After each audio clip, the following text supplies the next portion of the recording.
Chapter 6. It had happened at last. The expected message had come. All his life, it seemed to him, he'd been waiting for this to happen. He was walking down the corridor at the ministry, and he was almost at the spot where Julia had slipped the note into his hand, when he became aware that someone larger than himself was walking just behind him. The person, whoever it was, gave a small cough, evidently as a prelude to speaking. Winston stopped abruptly and turned. It was O'Brien. At last they were face to face, and it seemed that his only impulse was to run away. His heart bounded violently. He would have been incapable of speaking. O'Brien, however, had continued forward in the same movement, laying a friendly hand for a moment on Winston's arm, so that the two of them were walking side by side. He began speaking with the peculiar grave courtesy that differentiated him from the majority of inner-party members. "I had been hoping for an opportunity of talking to you," he said. "I was reading one of your Newspeak articles in the Times the other day. You take a scholarly interest in Newspeak, I believe." Winston had recovered part of his self-possession. "Hardly scholarly," he said. "I'm only an amateur. It's not my subject. I have never had anything to do with the actual construction of the language." "But you write it very elegantly," said O'Brien. "That is not only my own opinion. I was talking recently to a friend of yours who is certainly an expert. His name has slipped my memory for the moment." Again, Winston's heart stirred painfully. It was inconceivable that this was anything other than a reference to Sim. But Sim was not only dead, he was abolished, an unperson. Any identifiable reference to him would have been mortally dangerous. O'Brien's remark must obviously have been intended as a signal, a code word. By sharing a small act of thought crime, he had turned the two of them into accomplices. They had continued to stroll slowly down the corridor, but now O'Brien halted. With the curious disarming friendliness that he always managed to put into the gesture, he resettled his spectacles on his nose. Then he went on. "What I had really intended to say was that in your article I noticed you had used two words which have become obsolete. But they have only become so very recently. Have you seen the 10th edition of the Newspeak Dictionary?" "I didn't think it had been issued yet. We are still using the 9th in the records department." "The 10th edition is not due to appear for some months, I believe, but a few advanced copies have been circulated. I have one myself. It might interest you to look at it, perhaps." "Very much so," said Winston, immediately seeing where this tended. "Some of the new developments are most ingenious. The reduction in the number of verbs, that is the point that will appeal to you, I think. Let me see, shall I send a messenger to you with the dictionary? But I am afraid I invariably forget anything of that kind. Perhaps you could pick it up at my flat at some time that suited you? Wait, let me give you my address." They were standing in front of a telescreen. Somewhat absent-mindedly, O'Brien felt for two of his pockets and then produced a small leather-covered notebook and a gold ink pencil. Immediately beneath the telescreen, in such a position that anyone who was watching the other end of the instrument could read what he was writing, he scribbled an address, tore out the page, and handed it to Winston. "I'm usually at home in the evenings," he said. "If not, my servant will give you the dictionary."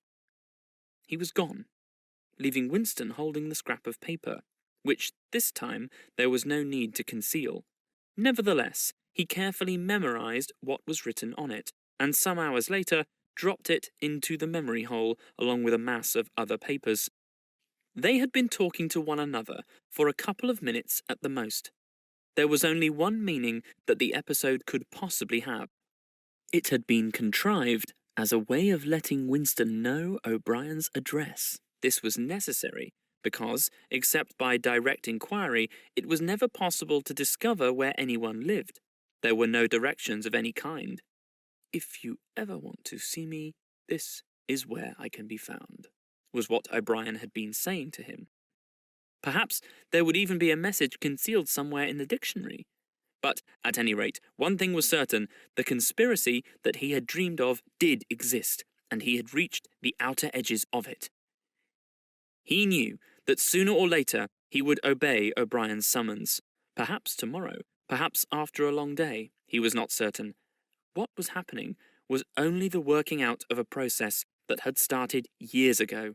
The first step had been a secret, involuntary thought. The second had been the opening of the diary. He had moved from thoughts to words, and now from words to actions. The last step was something that would happen in the Ministry of Love. He had accepted it. The end was contained in the beginning, but it was frightening. Or more exactly, it was like a foretaste of death, like being a little less alive. Even while he was speaking to O'Brien, when the meaning of the words had sunk in, a chilly, shuddering feeling had taken possession of his body. He had the sensation of stepping into the dampness of a grave, and it was not much better, because he had always known that the grave was there and waiting for him. Chapter 7. Winston had woken up, with his eyes full of tears. Julia rolled sleepily against him, murmuring something that might have been, "What's the matter?" "I dreamt," he began, and stopped short. It was too complex to be put into words. There was the dream itself, and there was a memory connected with it that had swum into his mind in the few seconds after waking. He lay back with his eyes shut, still sodden in the atmosphere of the dream. It was a vast, luminous dream, in which his whole life seemed to stretch out before him like a landscape on a summer evening after rain. It had all occurred inside the glass paperweight, but the surface of the glass was the dome of the sky, and inside the dome everything was flooded with clear, soft light in which one could see into interminable distances. The dream had also been comprehended by, indeed, in some sense it had consisted in, a gesture of the arm made by his mother, and made again 30 years later by the Jewish woman he had seen on the news film, trying to shelter the small boy from the bullets before the helicopter blew them both to pieces. "Do you know," he said, "that until this moment I believed I'd murdered my mother?" "Why did you murder her?" said Julia, almost asleep. "I didn't murder her, not physically." In the dream, he had remembered his last glimpse of his mother, and within a few moments of waking, the cluster of small events surrounding it had all come back. It was a memory that he must have deliberately pushed out of his consciousness over many years. He was not certain of the date, but he could not have been less than 10 years old, possibly 12, when it had happened. His father had disappeared some time earlier. How much earlier, he could not remember. He remembered better the rackety, uneasy circumstances of the time, the periodical panics about air raids and the sheltering in tube stations, the piles of rubble everywhere, the unintelligible proclamations posted at street corners, the gangs of youths in shirts all the same colour, the enormous queues outside the bakeries, the intermittent machine gun fire in the distance. Above all, the fact that there was never enough to eat. He remembered long afternoons spent with other boys in scrounging round dustbins and rubbish heaps, picking out the ribs of cabbage leaves, potato peelings, sometimes even scraps of stale bread crust, from which they carefully scraped away the cinders, and also in waiting for the passing of trucks which travelled over a certain route and were known to carry cattle feed, and which, when they jolted over the bad patches in the road, sometimes spilt a few fragments of oil cake. When his father disappeared, his mother did not show any surprise or any violent grief, but a sudden change came over her. She seemed to have become completely spiritless. It was evident, even to Winston, that she was waiting for something that she knew must happen.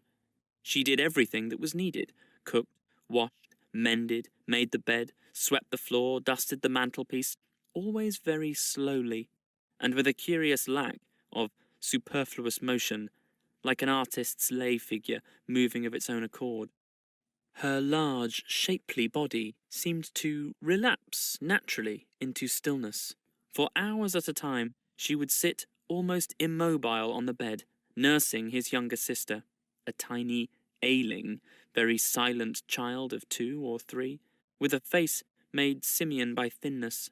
Very occasionally, she would take Winston in her arms and press him against her for a long time without saying anything. He was aware, in spite of his youthfulness and selfishness, that this was somehow connected with the never-mentioned thing that was about to happen.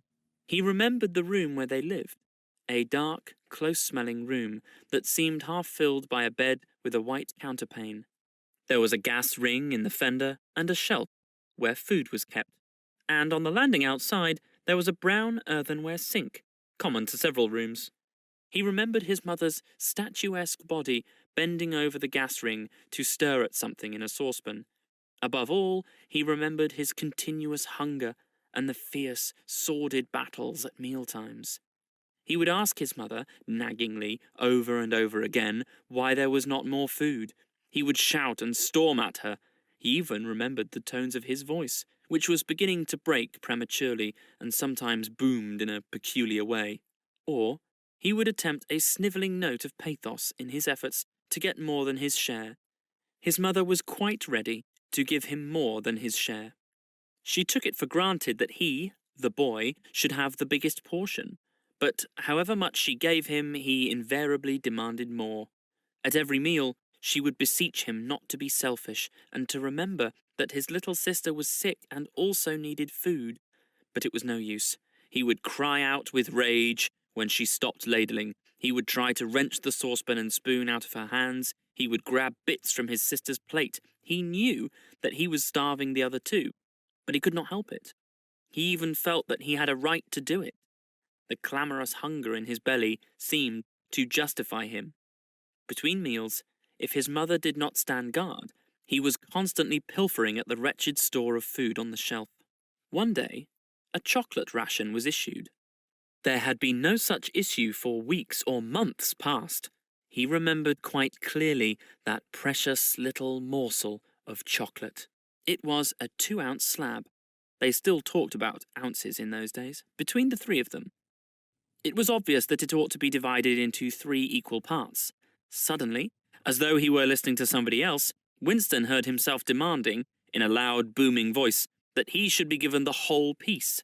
His mother told him not to be greedy. There was a long, nagging argument that went round and round, with shouts, whines, tears, remonstrances, bargainings.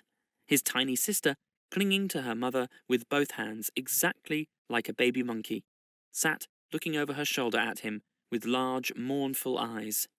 In the end, his mother broke off 3/4 of the chocolate and gave it to Winston, giving the other quarter to his sister. The little girl took hold of it and looked at it dully, perhaps not knowing what it was.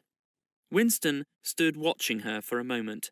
Then, with a sudden swift spring, he had snatched the piece of chocolate out of his sister's hand and was fleeing for the door. "Winston! Winston!" his mother called after him. "Come back! Give your sister back her chocolate!" He stopped, but he did not come back. His mother's anxious eyes were fixed on his face. Even now, she was thinking about the thing, he did not know what it was, that was on the point of happening. His sister, conscious of having been robbed of something, had set up a feeble wail. His mother drew her arm round the child and pressed its face against her breast.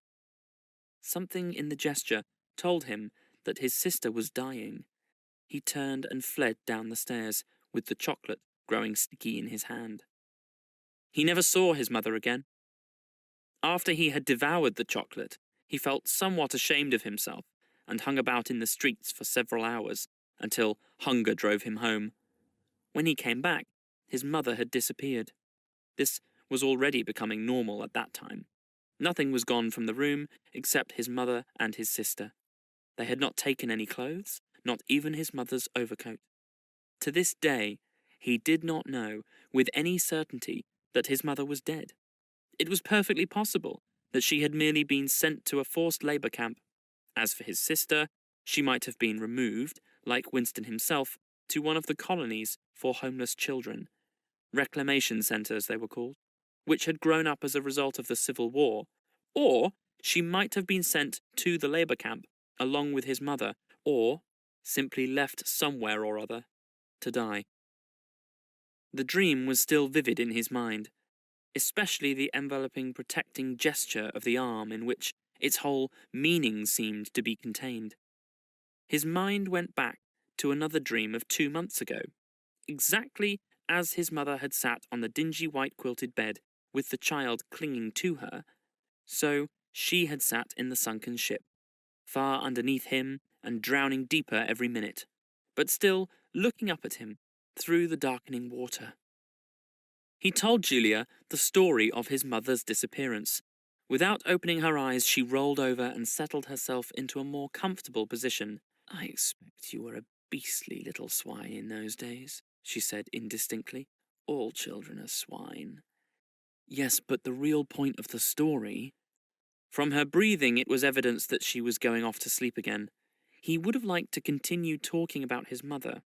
He did not suppose, from what he could remember of her, that she had been an unusual woman, still less an intelligent one, and yet she had possessed a kind of nobility, a kind of purity, simply because the standards that she obeyed were private ones. Her feelings were her own, and could not be altered from outside. It would not have occurred to her that an action which is ineffectual thereby becomes meaningless. If you loved someone, you loved him, and when you had nothing else to give, you still gave him love. When the last of the chocolate was gone, his mother had clasped the child in her arms. It was no use. It changed nothing. It did not produce more chocolate. It did not avert the child's death or her own, but it seemed natural to her to do it. The refugee woman in the boat had also covered the little boy with her arm, which was no more use against the bullets than a sheet of paper. The terrible thing that the party had done was to persuade you that mere impulses, mere feelings, were of no account, while at the same time robbing you of all your power over the material world. When once you were in the grip of the party, what you felt or did not feel, what you did or refrained from doing made literally no difference. Whatever happened, you vanished, and neither you nor your actions were ever heard of again. You were lifted clean out of the stream of history. And yet, to the people of only 2 generations ago, this would not have seemed all important, because they were not attempting to alter history. They were governed by private loyalties, which they did not question. What mattered were individual relationships, and a completely helpless gesture, an embrace, a tear, a word spoken to a dying man, could have value in itself. The proles, it suddenly occurred to him, had remained in this condition. They were not loyal to a party or a country or an idea. They were loyal to one another. For the first time in his life, he did not despise the proles, or think of them merely as an inert force which would one day spring to life and regenerate the world. The proles had stayed human. They had not become hardened inside. They had held on to the primitive emotions which he himself had to relearn by conscious effort. And in thinking this, he remembered, without apparent relevance, how a few weeks ago he had seen a severed hand lying on the pavement and had kicked it into the gutter as though it had been a cabbage stalk. "The proles are human beings," he said aloud. "We are not human." "Why not?" said Julia, who had woken up again. He thought for a little while. "Has it ever occurred to you," he said, "that the best thing for us to do would be to simply walk out of here before it's too late and never see each other again?" "Yes, dear, it has occurred to me several times, but I'm not going to do it all the same." "We've been lucky," he said, "but it can't last much longer. You're young, you look normal and innocent. If you keep clear of people like me, you might stay alive for another 50 years. No, I've thought it all out. What you do, I'm going to do. And don't be too downhearted. I'm rather good at staying alive. We may be together for another 6 months, a year, there's no knowing. At the end, we're certain to be apart. Do you realize how utterly alone we shall be? When once they get hold of us, there will be nothing, literally nothing, that either of us can do for the other. If I confess, they'll shoot you, and if I refuse to confess, they'll shoot you just the same. Nothing that I can do or say or stop myself from saying will put off your death for as much as 5 minutes. Neither of us will even know whether the other is alive or dead. We shall be utterly without power of any kind. The one thing that matters is that we shouldn't betray one another, although even that can't make the slightest difference." "If you mean confessing," she said, "we shall do that. Right enough. Everybody always confesses. You can't help it. They torture you." "I don't mean confessing. Confession is not betrayal. What you say or do doesn't matter, only feelings matter. If they could make me stop loving you, that would be the real betrayal." She thought it over. "They can't do that," she said finally. "It's the one thing they can't do. They can make you say anything, but they can't make you believe it. They can't get inside you." "No," he said a little more hopefully. "No, that's quite true. They can't get inside you. If you can feel that staying human is worthwhile even when it can't have any result whatever, you've beaten them." He thought of the telescreen with its never-sleeping ear. They could spy upon you night and day, but if you had kept your head, you could still outwit them. With all their cleverness, they had never mastered the secret of finding out what another human being was thinking. Perhaps that was less true when you were actually in their hands. One did not know what happened inside the Ministry of Love, but it was possible to guess.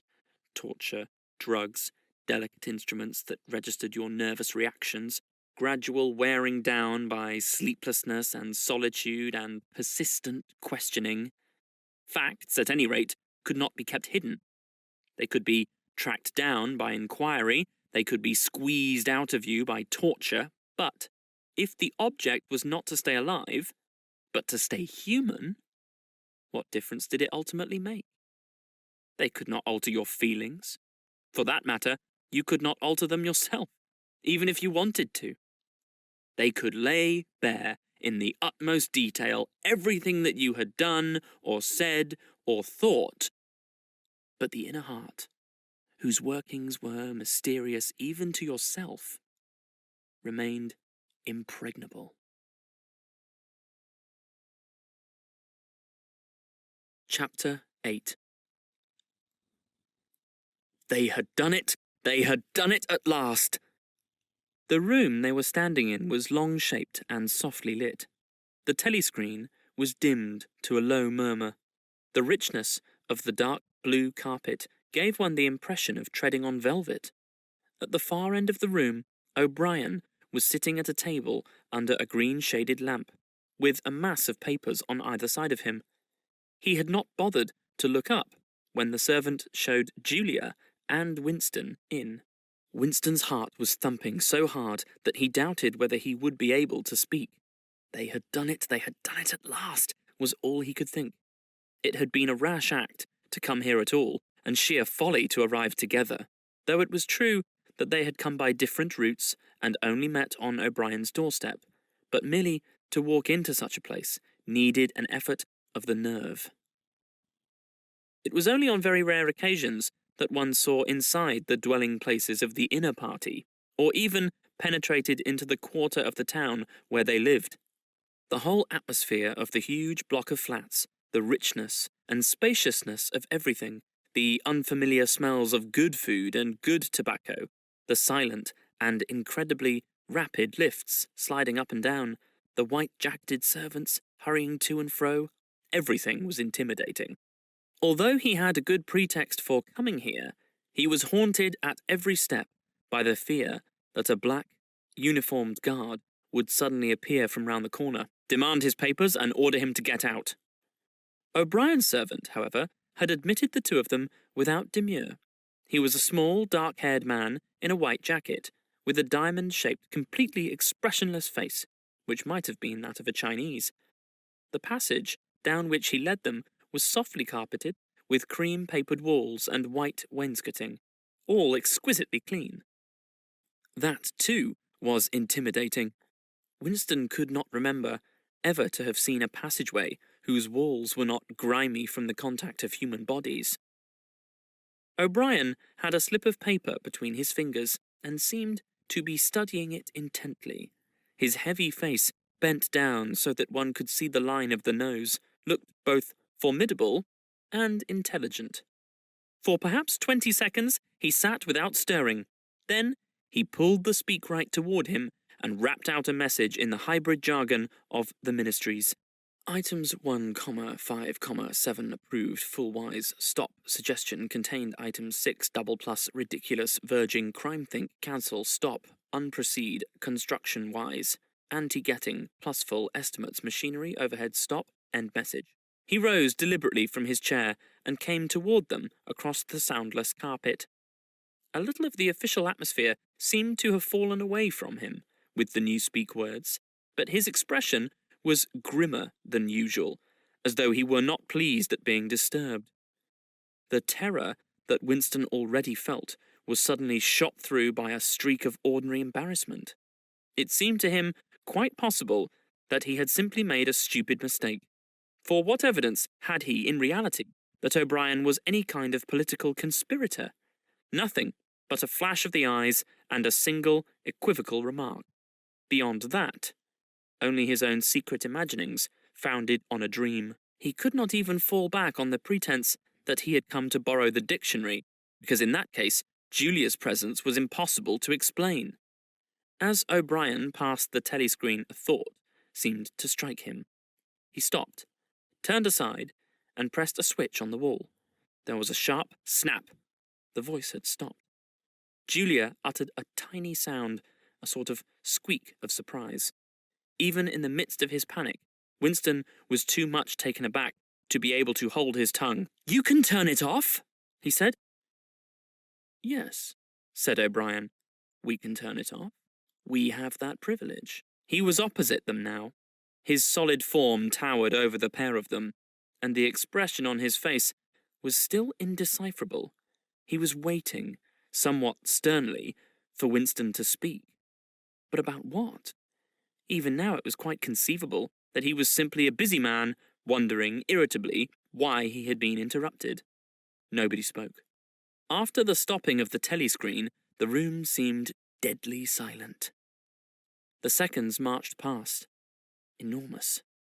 With difficulty, Winston continued to keep his eyes fixed on O'Brien's. Then, suddenly, the grim face broke down into what might have been the beginnings of a smile. With his characteristic gesture, O'Brien resettled his spectacles on his nose. "Shall I say it, or will you?" he said. "I will say it," said Winston promptly. "That thing is really turned off?" "Yes, everything is turned off. We are alone.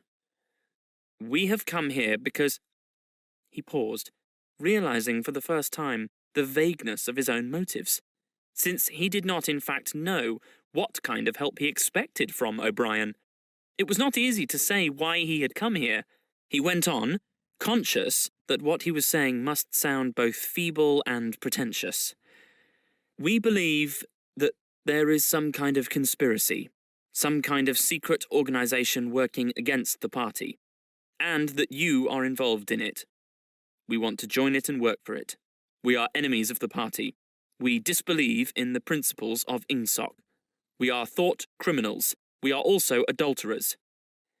I tell you this because we want to put ourselves at your mercy. If you want us to incriminate ourselves in any other way, we are ready."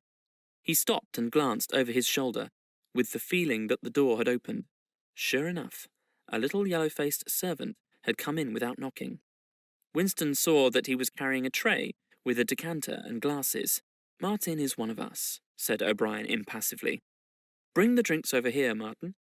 Put them on the round table. Have we enough chairs? Then we may as well sit down and talk in comfort. Bring a chair for yourself, Martin. This is business.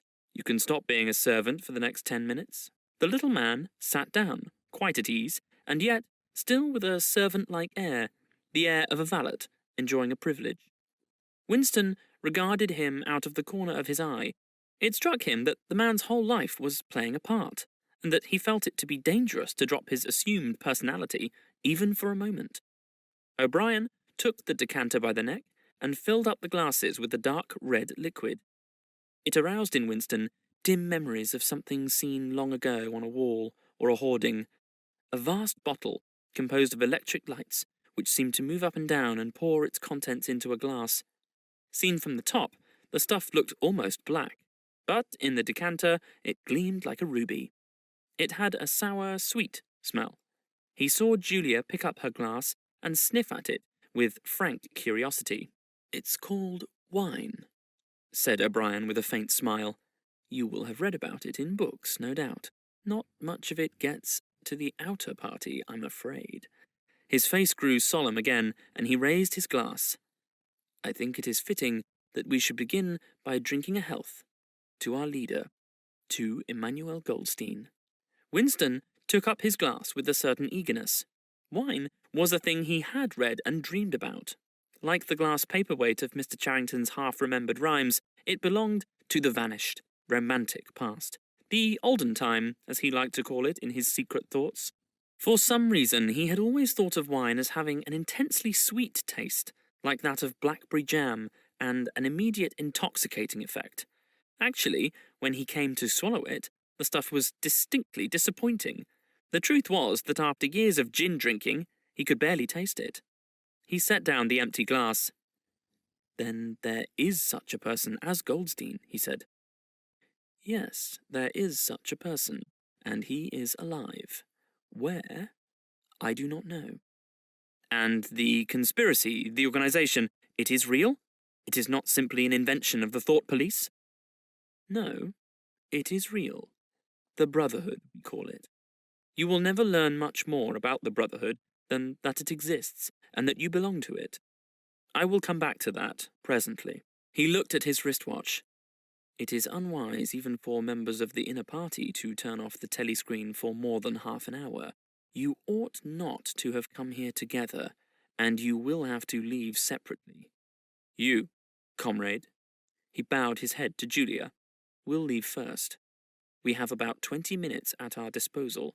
You will understand that I must start by asking you certain questions. In general terms, what are you prepared to do?" "Anything that we're capable of," said Winston. O'Brien had turned himself a little in his chair so that he was facing Winston. He almost ignored Julia, seeming to take it for granted that Winston could speak for her. For a moment, the lids flitted down over his eyes. He began asking his questions in a low, expressionless voice, as though this were a routine, a sort of catechism, most of whose answers were known to him already. "You are prepared to give your lives?" "Yes." "You are prepared to commit murder?" "Yes." "To commit acts of sabotage which may cause the death of hundreds of innocent people?" "Yes." "To betray your country to foreign powers?" "Yes." "You are prepared to cheat, to forge, to blackmail, to corrupt the minds of children, to distribute habit-forming drugs, to encourage prostitution, to disseminate venereal diseases, to do anything which is likely to cause demoralization and weaken the power of the party?" "Yes." "If, for example, it would somehow serve our interests to throw sulfuric acid in a child's face, are you prepared to do that?" "Yes." "You are prepared to lose your identity and live out the rest of your life as a waiter or a dock worker?" "Yes." "You are prepared to commit suicide if and when we order you to do so?" "Yes."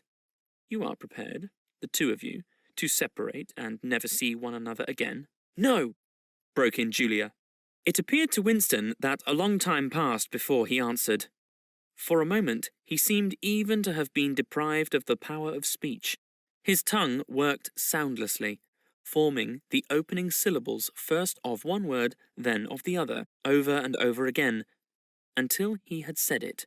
He did not know which word he was going to say. "No," he said finally. "You did well to tell me," said O'Brien. "It is necessary for us to know everything." He turned himself toward Julia and added in a voice with somewhat more expression in it, "Do you understand that even if he survives, it may be as a different person? We may be obliged to give him a new identity. His face, his movements, the shape of his hands, the colour of his hair, even his voice would be different, and you yourself might have become a different person. Our surgeons can alter people beyond recognition. Sometimes it is necessary. Sometimes we even amputate a limb. Winston could not help snatching another sidelong glance at Martin's Mongolian face. There were no scars that he could see. Julia had turned a shade paler, so that her freckles were showing, but she faced O'Brien boldly. She murmured something that seemed to be assent. Good. Then it is settled.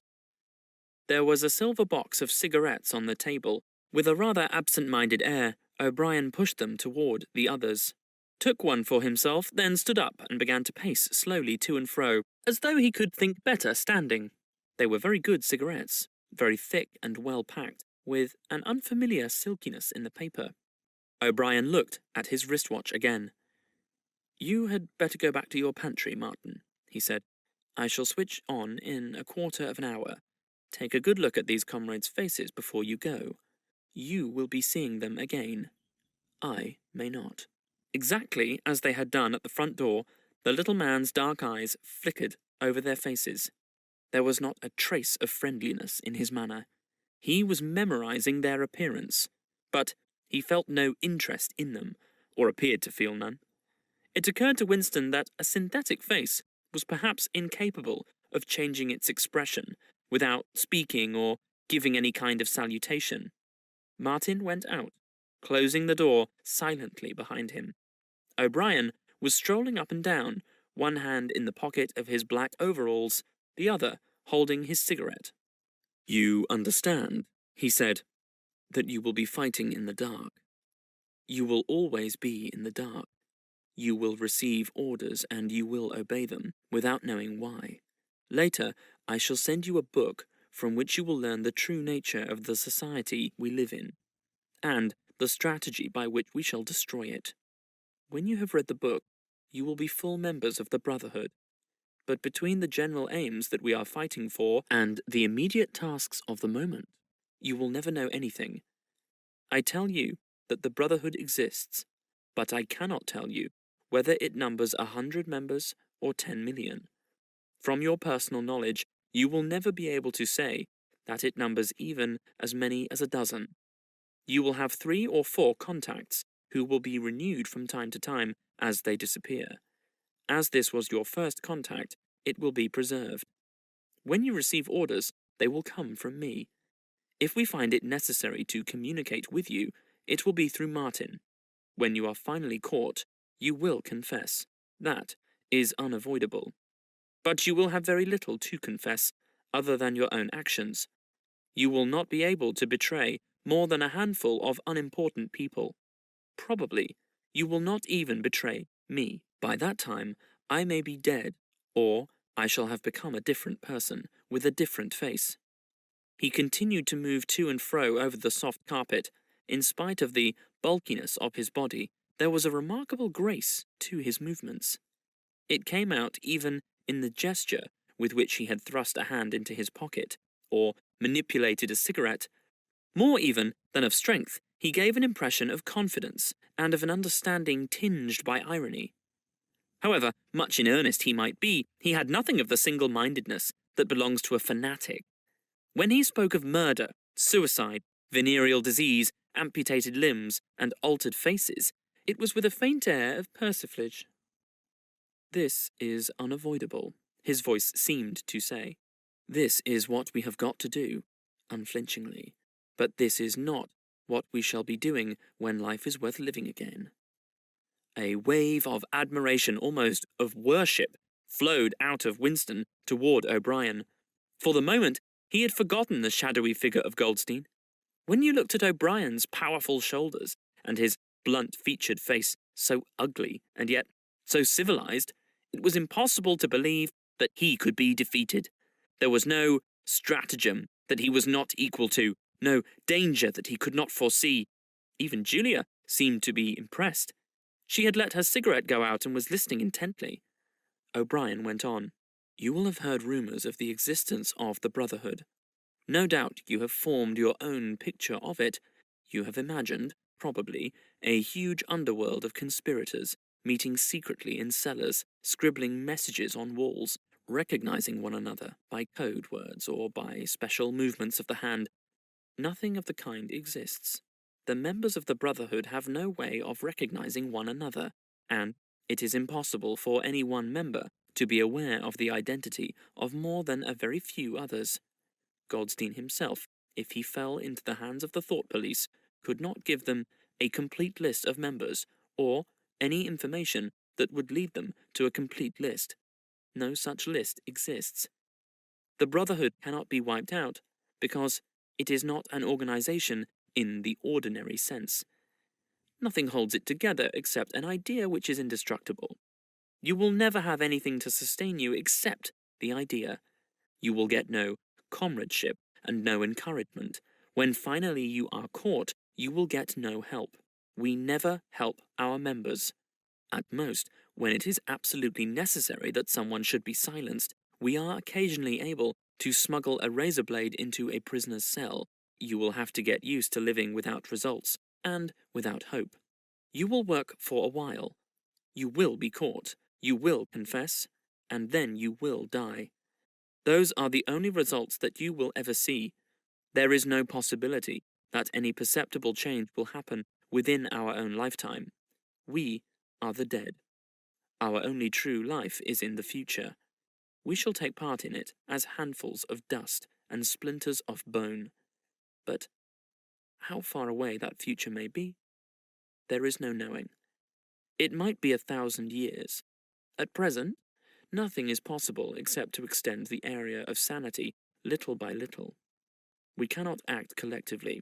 We can only spread our knowledge outwards from individual to individual, generation after generation. In the face of the thought police, there is no other way. He halted and looked for the third time at his wristwatch. "It is almost time for you to leave, comrade," he said to Julia. "Wait, the decanter is still half full." He filled the glasses and raised his own glass by the stem. "What shall it be this time?" he said, still with the same faint suggestion of irony. "To the confusion of the thought police, to the death of Big Brother, to humanity, to the future?" "To the past," said Winston. "The past is more important," agreed O'Brien gravely. They emptied their glasses, and a moment later, Julia stood up to go. O'Brien took a small box from the top of a cabinet and handed her a flat white tablet, which he told her to place on her tongue. It was important, he said, not to go out smelling of wine. The lift attendants were very observant. As soon as the door had shut behind her, he appeared to forget her existence. He took another pace or two up and down, then stopped. "There are details to be settled," he said. "I assume that you have a hiding place of some kind." Winston explained about the room over Mr. Charrington's shop. "That will do for the moment. Later, we will arrange something else for you. It is important to change one's hiding place frequently.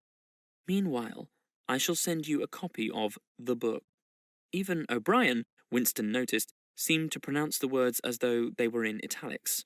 "Goldstein's book, you understand, as soon as possible. It may be some days before I can get hold of one. There are not many in existence, as you can imagine. The thought police hunts them down and destroys them almost as fast as we can produce them. It makes very little difference. The book is indestructible. If the last copy were gone, we could reproduce it almost word for word. Do you carry a briefcase to work with you?" he added. "As a rule, yes." "What is it like?" "Black, very shabby with 2 straps." "Black, 2 straps, very shabby. Good. One day in the fairly near future, I cannot give a date, one of the messages among your morning's work will contain a misprinted word, and you will have to ask for a repeat. On the following day, you will go to work without your briefcase. At some time during the day, in the street, a man will touch you on the arm and say, 'I think you have dropped your briefcase.' The one he gives you will contain a copy of Goldstein's book. You will return it within 14 days. They were silent for a moment. "There are a couple of minutes before you need to go," said O'Brien. "We shall meet again, if we do meet again." Winston looked up at him. "In the place where there is no darkness," he said, hesitantly. O'Brien nodded, without appearance of surprise. "In the place where there is no darkness," he said, as though he had recognized the allusion. "And in the meantime, is there anything that you wish to say before you leave? Any message? Any question?" Winston thought. There did not seem to be any further question that he wanted to ask. Still less did he feel any impulse to utter high-sounding generalities, instead of anything directly connected with O'Brien or the Brotherhood. There came into his mind a sort of composite picture of the dark bedroom where his mother had spent her last days, and the little room over Mr. Charrington's shop, and the glass paperweight, and the steel engraving in its rosewood frame. Almost at random, he said, "Did you ever happen to hear an old rhyme that begins, 'Oranges and lemons say the bells of St. Clement's'?" Again, O'Brien nodded. With a sort of grave courtesy, he completed the stanza. "Oranges and lemons, say the bells of St. Clement's. You owe me 3 farthings, say the bells of St. Martin's. When will you pay me, say the bells of Old Bailey. When I grow rich, say the bells of Shoreditch." "You knew the last line," said Winston. "Yes, I knew the last line. And now, I am afraid, it is time for you to go. But wait, you had better let me give you one of these tablets." As Winston stood up, O'Brien held out a hand. His powerful grip crushed the bones of Winston's palm. At the door, Winston looked back, but O'Brien seemed already to be in process of putting him out of mind. He was waiting with his hand on the switch that controlled the telescreen. Beyond him, Winston could see the writing table with its green-shaded lamp, and the speakwrite, and the wire baskets, deep laden with papers. The incident was closed.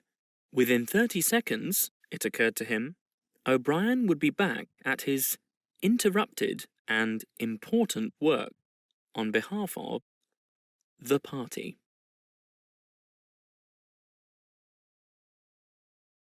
Chapter 9. Part 1. Winston was gelatinous with fatigue. Gelatinous was the right word. It had come into his head spontaneously. His body seemed to have not only the weakness of jelly, but its translucency. He felt that if he held up his hand, he would be able to see the light through it. All the blood and lymph had been drained out of him by an enormous debauch of work, leaving only a frail structure of nerves, bones, and skin. All sensations seemed to be magnified. His overalls fretted his shoulders, the pavement tickled his feet. Even the opening and closing of a hand was an effort that made his joints creak. He had worked more than 90 hours in 5 days. So had everyone else in the ministry. Now it was all over, and he had literally nothing to do, no party work of any description until tomorrow morning. He could spend 6 hours in the hiding place and another 9 in his own bed. Slowly, in mild afternoon sunshine, he walked up a dingy street in the direction of Mr. Charrington's shop, keeping one eye open for the patrols, but irrationally convinced that this afternoon there was no danger of anyone interfering with him.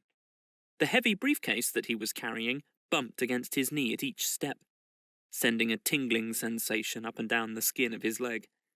Inside it was the book, which he had now had in his possession for 6 days, and had not yet opened, nor even looked at. On the 6th day of Hate Week, after the processions, the speeches, the shouting, the singing, the banners, the posters, the films, the waxworks, the rolling of drums and squealing of trumpets, the tramp of marching feet, the grinding of the caterpillars of tanks, the roar of massed planes, the booming of guns.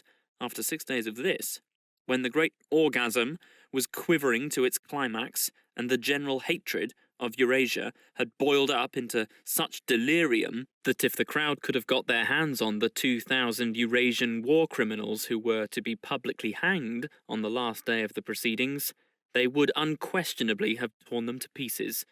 At just this moment, it had been announced that Oceania was not after all at war with Eurasia. Oceania was at war with Eastasia. Eurasia was an ally. There was, of course, no admission that any change had taken place. Merely it became known with extreme suddenness, and everywhere, at once, that East Asia, and not Eurasia, was the enemy. Winston was taking part in a demonstration in one of the central London squares at the moment when it happened. It was night, and the white faces and the scarlet banners were luridly floodlit. The square was packed with several thousand people, including a block of about 1,000 schoolchildren in the uniform of the spies. On a scarlet-draped platform, an orator of the inner party, a small, lean man with disproportionately long arms and a large, bold skull over which a few lank locks straggled, was haranguing the crowd. A little Rumpelstiltskin figure contorted with hatred. He gripped the neck of the microphone with one hand, while the other, enormous at the end of a bony arm, clawed the air menacingly above his head.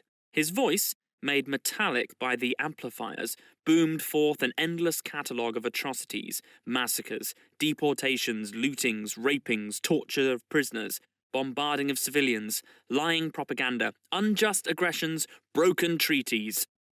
It was almost impossible to listen to him without being first convinced and then maddened. At every few moments, the fury of the crowd boiled over, and the voice of the speaker was drowned by a wild, beast-like roaring that rose uncontrollably from thousands of throats. The most savage yells of all came from the school children. The speech had been proceeding for perhaps 20 minutes when a messenger hurried onto the platform, and a scrap of paper was slipped into the speaker's hand. He unrolled and read it without pausing in his speech. Nothing altered in his voice or manner, or in the content of what he was saying, but suddenly the names were different. Without words said, a wave of understanding rippled through the crowd. Oceania was at war with East Asia. The next moment there was a tremendous commotion. The banners and posters with which the square was decorated were all wrong. Quite half of them had the wrong faces on them. It was sabotage. The agents of Goldstein had been at work. There was a riotous interlude while posters were ripped from the walls, banners torn to shreds and trampled underfoot. The spies performed prodigies of activity in clambering over the rooftops and cutting the streamers that fluttered from the chimneys. But within 2 or 3 minutes, it was all over. The orator, still gripping the neck of the microphone, his shoulders hunched forward, his free hand clawing at the air, had gone straight on with his speech. 1 minute more, and the feral roars of rage were again bursting from the crowd.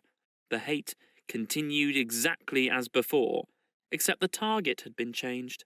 The thing that impressed Winston, in looking back, was that the speaker had switched from one line to the other actually in mid-sentence. Not only without a pause, but without even breaking the syntax. But at the moment, he had other things to preoccupy him. It was during the moment of disorder, while the posters were being torn down, that a man, whose face he did not see, had tapped him on the shoulder and said, "Excuse me, I think you've dropped your briefcase." He took the briefcase abstractly, without speaking. He knew that it would be days before he had an opportunity to look inside it. The instant that the demonstration was over, he went straight to the Ministry of Truth, though the time was now nearly 23 hours. The entire staff of the ministry had done likewise. The orders already issuing from the telescreen, recalling them to their posts, were hardly necessary. Oceania was at war with East Asia. Oceania had always been at war with East Asia. A large part of the political literature of 5 years was now completely obsolete. Reports and records of all kinds, newspapers, books, pamphlets, films, soundtracks, photographs, all had to be rectified at lightning speed. Although no directive was ever issued, it was known that the chiefs of the department intended that within 1 week no reference to the war with Eurasia or the alliance with East Asia should remain in existence anywhere. The work was overwhelming. All the more so because the processes that it involved could not be called by their true names. Everyone in the records department worked 18 hours in the 24, with 2 3-hour snatches of sleep. Mattresses were brought up from the cellars and pitched all over the corridors. Meals consisted of sandwiches and Victory coffee wheeled round on trolleys by attendants from the canteen. Each time that Winston broke off for one of his spells of sleep, he tried to leave his desk clear of work, and each time that he crawled back, sticky-eyed and aching, it was to find that another shower of paper cylinders had covered the desk like a snowdrift, half burying the speakwrite and overflowing onto the floor, so that the first job was always to stack them into a neat enough pile to give him room to work. What was worst of all was that the work was by no means purely mechanical. Often, it was enough merely to substitute one name for another, but any detailed report of events demanded care and imagination. Even the geographical knowledge that one needed in transferring the war from one part of the world to another was considerable. By the third day, his eyes ached unbearably, and his spectacles needed wiping every few minutes. It was like struggling with some crushing physical task, something which one had the right to refuse, and which one was nevertheless neurotically anxious to accomplish. Insofar as he had time to remember it, he was not troubled by the fact that every word he murmured into the speakwrite, every stroke of his ink pencil, was a deliberate lie. He was as anxious as anyone else in the department that the forgery should be perfect. On the morning of the 6th day, the dribble of cylinders slowed down. For as much as half an hour, nothing came out of the tube. Then one more cylinder, then nothing. Everywhere, at about the same time, the work was easing off. A deep and, as it were, secret sigh went through the department. A mighty deed, which could never be mentioned, had been achieved. It was now impossible for any human being to prove by documentary evidence that the war with Eurasia had ever happened. At 1200, it was unexpectedly announced that all the workers in the ministry were free till tomorrow morning. Winston, still carrying the briefcase containing the book, which had remained between his feet while he worked and under his body while he slept, went home, shaved himself, and almost fell asleep in his bath, although the water was barely more than tepid. With a sort of voluptuous creaking in his joints, he climbed the stair above Mr. Charrington's shop. He was tired, but not sleepy any longer. He opened the window, lit the dirty little oil stove, and put on a pan of water for coffee. Julia would arrive presently. Meanwhile, there was the book. He sat down in the sluttish armchair and undid the straps of the briefcase. A heavy black volume, amateurishly bound, with no name or title on the cover. The print also looked slightly irregular. The pages were worn at the edges and fell apart easily, as though the book had passed through many hands. The inscription on the title page ran, "The Theory and Practice of Oligarchical Collectivism" by Emmanuel Goldstein. Winston began reading. Chapter 1. Ignorance is Strength. Throughout recorded time, and probably since the end of the Neolithic Age, there have been three kinds of people in the world: the high, the middle, and the low. They have been subdivided in many ways. They have borne countless different names, and their relative numbers, as well as their attitude toward one another, have varied from age to age. But the essential structure of society has never altered. Even after enormous upheavals and seemingly irrevocable changes, the same pattern has always reasserted itself, just as a gyroscope will always return to equilibrium, however far it is pushed one way or the other. The aims of these groups are entirely irreconcilable. Winston stopped reading, chiefly in order to appreciate the fact that he was reading in comfort and safety. He was alone. No telescreen, no ear at the keyhole, no nervous impulse to glance over his shoulder or cover the page with his hand. The sweet summer air played against his cheek. From somewhere far away there floated the faint shouts of children. In the room itself there was no sound except the insect voice of the clock. He settled deeper into the armchair and put his feet up on the fender. It was bliss. It was eternity. Suddenly, as one sometimes does with a book of which one knows that one will ultimately read and reread every word, he opened it at a different place, and found himself at the third chapter. He went on reading. Chapter 3. War is Peace. The splitting up of the world into three great superstates was an event which could be, and indeed was, foreseen before the middle of the 20th century, with the absorption of Europe by Russia and of the British Empire by the United States. Two of the three existing powers, Eurasia and Oceania, were already effectively in being. The third, East Asia, only emerged as a distinct unit after another decade of confused fighting. The frontiers between the three superstates are in some places arbitrary, and in others they fluctuate according to the fortunes of war. But in general, they follow geographical lines. Eurasia comprises the whole of the northern part of the European and Asiatic landmass, from Portugal to the Bering Strait. Oceania comprises the Americas, the Atlantic Islands including the British Isles, Australasia, and the southern portion of Africa.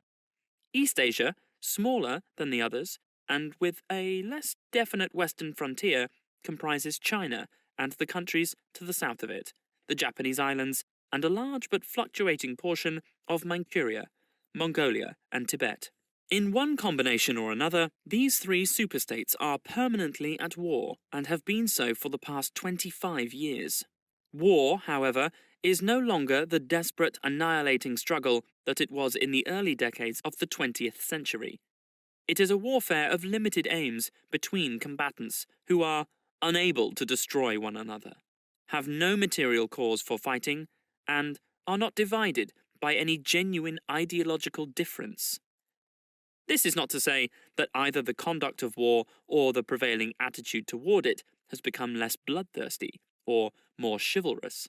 On the contrary, war hysteria is continuous and universal in all countries, and such acts as raping, looting, the slaughter of children, the reduction of whole populations to slavery, and reprisals against prisoners which extend even to boiling and burying alive are looked upon as normal, and when they are committed by one's own side, and not by the enemy, meritorious. But, in a physical sense, war involves very small numbers of people, mostly highly trained specialists, and causes comparatively very few casualties. The fighting, when there is any, takes place on the vague frontiers whose whereabouts the average man can only guess at, or round the floating fortresses which guard strategic spots on the sea lanes. In the centres of civilization, war means no more than a continuous shortage of consumption goods, and the occasional crash of a rocket bomb which may cause a few scores of deaths. War has in fact changed its character.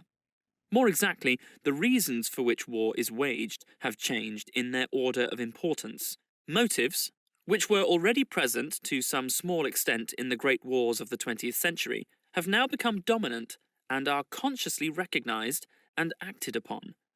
To understand the nature of the present war, for in spite of the regrouping which occurs every few years, it is always the same war, one must realize in the first place that it is impossible for it to be decisive. None of the three superstates could be definitively conquered, even by the other two in combination. They are too evenly matched, and their natural defences are too formidable. Eurasia is protected by its vast land spaces, Oceania by the width of the Atlantic and the Pacific, East Asia by the fecundity and industriousness of its inhabitants. Secondly, there is no longer, in a material sense, anything to fight about. With the establishment of self-contained economies, in which production and consumption are geared to one another, the scramble for markets, which was the main cause of previous wars, has come to an end, while the competition for raw materials is no longer a matter of life and death. In any case, each of the three superstates is so vast that it can obtain almost all the materials that it needs within its own boundaries. Insofar as the war has a direct economic purpose, it is a war for labour power. Between the frontiers of the superstates, and not permanently in the possession of any of them, there lies a rough quadrilateral, with its corners at Tangier, Brazzaville, Darwin, and Hong Kong, containing within it about a fifth of the population of the Earth. It is for the possession of these thickly populated regions and of the northern ice cap that the three powers are constantly struggling. In practice, no one power ever controls the whole of the disputed area. Portions of it are constantly changing hands, and it is the chance of seizing this or that fragment by a sudden stroke of treachery that dictates the endless changes of alignment. All of the disputed territories contain valuable minerals, and some of them yield important vegetable products, such as rubber, which in colder climates it is necessary to synthesize by comparatively expensive methods. But above all, they contain a bottomless reserve of cheap labor. Whichever power controls equatorial Africa, or the countries of the Middle East, or southern India, or the Indonesian archipelago, disposes also of the bodies of scores or hundreds of millions of ill-paid and hard-working coolies. The inhabitants of these areas, reduced more or less openly to the status of slaves, pass continuously from conqueror to conqueror and are expended like so much coal or oil in the race to turn out more armaments, to capture more territory, to control more labor power, to turn out more armaments, to capture more territory, and so on, indefinitely. It should be noted that the fighting never really moves beyond the edges of the disputed areas. The frontiers of Eurasia flow back and forth between the basin of the Congo and the northern shore of the Mediterranean. The islands of the Indian Ocean and the Pacific are constantly being captured and recaptured by Oceania or East Asia. In Mongolia, the dividing line between Eurasia and East Asia is never stable. Round the pole, all three powers lay claim to enormous territories, which in fact are largely uninhabited and unexplored, but the balance of power always remains roughly even, and the territory, which forms the heartland of each superstate, always remains inviolate. Moreover, the labour of the exploited peoples round the equator is not really necessary to the world's economy. They add nothing to the wealth of the world, since whatever they produce is used for purposes of war, and the object of waging a war is always to be in a better position in which to wage another war. By their labour, the slave populations allow the tempo of continuous warfare to be speeded up. But, if they did not exist, the structure of world society and the process by which it maintains itself would not be essentially different. The primary aim of modern warfare, in accordance with the principles of doublethink, this aim is simultaneously recognized and not recognized by the directing brains of the inner party. It is to use up the products of the machine without raising the general standard of living. Ever since the end of the 19th century, the problem of what to do with the surplus of consumption goods has been latent in industrial society. At present, when few human beings even have enough to eat, this problem is obviously not urgent, and it might not have become so, even if no artificial processes of destruction had been at work. The world of today is a bare, hungry, dilapidated place, compared with the world that existed before 1914, and still more so if compared with the imaginary future to which the people of that period looked forward to. In the early 20th century, the vision of a future society unbelievably rich, leisured, orderly, and efficient, a glittering antiseptic world of glass and steel and snow-white concrete, was part of the consciousness of nearly every literate person. Science and technology were developing at a prodigious speed, and it seemed natural to assume that they would go on developing. This failed to happen, partly because of the impoverishment caused by a long series of wars and revolutions, partly because scientific and technical progress depended on the empirical habit of thought, which could not survive in a strictly regimented society. As a whole, the world is more primitive today than it was 50 years ago. Certain backward areas have advanced, and various devices always in some way connected with warfare and police espionage have been developed. But experiment and invention have largely stopped, and the ravages of the atomic war of the 1950s have never been fully repaired. Nevertheless, the dangers inherent in the machine are still there. From the moment when the machine first made its appearance, it was clear to all thinking people that the need for human drudgery, and therefore to great extent for human inequality, had disappeared. If the machine were used deliberately for that end, hunger, overwork, dirt, illiteracy, and disease could be eliminated within a few generations, and in fact, without being used for any such purpose, but by a sort of automatic process, by producing wealth, which it was sometimes impossible not to distribute.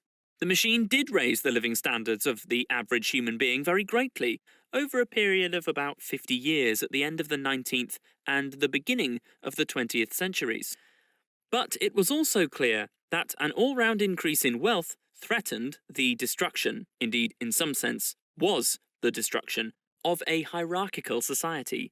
In a world in which everyone worked short hours, had enough to eat, lived in a house with a bathroom and a refrigerator, and possessed a motorcar, or even an airplane, the most obvious and perhaps the most important form of inequality would already have disappeared. If it once became general, wealth would confer no distinction. It was possible, no doubt, to imagine a society in which wealth, in the sense of personal possessions and luxuries, should be evenly distributed, while power remained in the hands of a small privileged caste. But in practice, such a society could not long remain stable, for, if leisure and security were enjoyed by all alike, the great mass of human beings who are normally stupefied by poverty would become literate and would learn to think for themselves, and when once they had done this, they would sooner or later realize that the privileged minority had no function, and they would sweep it away. In the long run, a hierarchical society was only possible on a basis of poverty and ignorance. To return to the agricultural past, as some thinkers about the beginning of the 20th century dreamed of doing, was not a practical solution. It conflicted with the tendency toward mechanization, which had become quasi-instinctive throughout almost the whole world, and, moreover, any country which remained industrially backward was helpless in a military sense and was bound to be dominated, directly or indirectly, by its more advanced rivals. Nor was it a satisfactory solution to keep the masses in poverty by restricting the output of goods. This happened to a great extent during the final phase of capitalism, roughly between 1920 and 1940. The economy of many countries was allowed to stagnate. Land went out of cultivation, capital equipment was not added to, great blocks of the population were prevented from working and kept half alive by state charity. But this, too, entailed military weakness. And since the privations it inflicted were obviously unnecessary, it made opposition inevitable. The problem was how to keep the wheels of industry turning without increasing the real wealth of the world. Goods must be produced, but they must not be distributed. And, in practice, the only way of achieving this was by continuous warfare. The essential act of war is destruction, not necessarily of human lives, but of the products of human labor. War is a way of shattering to pieces, or pouring into the stratosphere, or sinking in the depths of the sea, materials which might otherwise be used to make the masses too comfortable, and hence, in the long run, too intelligent. Even when weapons of war are not actually destroyed, their manufacture is still a convenient way of expending labor power without producing anything that can be consumed.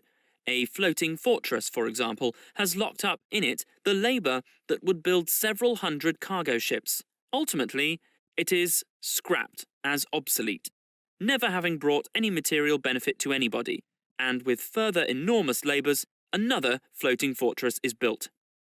In principle, the war effort is always so planned as to eat up any surplus that might exist after meeting the bare needs of the population.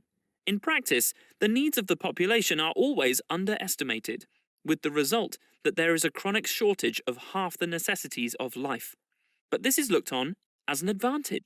It is deliberate policy to keep even the favoured groups somewhere near the brink of hardship, because a general state of scarcity increases the importance of small privileges and thus magnifies the distinction between one group and another. By the standards of the early 20th century, even a member of the inner party lives an austere, laborious kind of life. Nevertheless, the few luxuries that he does enjoy, his large, well-appointed flat, the better texture of his clothes, the better quality of his food and drink and tobacco, his 2 or 3 servants, his private motor car or helicopter, set him in a different world from a member of the outer party, and the members of the outer party have a similar advantage in comparison with the submerged masses whom we call the proles. The social atmosphere is that of a besieged city, where the possession of a lump of horseflesh makes the difference between wealth and poverty, and at the same time, the consciousness of being at war, and therefore in danger, makes the handing over of all power to a small caste seem the natural, unavoidable condition of survival. War, it will be seen, not only accomplishes the necessary destruction, but accomplishes it in a psychologically acceptable way. In principle, it would be quite simple to waste the surplus labour of the world by building temples and pyramids, by digging holes and filling them up again, or even by producing vast quantities of goods and then setting fire to them, but this would provide only the economic and not the emotional basis for a hierarchical society. What is concerned here is not the morale of the masses, whose attitude is unimportant so long as they are kept steadily at work, but the morale of the party itself. Even the humblest party member is expected to be competent, industrious, and even intelligent within narrow limits. But it is also necessary that he should be a credulous and ignorant fanatic whose prevailing moods are fear, hatred, adulation, and orgiastic triumph. In other words, it is necessary that he should have the mentality appropriate to a state of war. It does not matter whether the war is actually happening, and since no decisive victory is possible, it does not matter whether the war is going well or badly. All that is needed is that a state of war should exist.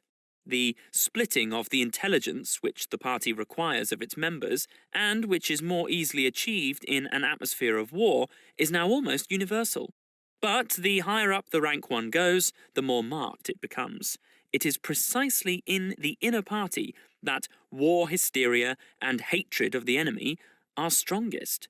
In his capacity as an administrator, it is often necessary for a member of the inner party to know that this or that item of war news is untruthful. And he may often be aware that the entire war is spurious, and is either not happening or is being waged for purposes quite other than the declared ones. But such knowledge is easily neutralized by the technique of doublethink. Meanwhile, no inner party member wavers for an instant in his mystical belief that the war is real and that it is bound to end victoriously, with Oceania the undisputed master of the entire world. All members of the inner party believe in this coming conquest as an article of faith. It is to be achieved either by gradually acquiring more and more territory, and so building up an overwhelming preponderance of power, or by the discovery of some new and unanswerable weapon. The search for new weapons continues unceasingly, and is one of the very few remaining activities in which the inventive or speculative type of mind can find any outlet. In Oceania, at the present day, science, in the old sense, has almost ceased to exist. In Newspeak, there is no word for science. The empirical method of thought, on which all the scientific achievements of the past were founded, is opposed to the most fundamental principles of ingsoc. And even technological progress only happens when its products can in some way be used for the diminution of human liberty. In all the useful arts, the world is either standing still or going backwards. The fields are cultivated with horse ploughs, while books are written by machinery. But in matters of vital importance, meaning in effect war and police espionage, the empirical approach is still encouraged, or at least tolerated. The two aims of the party are to conquer the whole surface of the earth, and to extinguish, once and for all, the possibility of independent thought. There are therefore two great problems which the party is concerned to solve. One is how to discover, against his will, what another human being is thinking, and the other is how to kill several 100 million people in a few seconds without giving warning beforehand. Insofar as scientific research still continues, this is its subject matter.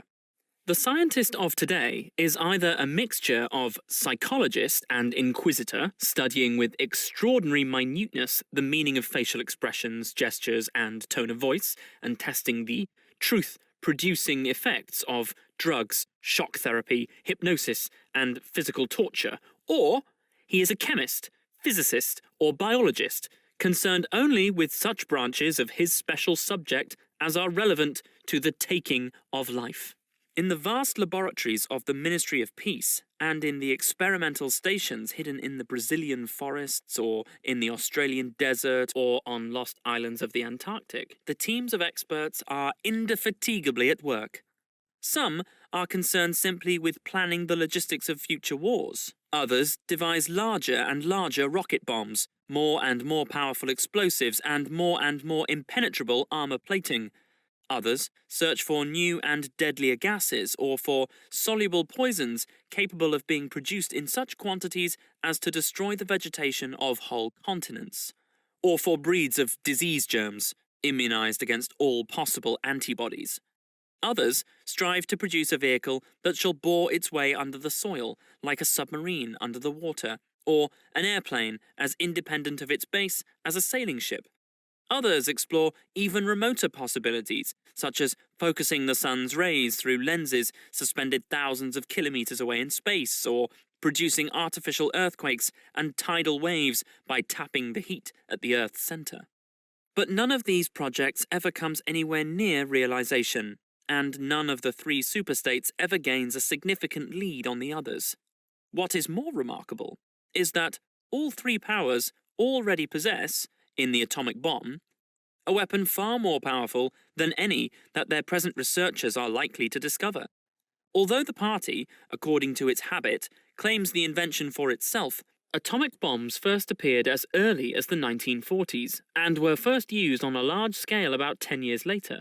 At that time, some hundreds of bombs were dropped on industrial centers, chiefly in European Russia, Western Europe, and North America.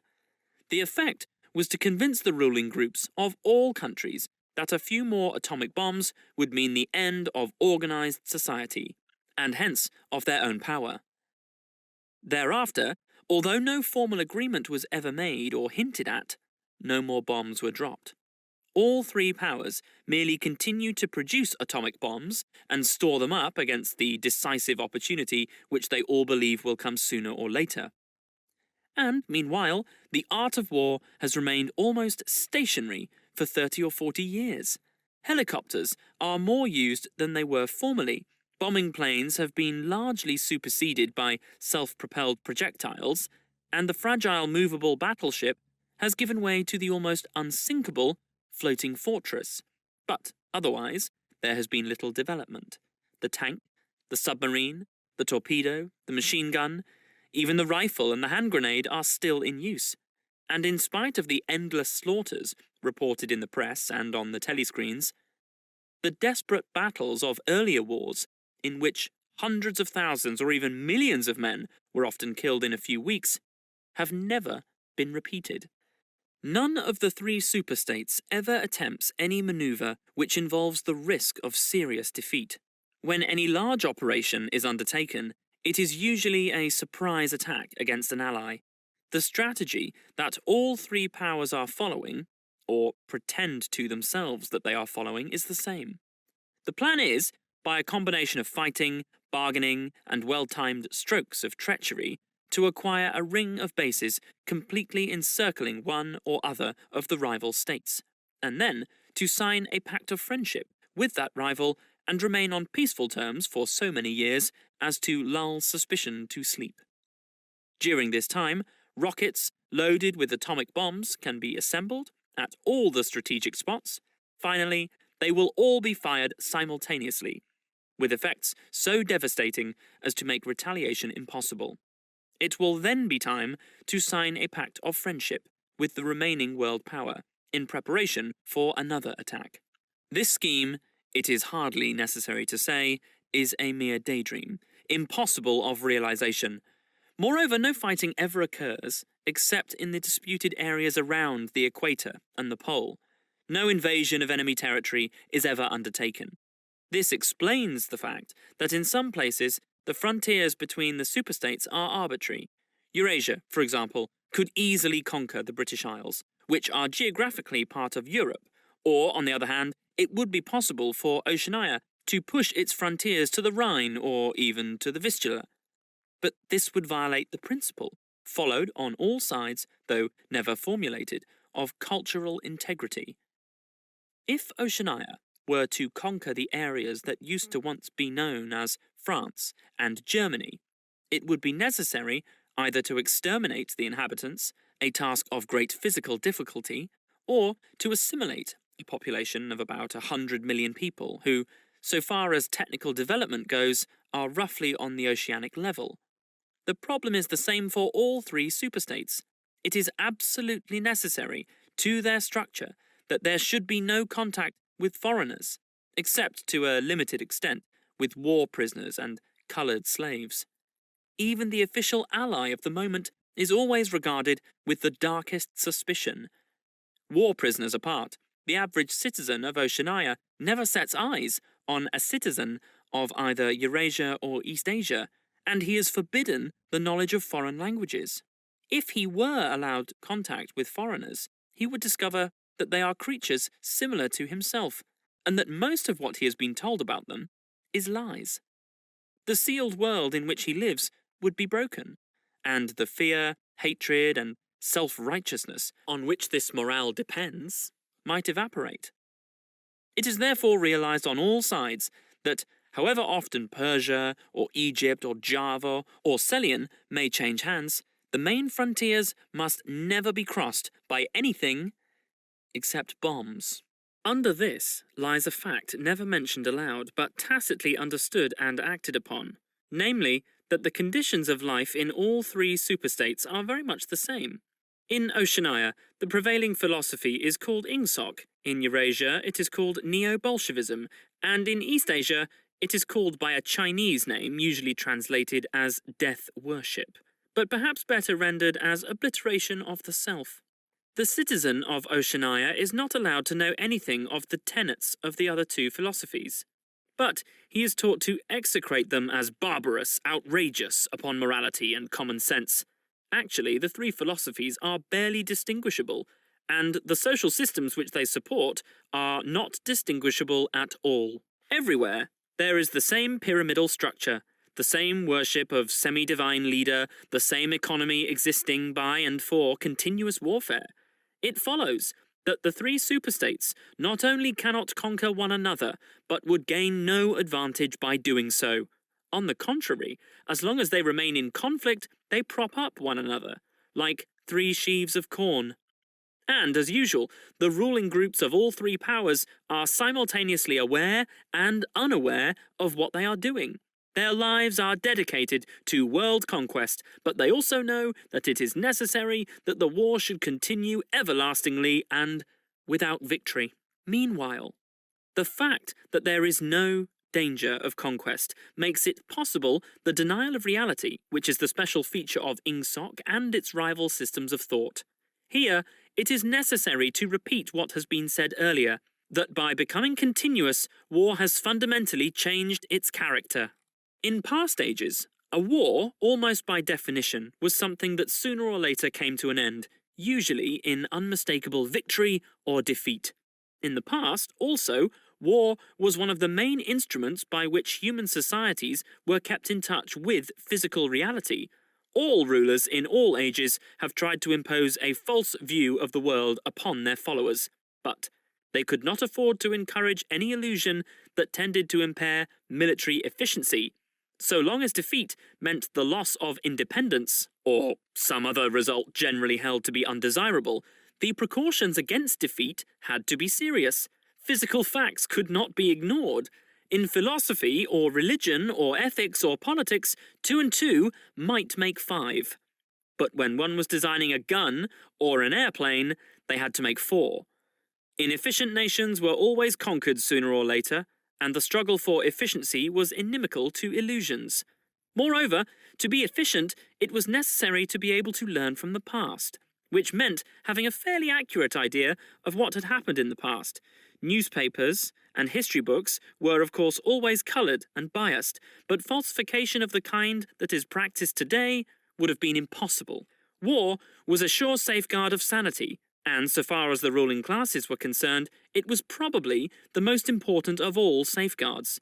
While wars could be won or lost, no ruling class could be completely irresponsible. But when war becomes literally continuous, it also ceases to be dangerous. When war is continuous, there is no such thing as military necessity. Technical progress can cease, and the most palpable facts can be denied or disregarded. As we have seen, researches that could be called scientific are still carried out for the purposes of war, but they are essentially a kind of daydreaming, and their failure to show results is not important. Efficiency, even military efficiency, is no longer needed. Nothing is efficient in Oceania, except the thought police. Since each of the three superstates is unconquerable, each is in effect a separate universe within which almost any perversion of thought can be safely practiced. Reality only exerts its pressure through the needs of everyday life. The need to eat and drink, to get shelter and clothing, to avoid swallowing poison or stepping out of top-story windows, and the like. Between life and death, and physical pleasure and physical pain, there is still a distinction, but that is all. Cut off from contact with the outer world and with the past, the citizen of Oceania is like a man in interstellar space who has no way of knowing which direction is up and which is down. The rulers of such a state are absolute, as the pharaohs or the Caesars could not be. They are obliged to prevent their followers from starving to death in numbers large enough to be inconvenient, and they are obliged to remain at the same low level of military technique as their rivals. But once that minimum is achieved, they can twist reality into whatever shape they choose. The war, therefore, if we judge it by the standards of previous wars, is merely an imposture. It is like the battles between certain ruminant animals, whose horns are set at such an angle that they are incapable of hurting one another. But though it is unreal, it is not meaningless. It eats up the surplus of consumable goods, and it helps to preserve the special mental atmosphere that a hierarchical society needs. War, it will be seen, is now a purely internal affair. In the past, the ruling groups of all countries, although they might recognize their common interest and therefore limit the destructiveness of war, did fight against one another, and the victor always plundered the vanquished. In our own day, they are not fighting against one another at all. The war is waged by each ruling group against its own subjects, and the object of the war is not to make or prevent conquests of territory, but to keep the structure of society intact. The very word war, therefore, has become misleading. It would probably be accurate to say that by becoming continuous, war has ceased to exist. The peculiar pressure that it exerted on human beings between the Neolithic age and the early 20th century has disappeared and been replaced by something quite different. The effect would be much the same if the three superstates, instead of fighting one another, should agree to live in perpetual peace, each inviolate within its own boundaries. For, in that case, each would still be a self-contained universe, freed forever from the sobering influence of external danger. A peace that was truly permanent would be the same as permanent war. This, although the vast majority of party members understand it only in a shallower sense, is the inner meaning of the party slogan, "War is peace." Winston stopped reading for a moment. Somewhere in remote distance a rocket bomb thundered. The blissful feeling of being alone with the forbidden book in a room with no telescreen had not worn off. Solitude and safety were physical sensations, mixed up somehow with the tiredness of his body, the softness of the chair and the touch of the faint breeze from the window that played upon his cheek. The book fascinated him. Or more exactly, it reassured him. In a sense, it told him nothing that was new, but that was part of the attraction. It said what he would have said if it had been possible for him to set his scattered thoughts in order. It was the product of a mind similar to his own, but enormously more powerful, more systematic, less fear-ridden. The best books, he perceived, are those that tell you what you know already. He had just turned back to chapter 1 when he heard Julia's footstep on the stair, and started out of his chair to meet her. She dumped her brown tool bag on the floor and flung herself into his arms. It was more than a week since they had seen one another. "I've got the book," he said as they disentangled themselves. "Oh, you've got it. Good," she said without much interest, and almost immediately knelt down beside the oil stove to make the coffee. They did not return to the subject until they had been in bed for half an hour. The evening was just cool enough to make it worthwhile to pull up the counterpane. From below came the familiar sound of singing and the scrape of boots on the flagstones. The brawny, red-armed woman whom Winston had seen there on his first visit was almost a fixture in the yard. There seemed to be no hour of daylight when she was not marching to and fro between the washtub and the line, alternately gagging herself with clothes pegs and breaking forth into lusty song. Julia had settled down on her side and seemed to be already on the point of falling asleep. He reached out for the book, which was lying on the floor, and sat up against the bedhead. "Oh, we must read it," he said. "You too. All members of the Brotherhood have to read it." "Oh, you read it," she said with her eyes shut. "Read it aloud, that's the best way. Then you can explain it to me as you go." The clock's hands said 6, meaning 18.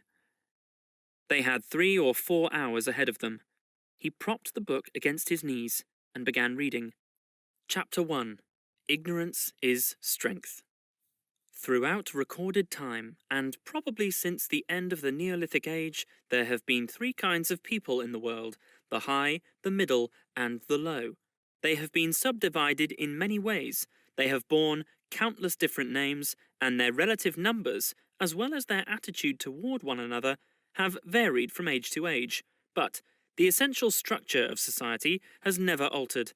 Even after enormous upheavals and seemingly irrevocable changes, the same pattern has always reasserted itself, just as a gyroscope will always return to equilibrium, however far it is pushed one way or the other.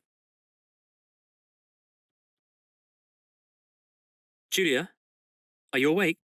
said Winston.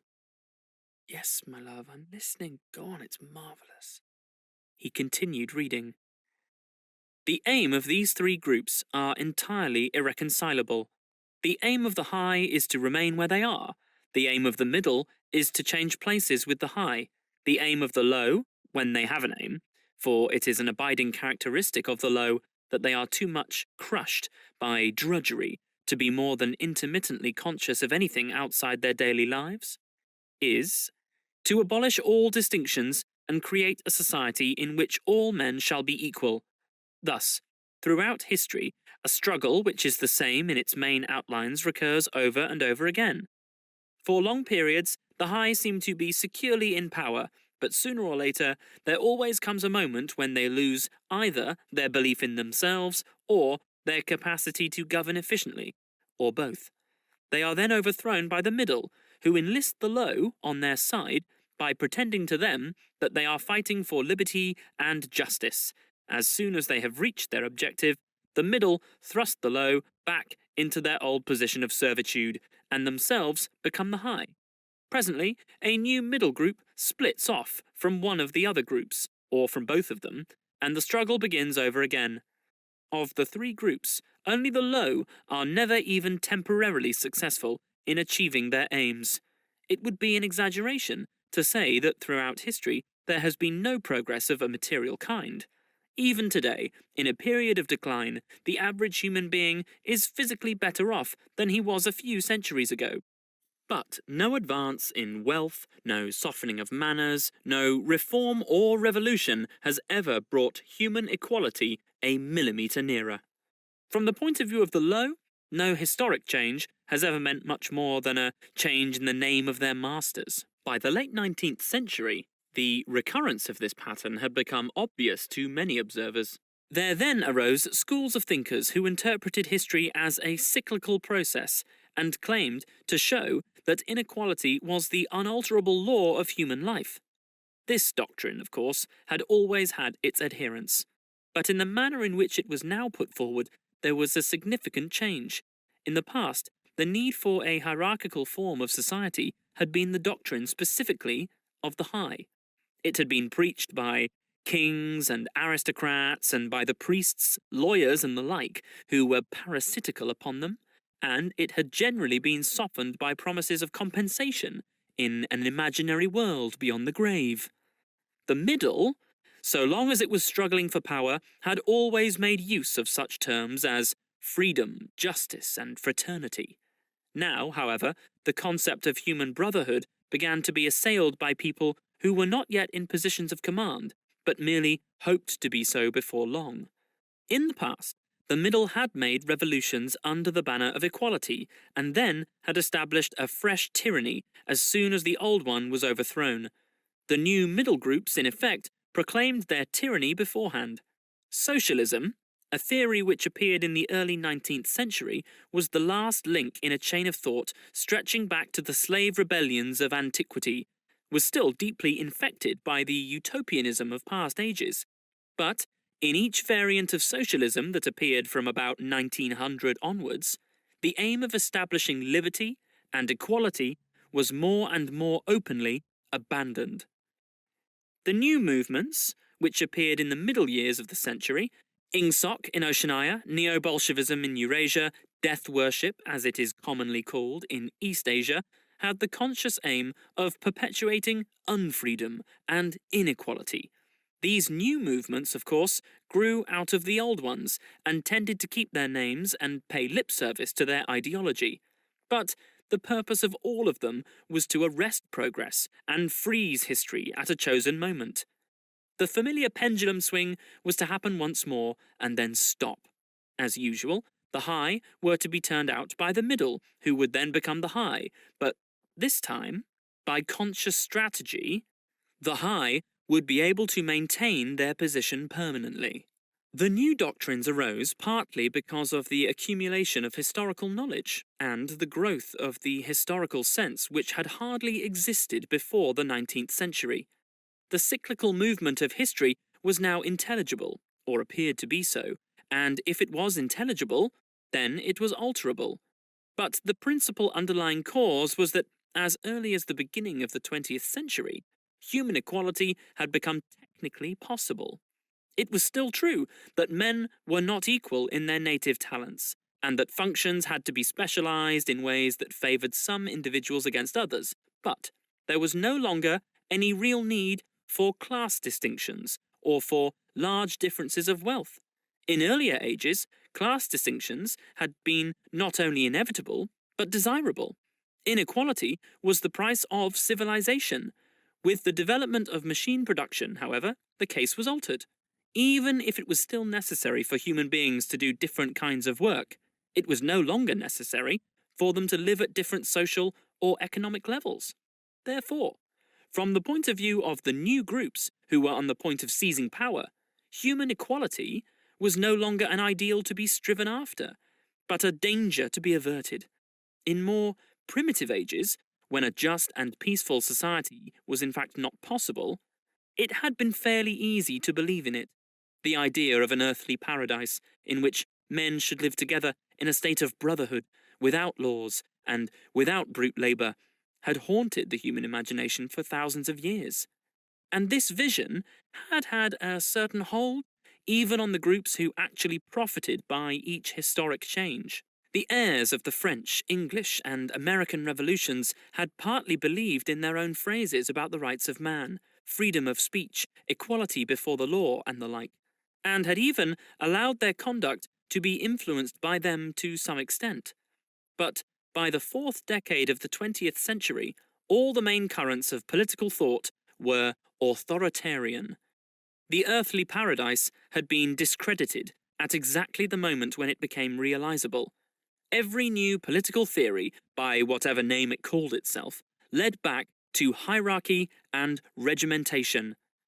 And in the general hardening of outlook that set in around about 1930, practices which had been long abandoned, in some cases for hundreds of years, imprisonment without trial, the use of war prisoners as slaves, public executions, torture to extract confessions, the use of hostages, and the deportation of whole populations not only became common again, but were tolerated and even defended by people who considered themselves enlightened and progressive.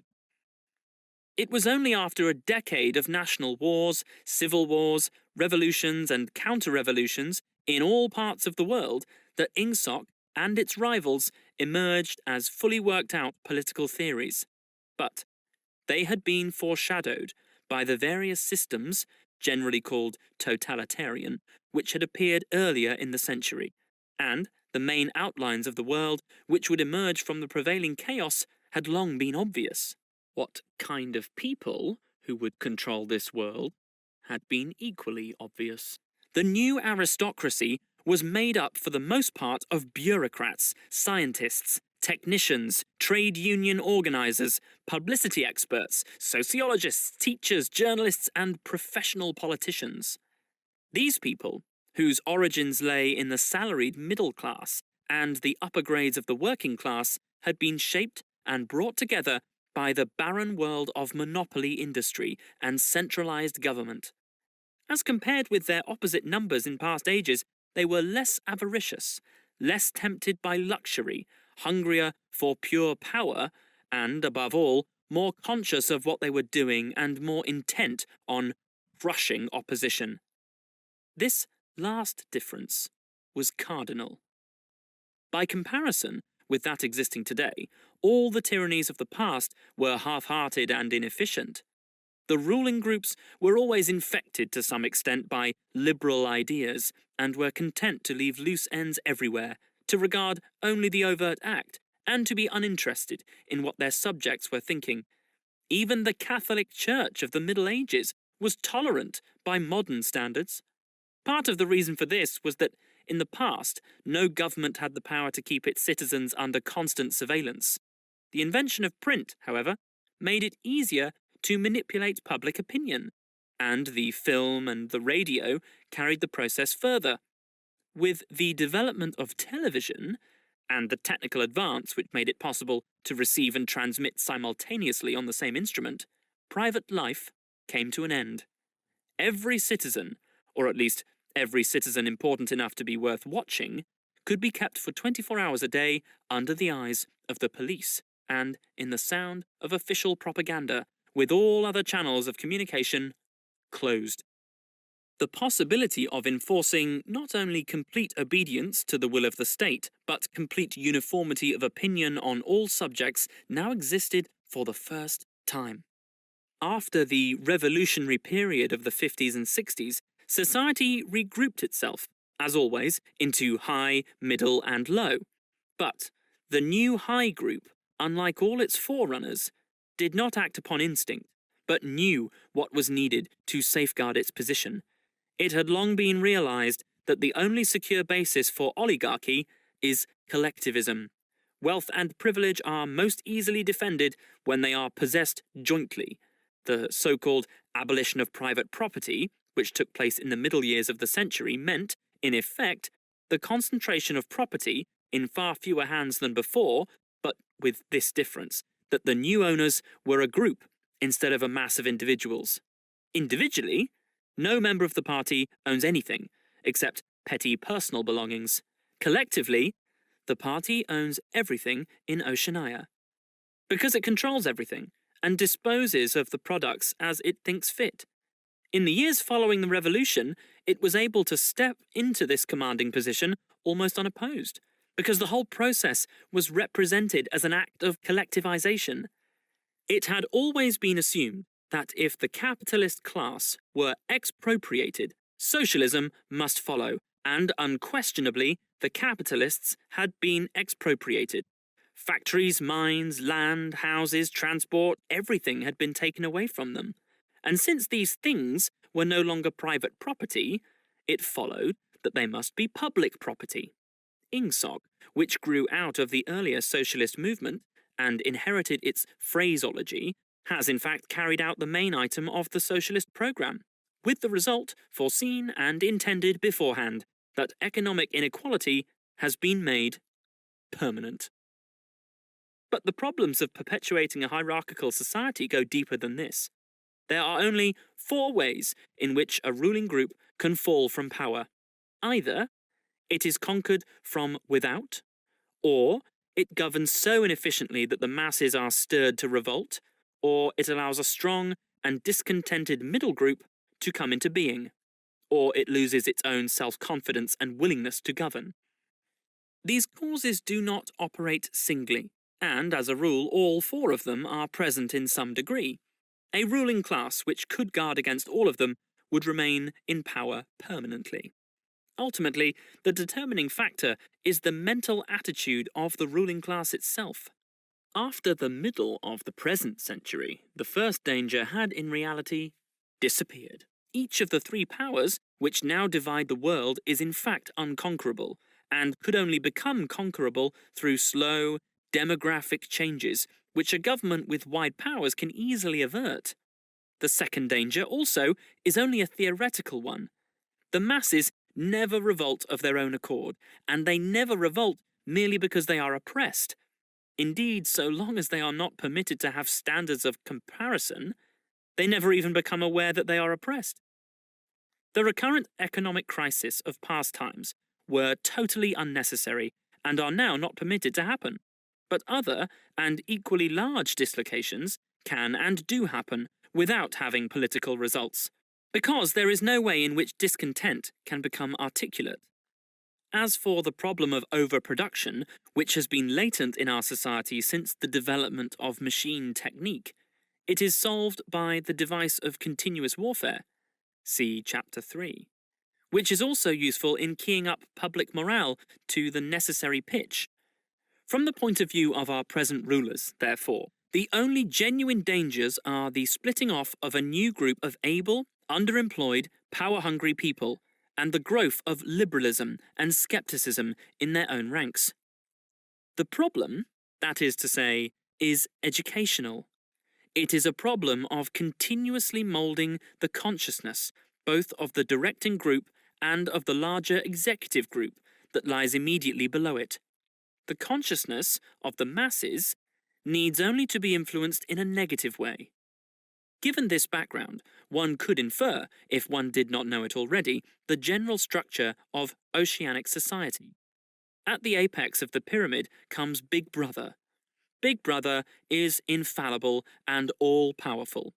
Every success, every achievement, every victory, every scientific discovery, all knowledge, all wisdom, all happiness, all virtue, are held to issue directly from his leadership and inspiration.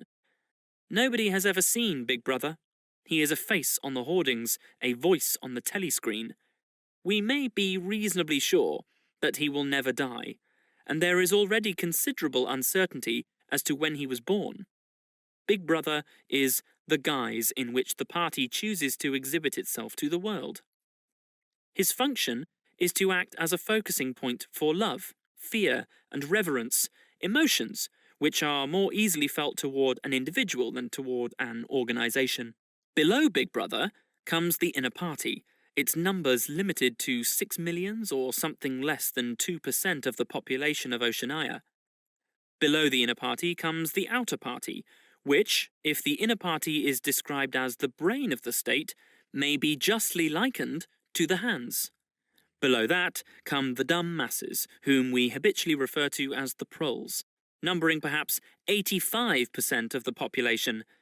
In the terms of our earlier classification, the proles are the low, for the slave populations of the equatorial lands who pass constantly from conqueror to conqueror are not a permanent or necessary part of the structure.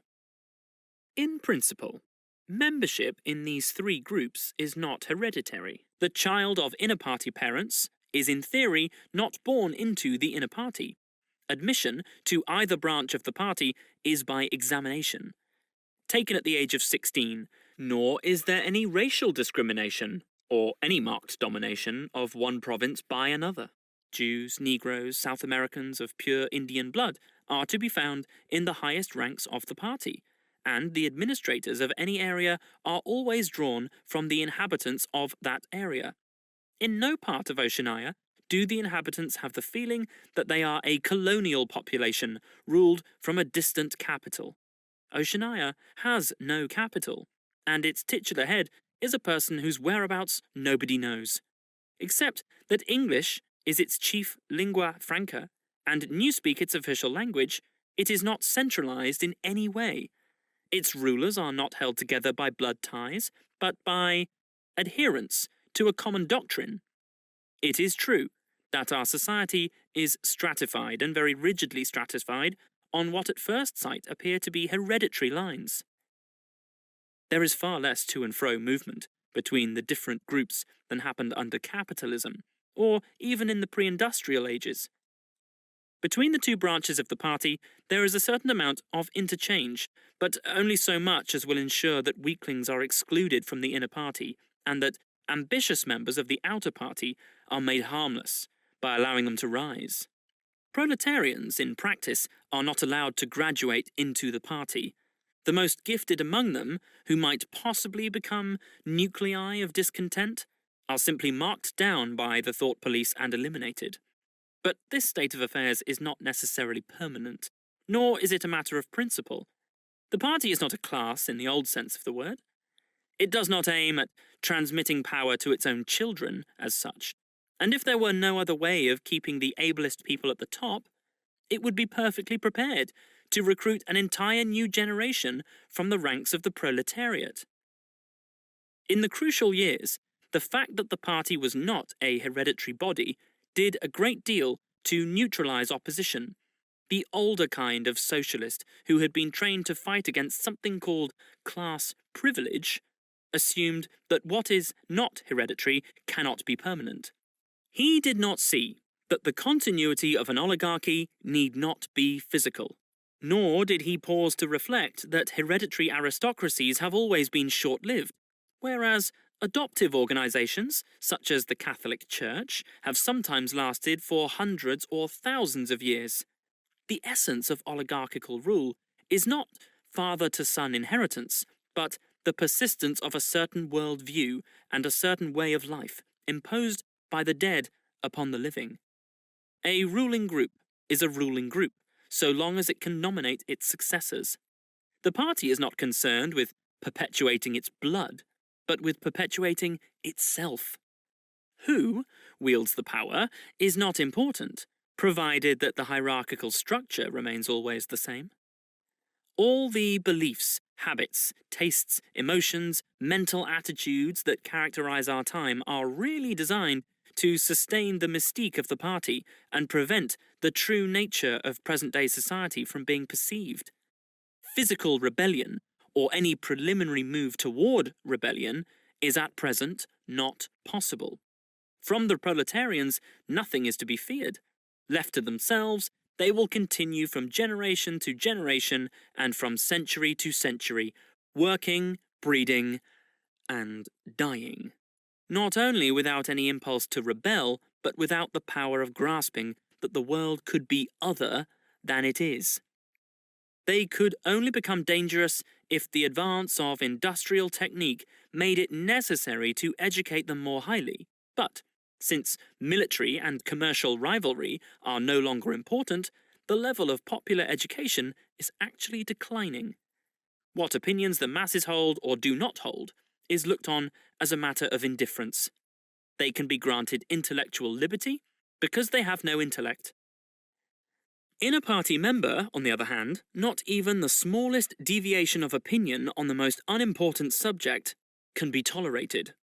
A party member lives from birth to death under the eye of the thought police. Even when he is alone, he can never be sure that he is alone.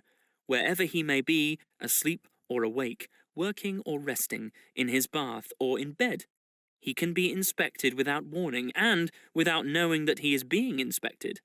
Nothing that he does is indifferent. His friendships, his relaxations, his behaviour toward his wife and children, the expression on his face when he is alone, the words he mutters in sleep, even the characteristic movements of his body are all jealously scrutinized. Not only any actual misdemeanor, but any eccentricity, however small, any change of habits, Any nervous mannerism that could possibly be the symptom of an inner struggle is certain to be detected. He has no freedom of choice, in any direction, whatever. On the other hand, his actions are not regulated by law or by any clearly formulated code of behaviour. In Oceania, there is no law. Thoughts and actions, which, when detected, mean certain death, are not formally forbidden.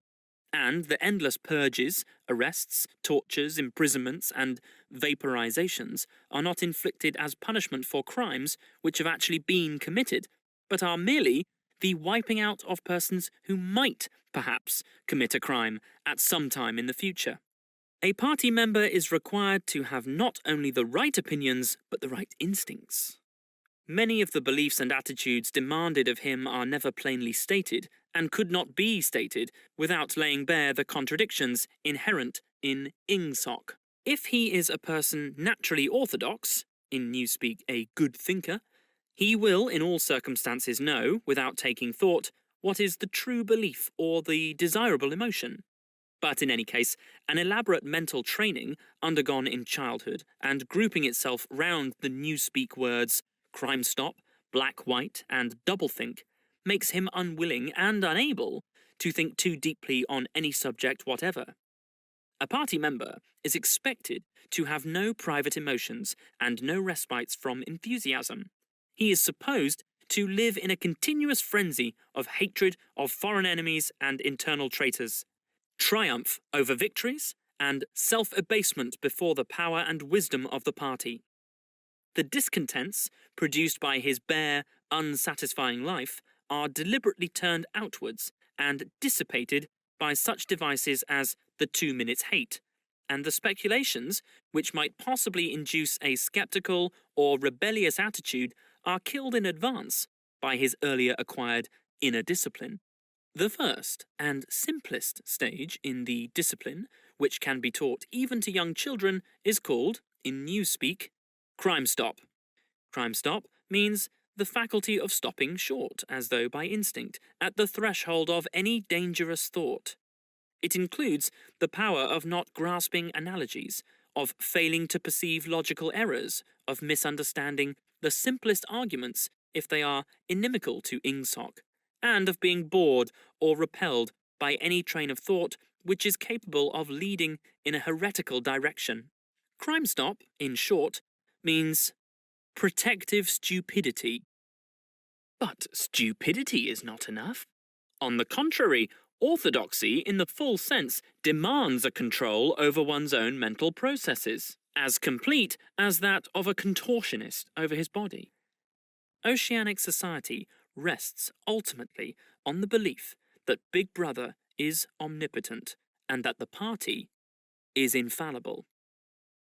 But since in reality Big Brother is not omnipotent and the party is not infallible, there is need for an unwearying, moment-to-moment flexibility in the treatment of facts. The key word here is black-white. Like so many newspeak words, this word has two mutually contradictory meanings.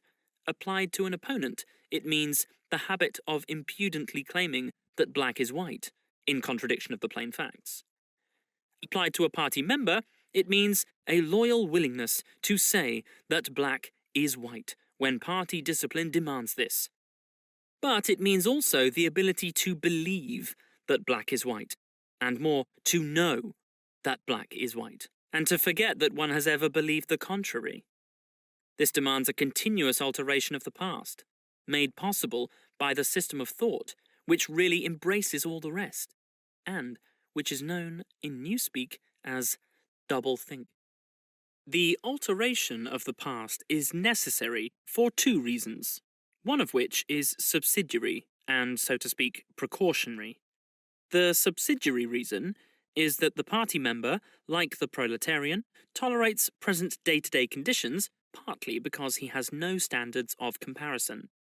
He must be cut off from the past, just as he must be cut off from foreign countries, because it is necessary for him to believe that he is better off than his ancestors and that the average level of material comfort is constantly rising. But By far more, the important reason for the readjustment of the past is the need to safeguard the infallibility of the party. It is not merely that speeches, statistics, and records of every kind must be constantly brought up to date in order to show that the predictions of the party were in all cases right.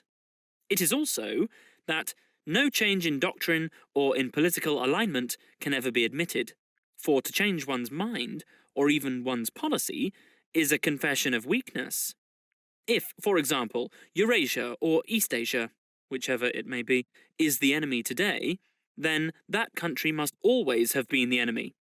And if the facts say otherwise, then the facts must be altered. Thus, history is continuously rewritten. This day-to-day falsification of the past, carried out by the Ministry of Truth, is as necessary to the stability of the regime as the work of repression and espionage carried out by the Ministry of Love. The mutability of the past is the central tenet of INGSOC. Past events, it is argued, have no objective existence, but survive only in written records and in human memories. The past is whatever the records and the memories agree upon. But since the party is in full control of all records, and in equally full control of the minds of its members, it follows that the past is whatever the party chooses to make it. It also follows that, though the past is alterable, it never has been altered in any specific instance. For when it has been recreated, in whatever shape is needed at the moment, then this new version is the past, and no different past can ever have existed. This holds good, even when, as often happens, the same event has to be altered out of recognition several times in the course of a year. At all times, the party is in possession of absolute truth, and clearly the absolute can never have been different from what it is now. It will be seen that the control of the past depends above all on the training of memory. To make sure that all written records agree with the orthodoxy of the moment is merely a mechanical act. But it is also necessary to remember that events happened in the desired manner. And if it is necessary to rearrange one's memories or to tamper with written records, then it is necessary to forget that one has done so. The trick of doing this can be learned like any other mental technique. It is learned by the majority of party members, and certainly by all who are intelligent as well as orthodox. In old speak, it is called, quite frankly, reality control. In new speak, it is called doublethink, though doublethink comprises much else as well.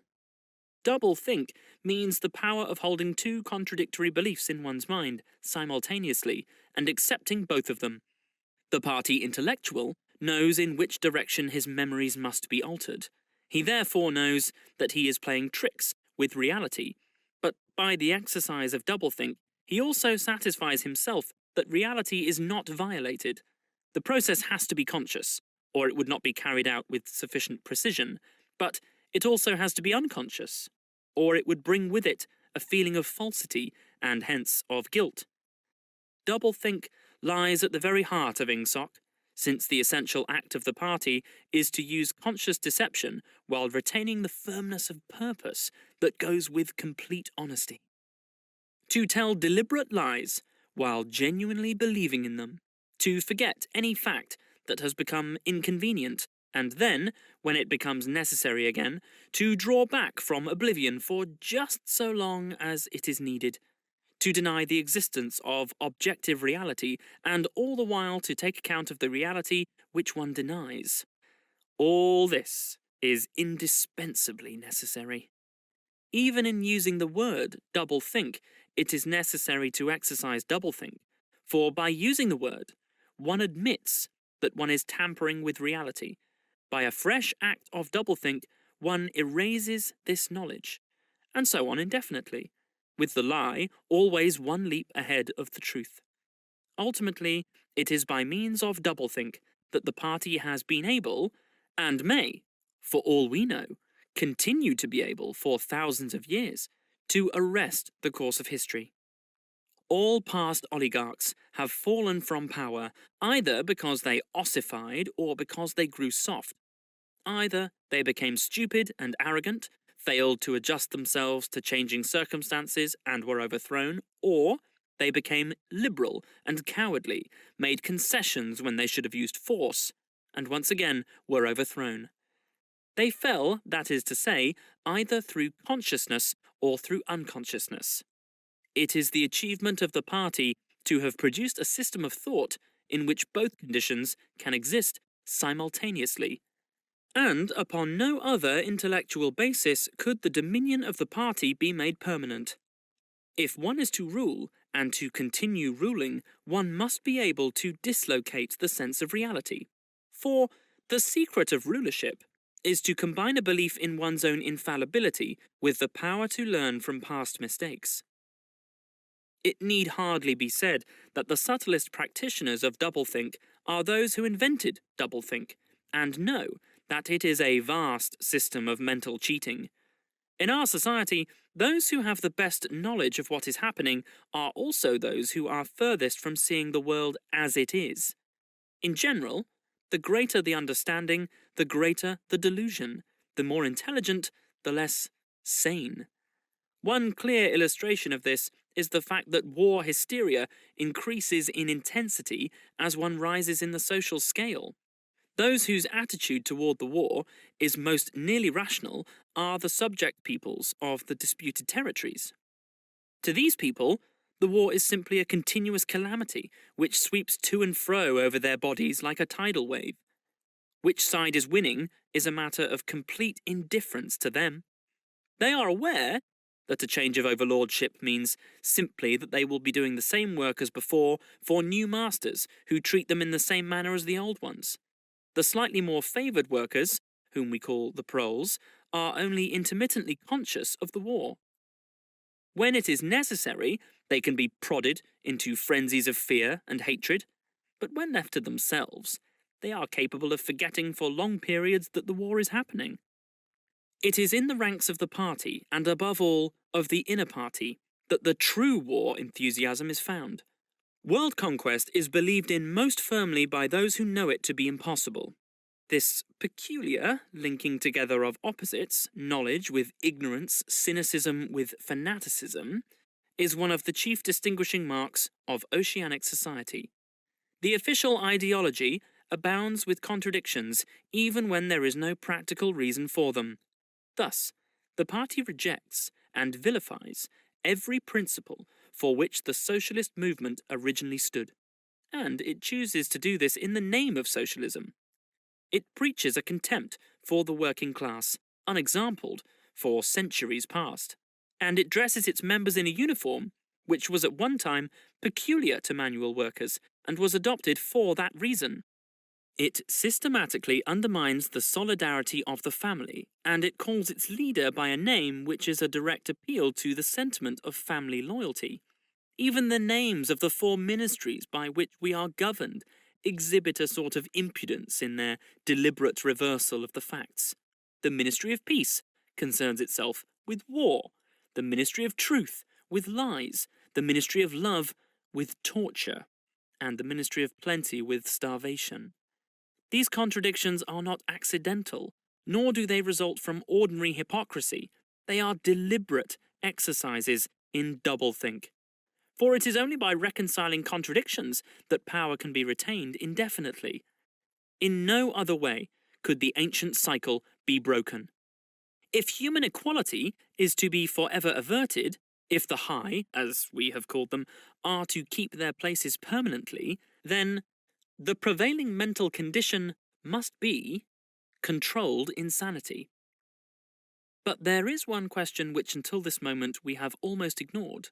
It is, why should human equality be averted? Supposing that the mechanics of the process have been rightly described, what is the motive for this huge, accurately planned effort to freeze history at a particular moment of time? Here, we reach the central secret. As we have seen, the mystique of the party, and above all of the inner party, depends upon doublethink.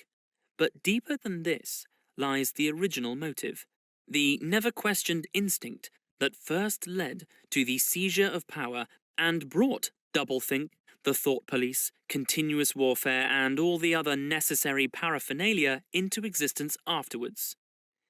The motive really consists... Winston became aware of silence, as one becomes aware of a new sound. It seemed to him that Julia had been very still for some time past. She was lying on her side, naked from the waist upwards, with her cheek pillowed on her hand and one dark lock tumbling across her eyes. Her breast rose and fell slowly and regularly. "Julia?" No answer. "Julia? Are you awake?" No answer. She was asleep. He shut the book, put it carefully on the floor, lay down, and pulled the coverlet over both of them. He had still, he reflected, not learned the ultimate secret. He understood how, he did not understand why. Chapter 1, like Chapter 3, had not actually told him anything that he did not know. It had merely systematized the knowledge that he possessed already. But, after reading it, he knew better than before that he was not mad. Being in a minority, even a minority of one, did not make you mad. There was truth, and there was untruth. And if you clung to the truth, even against the whole world, you were not mad.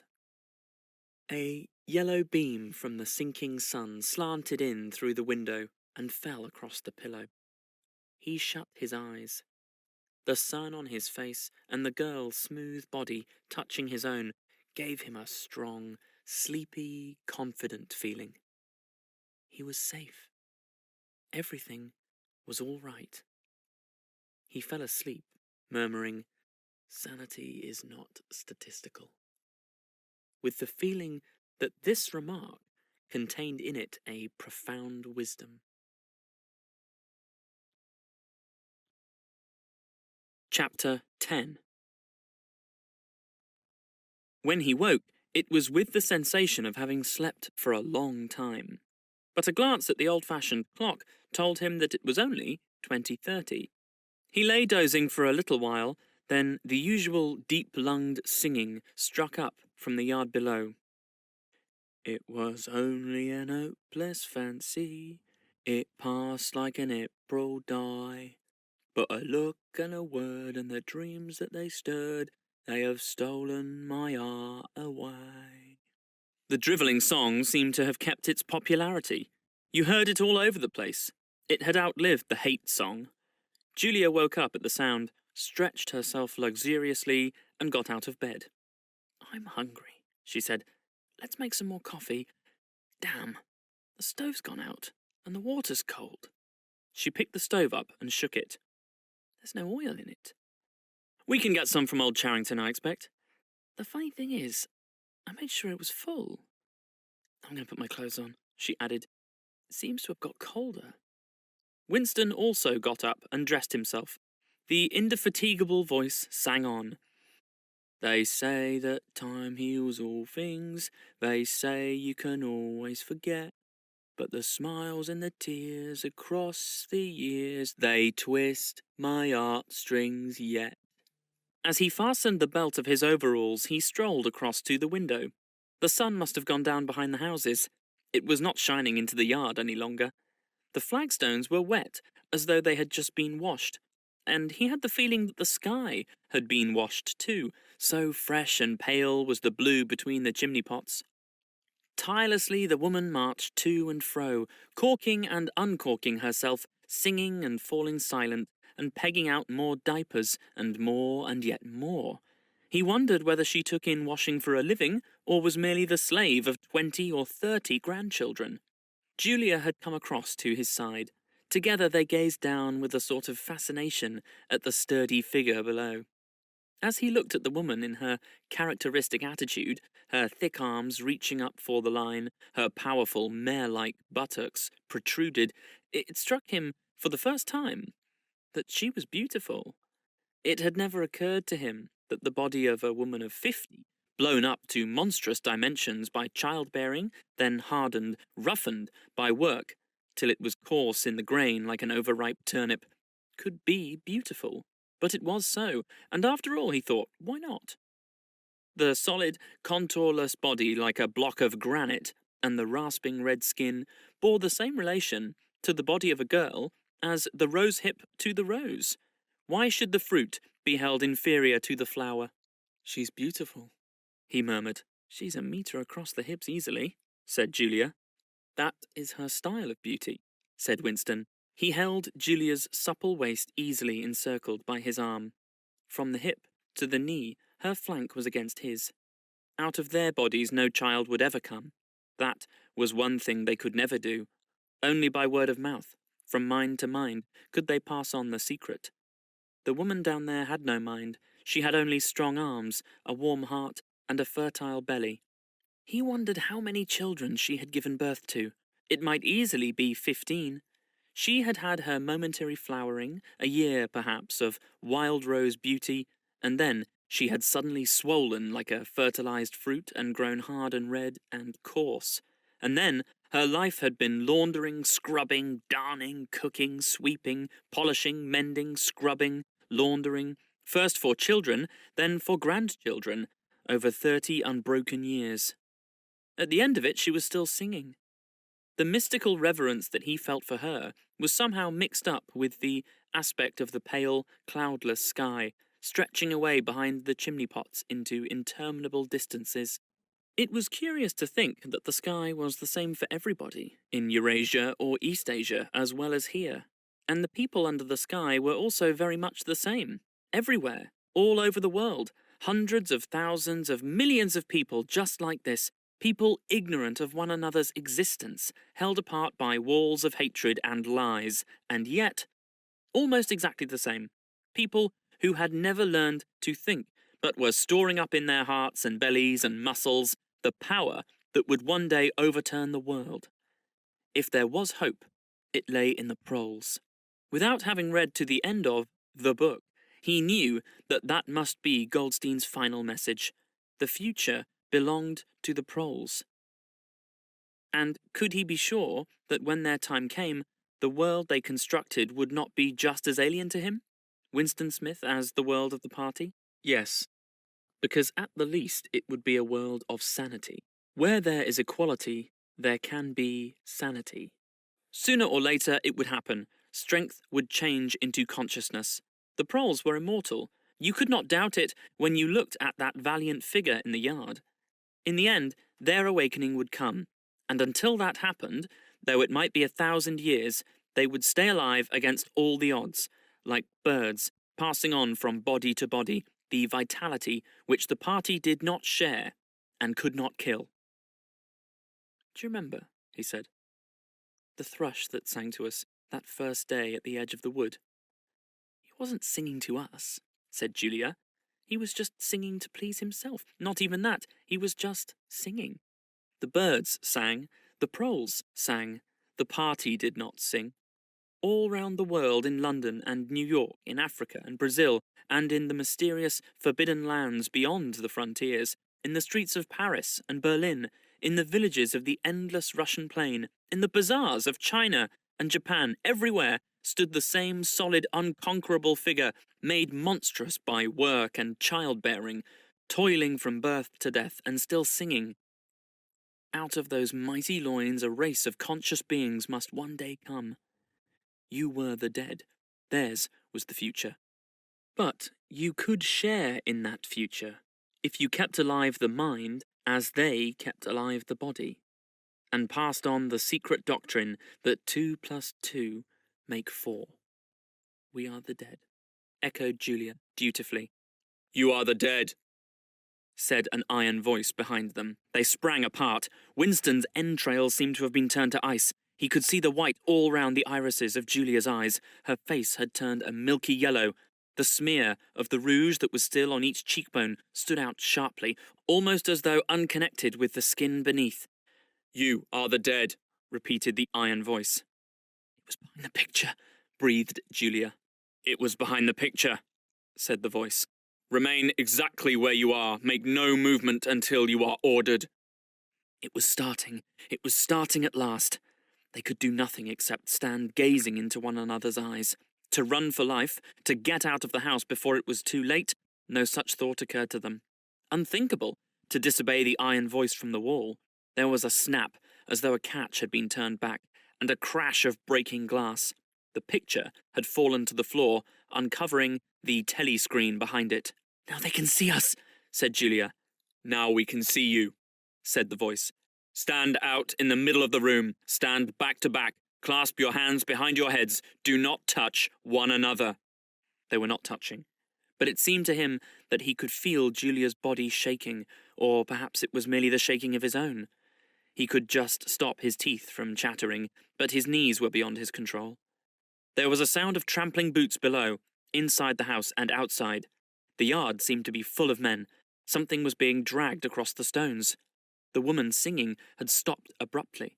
There was a long, rolling clang, as though the washtub had been flung across the yard, and then a confusion of angry shouts, which ended in a yell of pain. "The house is surrounded," said Winston. "The house is surrounded," said the voice. He heard Julia snap her teeth together. "I suppose we may as well say goodbye," she said.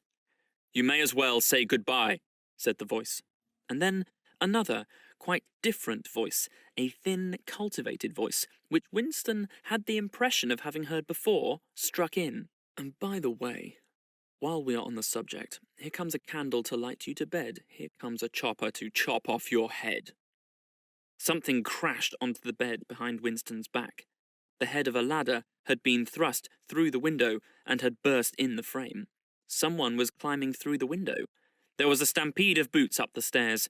The room was full of solid men in black uniforms, with iron-shod boots on their feet and truncheons in their hands. Winston was not trembling any longer. Even his eyes he barely moved. One thing alone mattered: to keep still. To keep still and not give them an excuse to hit you. A man with a smooth prize-fighter's jowl in which the mouth was only a slit paused opposite him, balancing his truncheon meditatively between thumb and forefinger.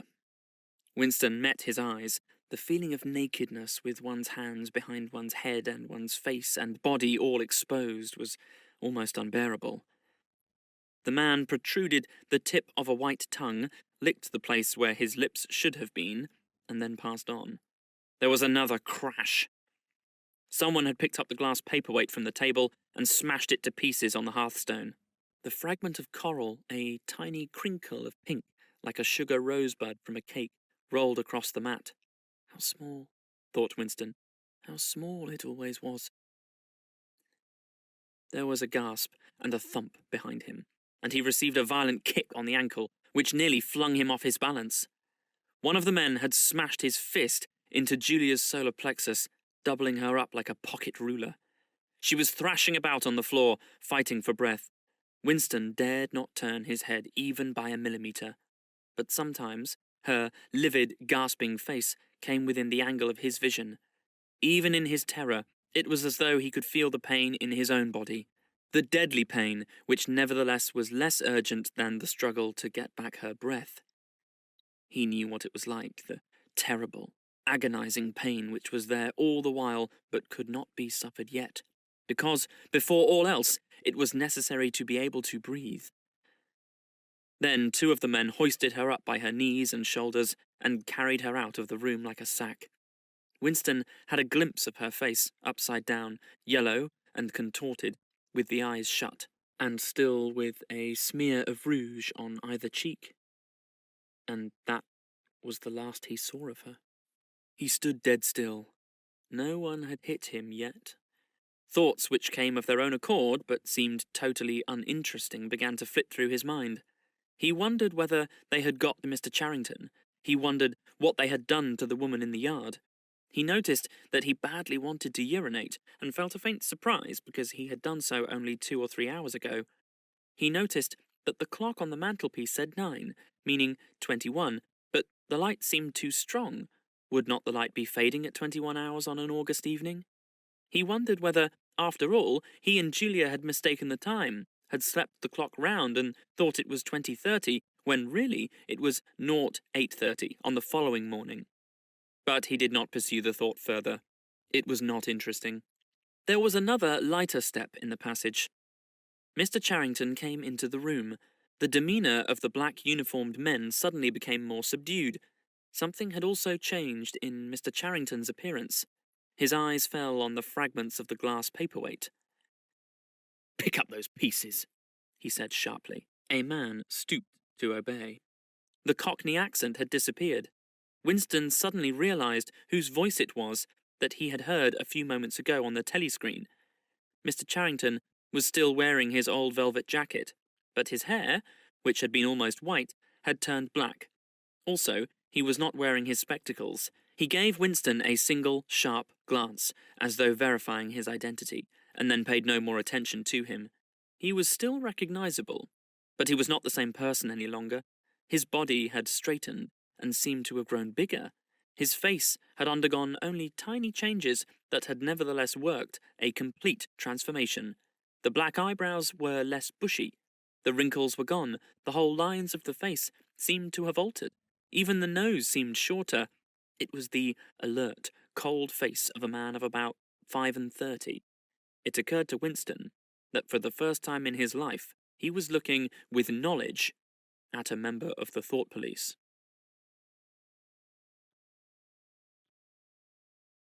Part 3.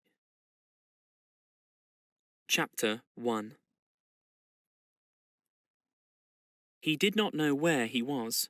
Presumably he was in the Ministry of Love, but there was no way of making certain. He was in a high-ceilinged, windowless cell with walls of glittering white porcelain. Concealed lamps flooded it with cold light, and there was a low, steady humming sound which he supposed had something to do with the air supply. A bench or shelf, just wide enough to sit on, ran round the wall, broken only by the door, and at the end, opposite the door, a lavatory pan with no wooden seat. There were 4 telescreens, one in each wall. There was a dull aching in his belly. It had been there ever since they had bundled him into the closed van and driven him away. But he was also hungry, with a gnawing, unwholesome kind of hunger. It might be 24 hours since he'd eaten. It might be 36. He still did not know, probably never would know, whether it had been morning or evening when they arrested him. Since he was arrested, he had not been fed. He sat as still as he could on the narrow bench, with his hands crossed on his knee. He had already learned to sit still. If you made unexpected movements, they yelled at you from the telescreen. But the craving for food was growing upon him. What he longed for, above all, was a piece of bread. He had an idea that there were a few breadcrumbs in the pocket of his overalls. It was even possible, he thought this because from time to time something seemed to tickle his leg, that there might be a sizable bit of crust in there. In the end, the temptation to find out overcame his fear. He slipped a hand into his pocket. "Smith!" yelled a voice from the telescreen. 6079 Smith W! Hands out of pockets in the cells! He sat still again. His hands crossed on his knee. Before being brought here, he had been taken to another place, which must have been an ordinary prison or a temporary lock-up used by the patrols. He did not know how long he had been there. Some hours, at any rate. With no clocks and no daylight, it was hard to gauge the time. It was a noisy, evil-smelling place. They had put him into a cell similar to the one he was now in, but filthy dirty and at all times crowded by 10 or 15 people. The majority of them were common criminals, but there were a few political prisoners among them. He had sat silent against the wall, jostled by dirty bodies, too preoccupied by fear and the pain in his belly to take much interest in his surroundings, but still noticing the astonishing difference in demeanour between the party prisoners and the others. The party prisoners were always silent and terrified, but the ordinary criminals seemed to care nothing for anybody. They yelled insults at the guards, fought back fiercely when their belongings were impounded, wrote obscene words on the floor, ate smuggled food, which they produced from mysterious hiding places in their clothes, and even shouted down the telescreen when it tried to restore order. On the other hand, some of them seemed to be on good terms with the guards, called them by nicknames, and tried to wheedle cigarettes through the spy hole in the door. The guards, too, treated the common criminals with a certain forbearance, even when they had to handle them roughly. There was much talk about the forced labour camps to which most of the prisoners expected to be sent. It was all right, in the camps, he gathered, so long as you had good contacts and knew the ropes. There were bribery, favouritism, and racketeering of every kind. There were homosexuality and prostitution. There was even illicit alcohol distilled from potatoes. The positions of trust were given only to the common criminals, especially the gangsters and the murderers, who formed a sort of aristocracy. All the dirty jobs were done by the politicals. There was a constant come and go of prisoners of every description: drug peddlers, thieves, bandits, black marketeers, drunks, prostitutes. Some of the drunks were so violent that the other prisoners had to combine to suppress them. An enormous wreck of a woman, aged about 60, with great tumbling breasts and thick coils of white hair, which had come down in her struggles, was carried in, kicking and shouting, by 4 guards who had hold of her, one at each corner. They wrenched off the boots with which she had been trying to kick them and dumped her down across Winston's lap, almost breaking his thigh bones. The woman hoisted herself upright and followed them out with a yell of "Bastards!" Then, noticing that she was sitting on something uneven, she slid off Winston's knees onto the bench. "Beg pardon, dearie," she said. "I wouldn't sat on you, only the buggers put me there. They don't know how to treat a lady, do they?" She paused, patted her breast, and belched. "Pardon," she said. "I ain't myself quite." She leaned forward and vomited copiously on the floor. "That's better," she said, leaning back with closed eyes. "Never keep it down, that's what I say. Get it up whilst it's fresh in your stomach, like." She revived, turned to have another look at Winston, and seemed immediately to take a fancy to him. She put a vast arm round his shoulder and drew him toward her, breathing beer and vomit into his face. "What's your name, dearie?" she said. "Smith," said Winston. "Smith?" said the woman. "That's funny, my name's Smith too. Why," she added sentimentally, "I might be your mother." She might, thought Winston, be his mother. She was about the right age and physique, and it was probable that people changed somewhat after 20 years in a forced labour camp. No one else had spoken to him. To a surprising extent, the ordinary criminals ignored the party prisoners. The pollets, they called them, with a sort of uninterested contempt. The party prisoners seemed terrified of speaking to anybody, and above all, of speaking to one another. Only once, when 2 party members, both women, were pressed close together on the bench, he overheard amid the din of voices a few hurriedly whispered words, and in particular a reference to something called Room 101, which he did not understand. It might be 2 or 3 hours ago that they had brought him here. The dull pain in his belly never went away, but sometimes it grew better and sometimes worse, and his thoughts expanded or contracted accordingly. When it grew worse, he thought only of the pain itself and of his desire for food. When it grew better, panic took hold of him. There were moments when he foresaw the things that would happen to him with such actuality that his heart galloped and his breath stopped. He felt the smash of truncheons on his elbows and iron-shod boots on his shins. He saw himself grovelling on the floor, screaming for mercy through broken teeth. He hardly thought of Julia. He could not fix his mind on her. He loved her, and he would not betray her. But that was only a fact, known as he knew the rules of arithmetic. He felt no love for her, and he hardly even wondered what was happening to her. He thought oftener of O'Brien, with a flickering hope. O'Brien must know that he had been arrested. The Brotherhood, he had said, never tried to save its members. But there was the razor blade. They would send the razor blade if they could. There would be, perhaps, 5 seconds before the guards could rush into his cell. The blade would bite into him with a sort of burning coldness, and even the fingers that held it would be cut to the bone. Everything came back to his sick body, which shrank, trembling from the smallest pain. He was not certain that he would use the razor blade even if he got the chance. It was more natural to exist from moment to moment, accepting another 10 minutes' life, even with the certainty that there was torture at the end of it. Sometimes he tried to calculate the number of porcelain bricks in the wall of the cell. It should have been easy. But he always lost count at some point or another. More often, he wondered where he was and what time of day it was. At one moment, he felt certain that it was broad daylight outside, and at the next, equally certain that it was pitch darkness. In this place, he knew instinctively, the lights would never be turned out. It was the place with no darkness. He saw now why O'Brien had seemed to recognise the illusion. In the Ministry of Love, there were no windows. His cell might be at the heart of the building or against its outer wall. It might be 10 floors below the ground or 30 above it. He moved himself mentally from place to place and tried to determine by the feeling of his body whether he was perched high in the air or buried deep underground. There was a sound of marching boots outside. The steel door opened with a clang. A young officer, a trim, black-uniformed figure who seemed to glitter all over with polished leather and whose pale, straight-featured face was like a wax mask, stepped smartly through the doorway. He motioned to the guards outside to bring in the prisoner they were leading.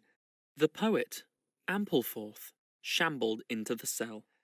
Ampleforth made one or two uncertain movements from side to side, as though having some idea that there was another door to go out of, and then began to wander up and down the cell. He had not yet noticed Winston's presence. His troubled eyes were gazing at the wall about a metre above the level of Winston's head. He was shoeless, large, dirty toes were sticking out of the holes in his socks. He was also several days away from a shave. A scrubby beard covered his face to the cheekbones, giving him an air of ruffianism that went oddly with his large, weak frame and nervous movements. Winston roused himself a little from his lethargy. He must speak to Ampleforth and risk the yell from the telescreen. It was even conceivable that Ampleforth was the bearer of the razor blade. Ampleforth, he said. There was no yell from the telescreen. Ampleforth paused, mildly startled. His eyes focused themselves slowly on Winston. "Ah, Smith," he said. "You too. What are you in for? To tell you the truth?" He sat down awkwardly on the bench opposite Winston. "There is only one offence, is there not?" he said. "And have you committed it?" "Apparently I have."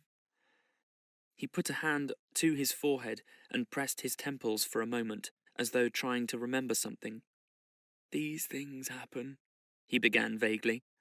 "I have been able to recall one instance, a possible instance. It was an indiscretion, undoubtedly. We were producing a definitive edition of the poems of Kipling. I allowed the word God to remain at the end of a line.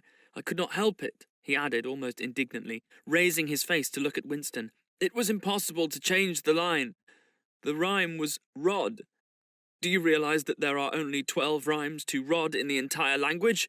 For days I'd racked my brains. There was no other rhyme."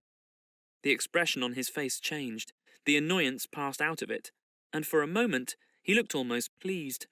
A sort of intellectual warmth. The joy of the pedant who has found out some useless fact shone through the dirt and scrubby hair. "Has it ever occurred to you," he said, "that the whole history of English poetry has been determined by the fact that the English language lacks rhymes?" No, that particular thought had never occurred to Winston, nor, in the circumstances, did it strike him as very important or interesting. "Do you know what time of day it is?" he said. Ampleforth looked startled again. "I had hardly thought about it. They arrested me. It could be 2 days ago, perhaps 3. His eyes flitted round the walls, as though he half expected to find a window somewhere. "There is no difference between night and day in this place. I do not see how anyone can calculate the time."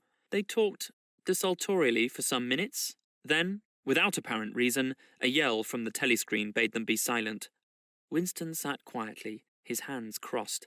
Ampleforth, too large to sit in comfort on the narrow bench, fidgeted from side to side, clasping his first round one knee, then round the other. The telescreen barked at him to keep still. Time passed. 20 minutes, an hour. It was difficult to judge. Once more, there was a sound of boots outside. Winston's entrails contracted. Soon, very soon, perhaps in 5 minutes, perhaps now, the tramp of boots would mean that his own turn had come. The door opened. The cold-faced young officer stepped into the cell. With a brief movement of the hand, he indicated Ampleforth. "Room 101, he said. Ampleforth marched clumsily out between the guards, his face vaguely perturbed, but uncomprehending. What seemed like a long time passed. The pain in Winston's belly had revived. His mind sagged round and round on the same track, like a ball falling again and again into the same series of slots. He had only 6 thoughts: the pain in his belly, the piece of bread, the blood and the screaming, O'Brien, Julia, the razor blade. There was another spasm in his entrails. The heavy boots were approaching. As the door opened, the wave of air that it created brought in a powerful smell of cold sweat. Parsons walked into the cell. He was wearing khaki shorts and a sports shirt. This time, Winston was startled into self-forgetfulness. "You? Here?" he said. Parsons gave Winston a glance in which there was neither interest nor surprise, but only misery.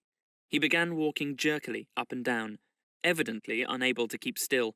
Each time he straightened his pudgy knees, it was apparent that they were trembling. His eyes had a wide, open, staring look, as though he could not prevent himself from gazing at something in the middle distance. "What are you in for?" said Winston. "Thought crime," said Parsons, almost blubbering. The tone of his voice implied at once a complete admission of his guilt and a sort of incredulous horror that such a word could be applied to himself. He paused opposite Winston and began eagerly appealing to him. "You don't think they'll shoot me, do you, old chap? They don't shoot you if you haven't actually done anything, only thoughts, which you can't help. I know they give you a fair hearing. Oh, I trust them for that. They'll know my record, won't they? You know what kind of chap I was. Not a bad chap in my way. Not brainy, of course, but keen. I tried to do my best for the party, didn't I? I'll get off with 5 years, don't you think? Or even 10 years? A chap like me could make himself pretty useful in a Labour camp. They wouldn't shoot me for going off the rails just once." "Are you guilty?" said Winston. "Of course I'm guilty," cried Parsons with a servile glance at the telescreen. "You don't think the party would arrest an innocent man, do you?" His frog-like face grew calmer and even took on a slightly sanctimonious expression. "Thought crime is a dreadful thing, old man," he said sententiously. "It's insidious. It can get hold of you without your even knowing it. Do you know how it got hold of me? In my sleep. Yes, that's a fact. There I was, working away, trying to do my bit. Never knew I had any bad stuff in my mind at all. And then I started talking in my sleep. Do you know what they heard me saying?" He sank, his voice like someone who is obliged for medical reasons to utter an obscenity. "Down with Big Brother. Yes, I said that. Said it over and over again, it seems. Between you and me, old man, I'm glad they got me before it went any further. Do you know what I'm going to say to them when I go before the tribunal? Thank you. I'm going to say thank you for saving me before it was too late." "Who denounced you?" said Winston. "It was my little daughter," said Parsons with a sort of doleful pride. "She listened at the keyhole, heard what I was saying, and nipped off to the patrols the very next day. Pretty smart for a nipper of 7, eh? I don't bear her any grudge for it. In fact, I'm proud of her. It shows I brought her up in the right spirit, anyway." He made a few more jerky movements up and down, several times casting a longing glance at the lavatory pan. Then he suddenly ripped down his shorts. "Excuse me, old man," he said. "I can't help it, it's the waiting." He plumped his large posterior into the lavatory pan. Winston covered his face with his hands. "Smith!" yelled the voice from the telescreen. 6079 Smith W! Uncover your face! No face is covered in the cells! Winston uncovered his face. Parsons used the lavatory loudly and abundantly. It then turned out that the plug was defective, and the cell stank abominably for hours afterwards. Parsons was removed. More prisoners came and went mysteriously. One, a woman, was consigned to room 101, and, Winston noticed, seemed to shrivel and turn a different colour when she heard the words. A time came when, if it had been morning, when he was brought here, it would be afternoon, or, if it had been afternoon, then it would be midnight. There were 6 prisoners in the cell, men and women. All sat very still. Opposite Winston, there sat a man with a chinless, toothy face, exactly like that of some large, harmless rodent. His fat, mottled cheeks were so pouched at the bottom that it was difficult not to believe that he had little stores of food tucked away there. His pale grey eyes flitted timorously from face to face and turned quickly away again when he caught anyone's eye.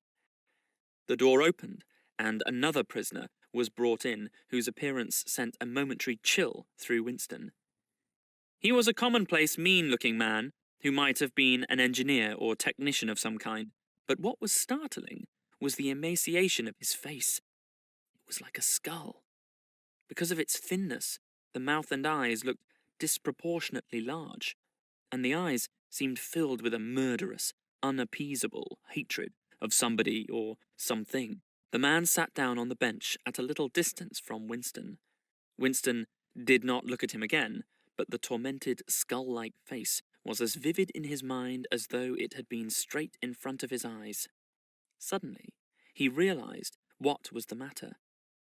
The man was dying of starvation. The same thought seemed to occur almost simultaneously to everyone in the cell.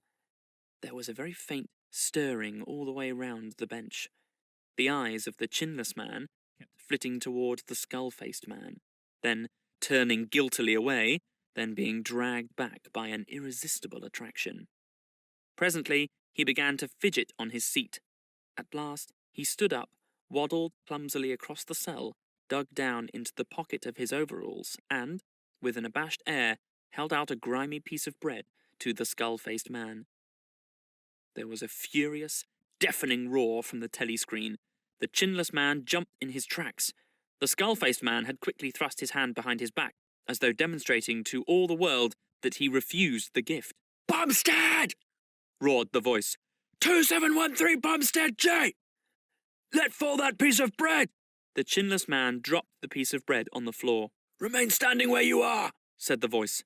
"Face the door! Make no movement!" The chinless man obeyed. His large, pouchy cheeks were quivering uncontrollably.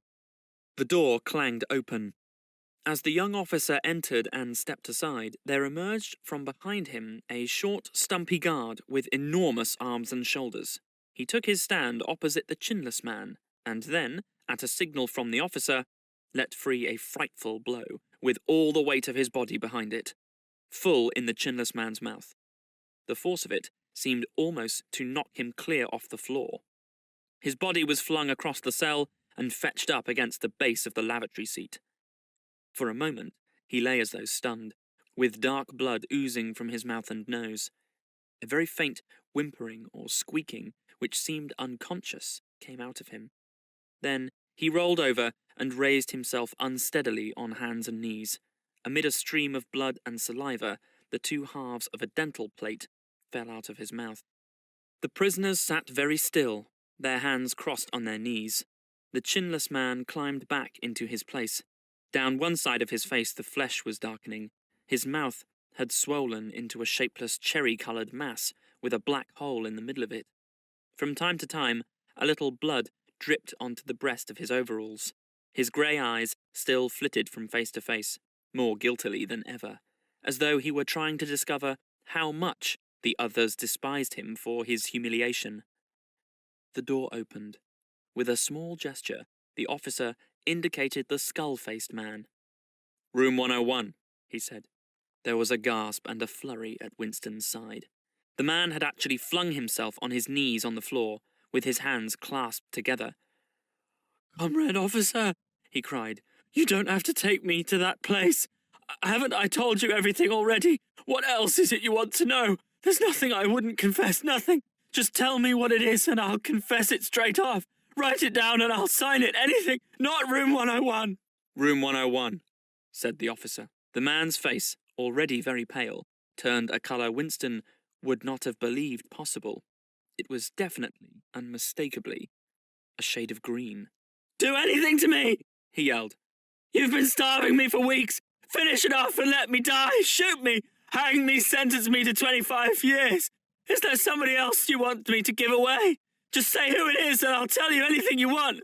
I don't care who it is or what you do to them. I've got a wife and 3 children, and the biggest of them isn't 6 years old. You can take the whole lot of them, and cut their throats in front of my eyes, I'll stand by and watch it, but not Room 101. Room 101, said the officer. The man looked frantically round at the other prisoners, as though with some idea that he could put another victim in his own place. His eyes settled on the smashed face of the chinless man. He flung out a lean arm. "That's the one you ought to be taking, not me!" he shouted. "You didn't hear what he was saying after they bashed his face. Give me a chance, though. I'll tell you every word of it. He's the one against the party, not me." The guard stepped forward. The man's voice rose to a shriek. "You didn't hear him!" he repeated. "Something went wrong with the telescreen. He's the one you want. Take him, not me." The two sturdy guards had stopped to take him by the arms, but just at this moment he flung himself across the floor of the cell and grabbed one of the iron legs that supported the bench. He had set up a wordless howling like an animal. The guards took hold of him to wrench him loose, but he clung on with astonishing strength. For perhaps 20 seconds they were hauling at him. The prisoners sat quiet, their hands crossed on their knees, looking straight in front of them. The howling stopped. The man had no breath left for anything except hanging on. Then there was a different kind of cry. A kick from a guard's boot had broken the fingers of one of his hands. They dragged him to his feet. "Room 101, said the officer. The man was led out, walking unsteadily, with head sunken, nursing his crushed hand. All the fight had gone out of him. A long time passed. If it had been midnight when the skull-faced man was taken away, it was morning. If morning, it was afternoon. Winston was alone, and had been alone for hours. The pain of sitting on the narrow bench was such that often he got up and walked about, unreproved by the telescreen. The piece of bread still lay where the chinless man had dropped it. At the beginning, it needed a hard effort not to look at it, but presently hunger gave way to thirst. His mouth was sticky and evil-tasting. The humming sound and the unvarying white light induced a sort of faintness, an empty feeling inside his head. He would get up, because the ache in his bones was no longer bearable, and then would sit down again, almost at once, because he was too dizzy to make sure of staying on his feet. Whenever his physical sensations were a little under control, the terror returned. Sometimes, with a fading hope, he thought of O'Brien and the razor blade. It was thinkable that the razor blade might arrive concealed in his food, if he were ever fed. More dimly, he thought of Julia. Somewhere or other, she was suffering, perhaps far worse than he. She might be screaming with pain at this moment. He thought, if I could save Julia by doubling my own pain, would I do it? Yes, I would. But that was merely an intellectual decision, taken because he knew that he ought to take it. He did not feel it. In this place you could not feel anything, except pain and the foreknowledge of pain. Besides, was it possible, when you were actually suffering it, to wish for any reason whatever that your own pain should increase? But that question was not answerable yet. The boots were approaching again. The door opened. O'Brien came in. Winston started to his feet. The shock of the sight had driven all caution out of him. For the first time in many years, he forgot the presence of the telescreen. "They've got you too!" he cried. "They got me a long time ago," said O'Brien with a mild, almost regretful irony. He stepped aside. From behind him there emerged a broad-chested guard with a long black truncheon in his hand. "You knew this, Winston," said O'Brien. "Don't deceive yourself. You did know it. You have always known it." Yes, he saw now. He had always known it. But there was no time to think of that. All he had eyes for was the truncheon in the guard's hand. It might fall anywhere, on the crown, on the tip of the ear, on the upper arm, on the elbow. The elbow.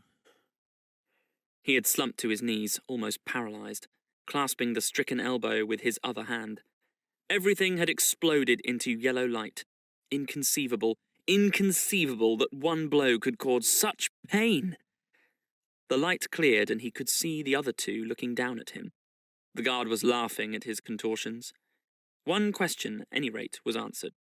Never, for any reason on earth, could you wish for an increase of pain. Of pain, you could only wish one thing, that it should stop. Nothing in the world was so bad as physical pain. In the face of pain, there are no heroes. No heroes, he thought, over and over, as he writhed on the floor, clutching uselessly at his disabled left arm. Chapter 2. He was lying on something that felt like a camp bed, except that it was higher off the ground, and that he was fixed down in some way so that he could not move. Light that seemed stronger than usual was falling on his face. O'Brien was standing at his side, looking down at him intently. At the other side of him stood a man in a white coat, holding a hypodermic syringe. Even after his eyes were open, he took in his surroundings only gradually. He had the impression of swimming up into this room from quite some different world, a sort of underwater world far beneath it. How long had he been down there, he did not know. Since the moment when they arrested him, he had not seen darkness or daylight. Besides, his memories were not continuous. There had been times when consciousness, even the sort of consciousness that one has in sleep, had stopped dead and started again after a blank interval. But whether the intervals were of days or weeks or only seconds, there was no way of knowing. With that first blow on the elbow, the nightmare had started. Later, he was to realize that all that then happened was merely a preliminary, a routine interrogation to which nearly all prisoners were subjected. There was a long range of crimes, espionage, sabotage, and the like, to which everyone had to confess as a matter of course. The confession was a formality, though the torture was real. How many times he had been beaten, how long the beatings had continued, he could not remember. Always, there were 5 or 6 men in black uniforms at him simultaneously. Sometimes it was fists, sometimes it was truncheons, sometimes it was steel rods, sometimes it was boots. There were times when he rolled about on the floor, as shameless as an animal, writhing his body this way and that in an endless, hopeless effort to dodge the kicks, and simply inviting more and yet more kicks, in his ribs, in his belly, on his elbows, on his shins, in his groin, in his testicles, on the bone at the base of his spine. There were times when it went on and on and on, until the cruel, wicked, unforgivable thing seemed to him not that the guards continued to beat him, but that he could not force himself into losing consciousness. There were times when his nerves so forsook him that he began shouting for mercy even before the beating began, when the mere sight of a fist drawn back for a blow was enough to make him pour forth a confession of real and imaginary crimes.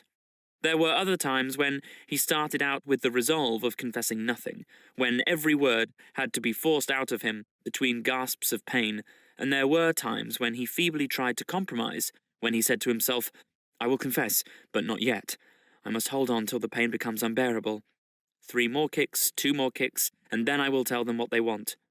Sometimes he was beaten till he could hardly stand, then flung like a sack of potatoes onto the stone floor of a cell, left to recuperate for a few hours, and then taken out and beaten again. There were also longer periods of recovery. He remembered them dimly, because they were spent chiefly in sleep or stupor.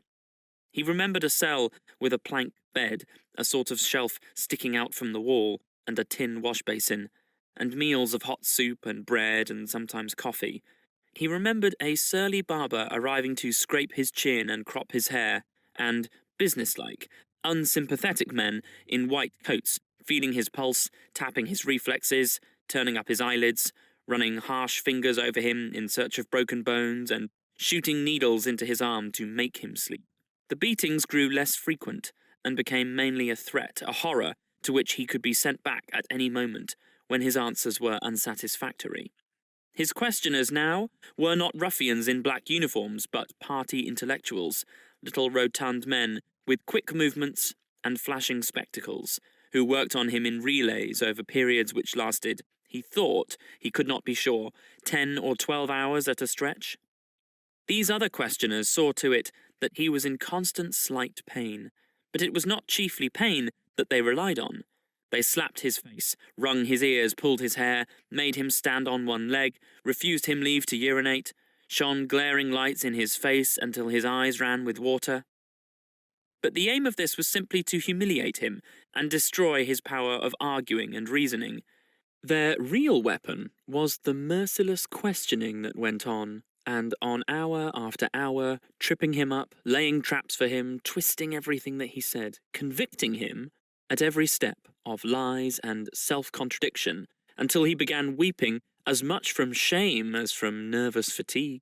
Sometimes he would weep half a dozen times in a single session. Most of the time, they screamed abuse at him and threatened at every hesitation to deliver him over to the guards again. But sometimes they would suddenly change their tune, call him comrade, appeal to him in the name of Ingsoc and Big Brother, and ask him sorrowfully whether even now he had not enough loyalty to the party left to make him wish to undo the evil he had done. When his nerves were in rags after hours of questioning, even this appeal could reduce him to snivelling tears. In the end, the nagging voices broke him down more completely than the boots and fists of the guards. He became simply a mouth that uttered, a hand that signed whatever was demanded of him. His sole concern was to find out what they wanted him to confess, and then confess it quickly, before the bullying started anew. He confessed to the assassination of eminent party members, the distribution of seditious pamphlets, embezzlement of public funds, sale of military secrets, sabotage of every kind. He confessed that he had been a spy in the pay of the East Asian government as far back as 1968. He confessed that he was a religious believer, an admirer of capitalism, and a sexual pervert. He confessed that he had murdered his wife, although he knew, and his questioners must have known, that his wife was still alive. He confessed that for years he had been in personal touch with Goldstein and had been a member of an underground organization which had included almost every human being he had ever known. It was easier to confess everything and implicate everybody. Besides, in a sense, it was all true. It was true that he had been an enemy of the party, and in the eyes of the party, there was no distinction between the thought and the deed. There were also memories of another kind. They stood out in his mind disconnectedly, like pictures with blackness all round them. He was in a cell which might have been either dark or light, because he could see nothing except a pair of eyes. Near at hand, some kind of instrument was ticking slowly and regularly. The eyes grew larger and more luminous. Suddenly, he floated out of his seat, dived into the eyes, and was swallowed up. He was strapped into a chair, surrounded by dials, under dazzling lights. A man in a white coat was reading the dials. There was a tramp of heavy boots outside. The door clanged open. The waxen-faced officer marched in, followed by 2 guards. "Room 101, said the officer. The man in the white coat did not turn round. He did not look at Winston either. He was only looking at the dials. He was rolling down a mighty corridor, a kilometre wide, full of glorious golden light, roaring with laughter and shouting out confessions at the top of his voice. He was confessing everything, even the things he had succeeded in holding back under torture. He was relating the entire history of his life to an audience who knew it already. With him were the guards, the other questioners, the men in white coats, O'Brien, Julia, Mr. Charrington, all rolling down the corridors together and shouting with laughter. Some dreadful thing which had lain embedded in the future had somehow been skipped over and had not happened.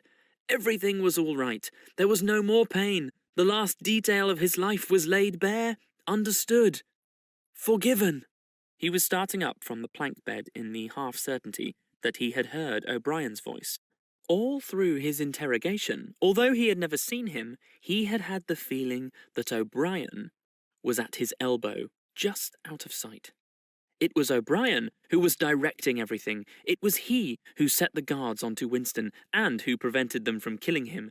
It was he who decided when Winston should scream with pain, when he should have a respite, when he should be fed, when he should sleep, when the drugs should be pumped into his arm. It was he who asked the questions and suggested the answers. He was the tormentor. He was the protector. He was the inquisitor. He was the friend.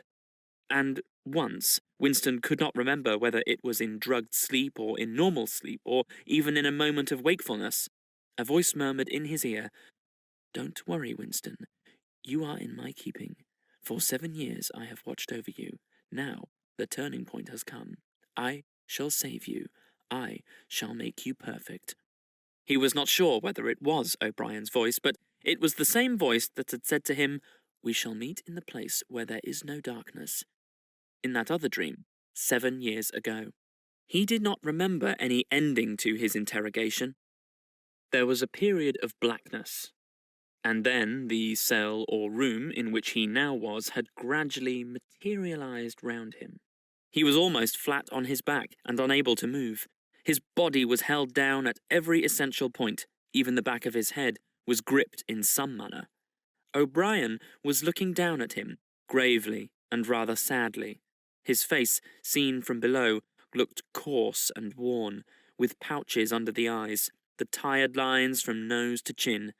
He was older than Winston had thought him. He was perhaps 48 or 50. Under his hand there was a dial, with a lever on top and figures running round the face. "I told you," said O'Brien, "that if we met again, it would be here." "Yes," said Winston.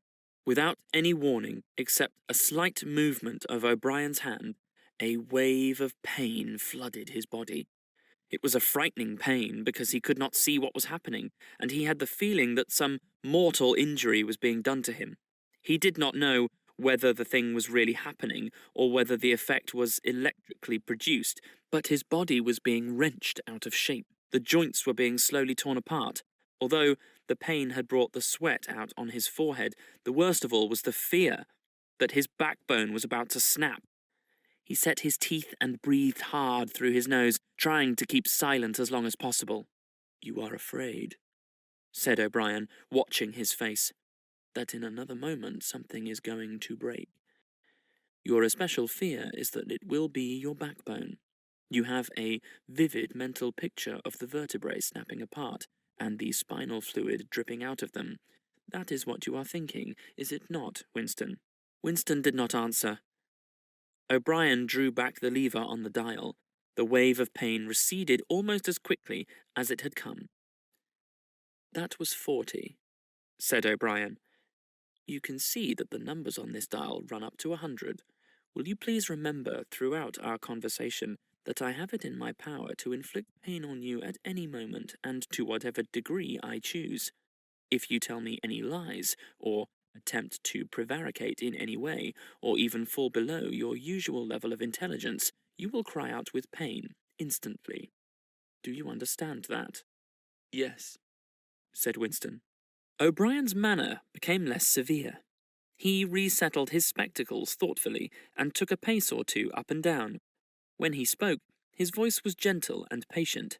He had the air of a doctor, a teacher, even a priest, anxious to explain and persuade rather than to punish. "I am taking trouble with you, Winston," he said, "because you are worth trouble. You know perfectly well what is the matter with you. You have known it for years, though you have fought against the knowledge. You are mentally deranged. You suffer from a defective memory. You are unable to remember real events, and you persuade yourself that you remember other events which never happened. Fortunately, it is curable.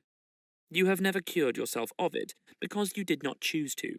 There was a small effort of the will that you were not ready to make. Even now, I am well aware you are clinging to your disease under the impression that it is virtue.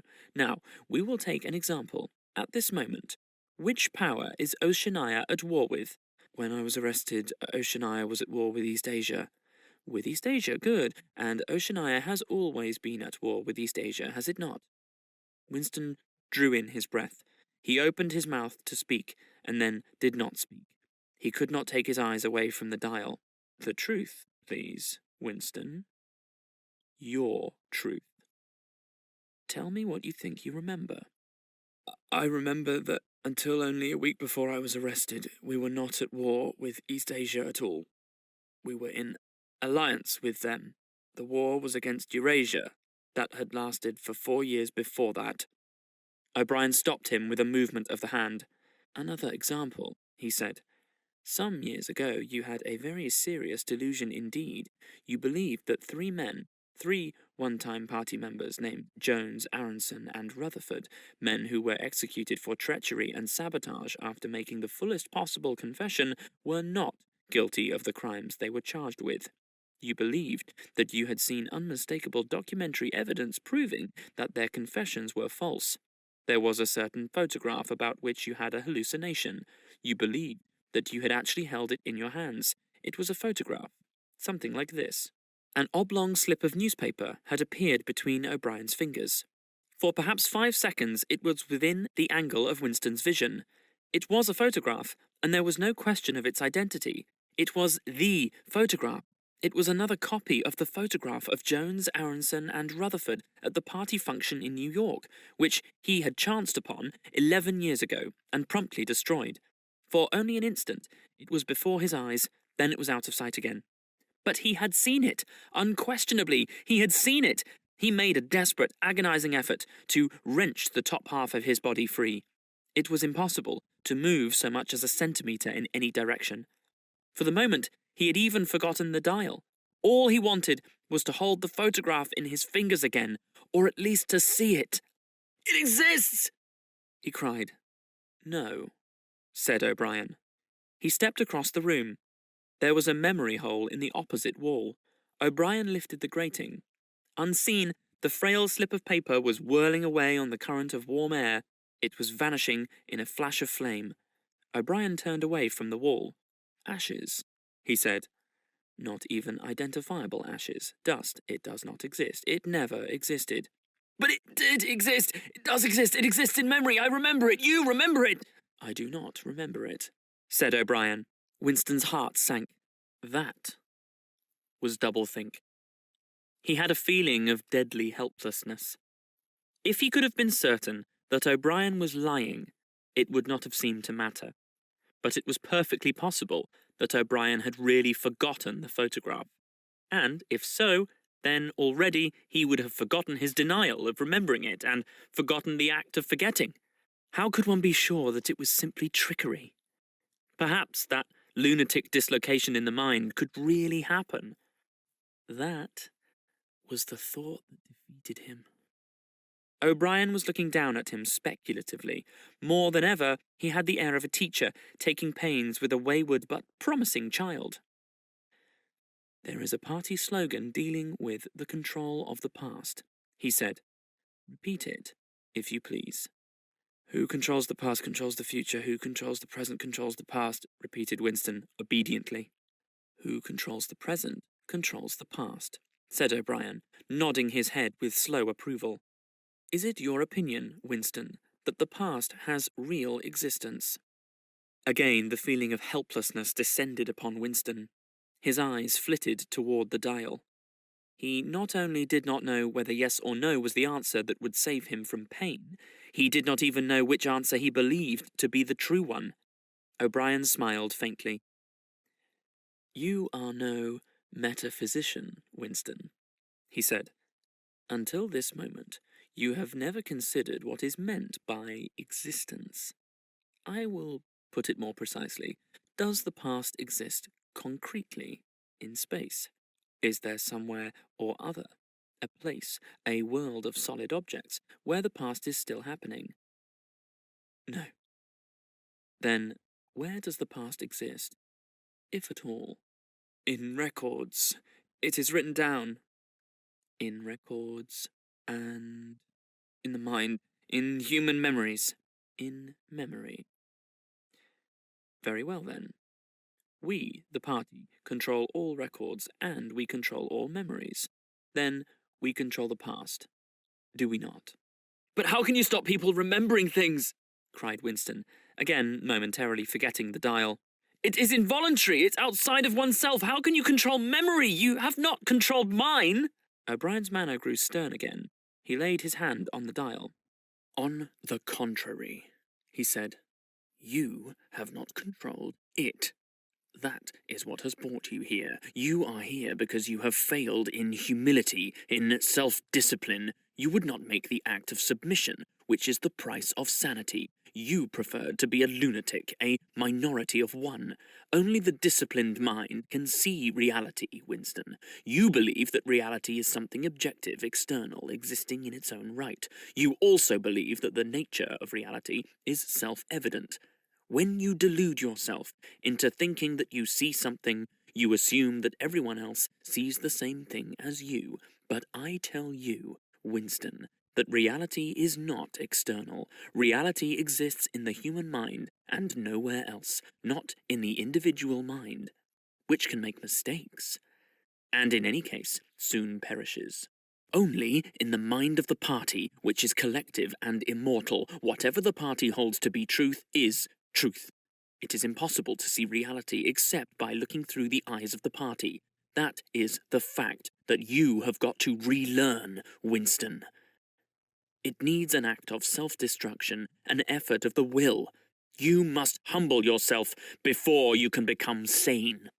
He paused for a few moments, as though to allow what he had been saying to sink in. Do you remember, he went on, writing in your diary, freedom is the freedom to say that 2 + 2 make 4. Yes, said Winston. O'Brien held up his left hand, its back toward Winston, with the thumb hidden and the 4 fingers extended. How many fingers am I holding up, Winston? 4. And if the party says that it is not 4 but 5, then how many? 4. The word ended in a gasp of pain. The needle of the dial had shot up to 55. The sweat had sprung out all over Winston's body. The air tore into his lungs and issued again in deep groans, which even by clenching his teeth he could not stop. O'Brien watched him, the 4 fingers still extended. He drew back the lever. This time the pain was only slightly eased. How many fingers, Winston? 4. The needle went up to 60. How many fingers, Winston? 4. What else can I say? 4. The needle must have risen again, but he did not look at it. The heavy, stern face and the 4 fingers filled his vision. The fingers stood up before his eyes like pillars, enormous, blurry, and seeming to vibrate, but unmistakably 4. How many fingers, Winston? 4. Stop it! Stop it! How can you go on? 4. How many fingers, Winston? 5. No, Winston. That is no use. You are lying. You still think there are 4. How many fingers, please? 4, 5, 4! Anything you like, only stop it! Stop the pain! Abruptly, he was sitting up with O'Brien's arm round his shoulders. He had perhaps lost consciousness for a few seconds. The bonds that had held his body down were loosened. He felt very cold. He was shaking uncontrollably. His teeth were chattering. The tears were rolling down his cheeks. For a moment, he clung to O'Brien like a baby, curiously comforted by the heavy arm around his shoulders. He had the feeling that O'Brien was his protector, that the pain was something that came from outside, from some other source, that it was O'Brien who would save him from it. You are a slow learner, Winston, said O'Brien gently. How can I help it? He blubbered. How can I help seeing what is in front of my eyes? 2 and 2 are 4. Sometimes, Winston. Sometimes they are 5. Sometimes they are 3. Sometimes they are all of them at once. You must try harder. It is not easy to become sane. He laid Winston down on the bed. The grip on his limbs tightened again, but the pain had ebbed away, and the trembling had stopped, leaving him merely weak and cold. O'Brien motioned with his head to the man in the white coat, who stood immobile throughout the proceedings. The man in the white coat bent down and looked closely into Winston's eyes, felt his pulse, laid an ear against his chest, tapped here and there, and then he nodded to O'Brien. Again, said O'Brien. The pain flowed into Winston's body. The needle must be at 70, 75. He had shut his eyes this time. He knew that the fingers were still there, and still 4. All that mattered was somehow to stay alive until the spasm was over. He had ceased to notice whether he was crying out or not. The pain lessened again. He opened his eyes. O'Brien had drawn back the lever. How many fingers, Winston? 4. I suppose there are 4. I would see 5 if I could. I'm trying to see 5. Which do you wish? To persuade me that you see 5, or really to see them? Really to see them. Again, said O'Brien. Perhaps the needle was at 80, 90. Winston could only intermittently remember why the pain was happening. Behind his screwed-up eyelids, a forest of fingers seemed to be moving in a sort of dance, weaving in and out, disappearing behind one another and reappearing again. He was trying to count them. He could not remember why. He knew only that it was impossible to count them, and this was somehow due to the mysterious identity between 5 and 4. The pain died down again. When he opened his eyes, it was to find that he was still seeing the same thing. Innumerable fingers, like moving trees, were still streaming past in either direction, crossing and recrossing. He shut his eyes again. How many fingers am I holding up, Winston? I don't know. You'll kill me if you do that again. 4, 5, 6. In all honesty, I don't know. Better, said O'Brien. A needle slid into Winston's arm. Almost in the same instant, a blissful, healing warmth spread all through his body. The pain was already half forgotten. He opened his eyes and looked up gratefully at O'Brien. At sight of the heavy, lined face, so ugly and so intelligent, his heart seemed to turn over. If he could have moved, he would have stretched out a hand and laid it on O'Brien's arm.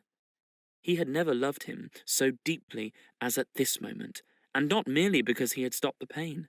The old feeling that, at bottom, it did not matter whether O'Brien was a friend or an enemy, had come back.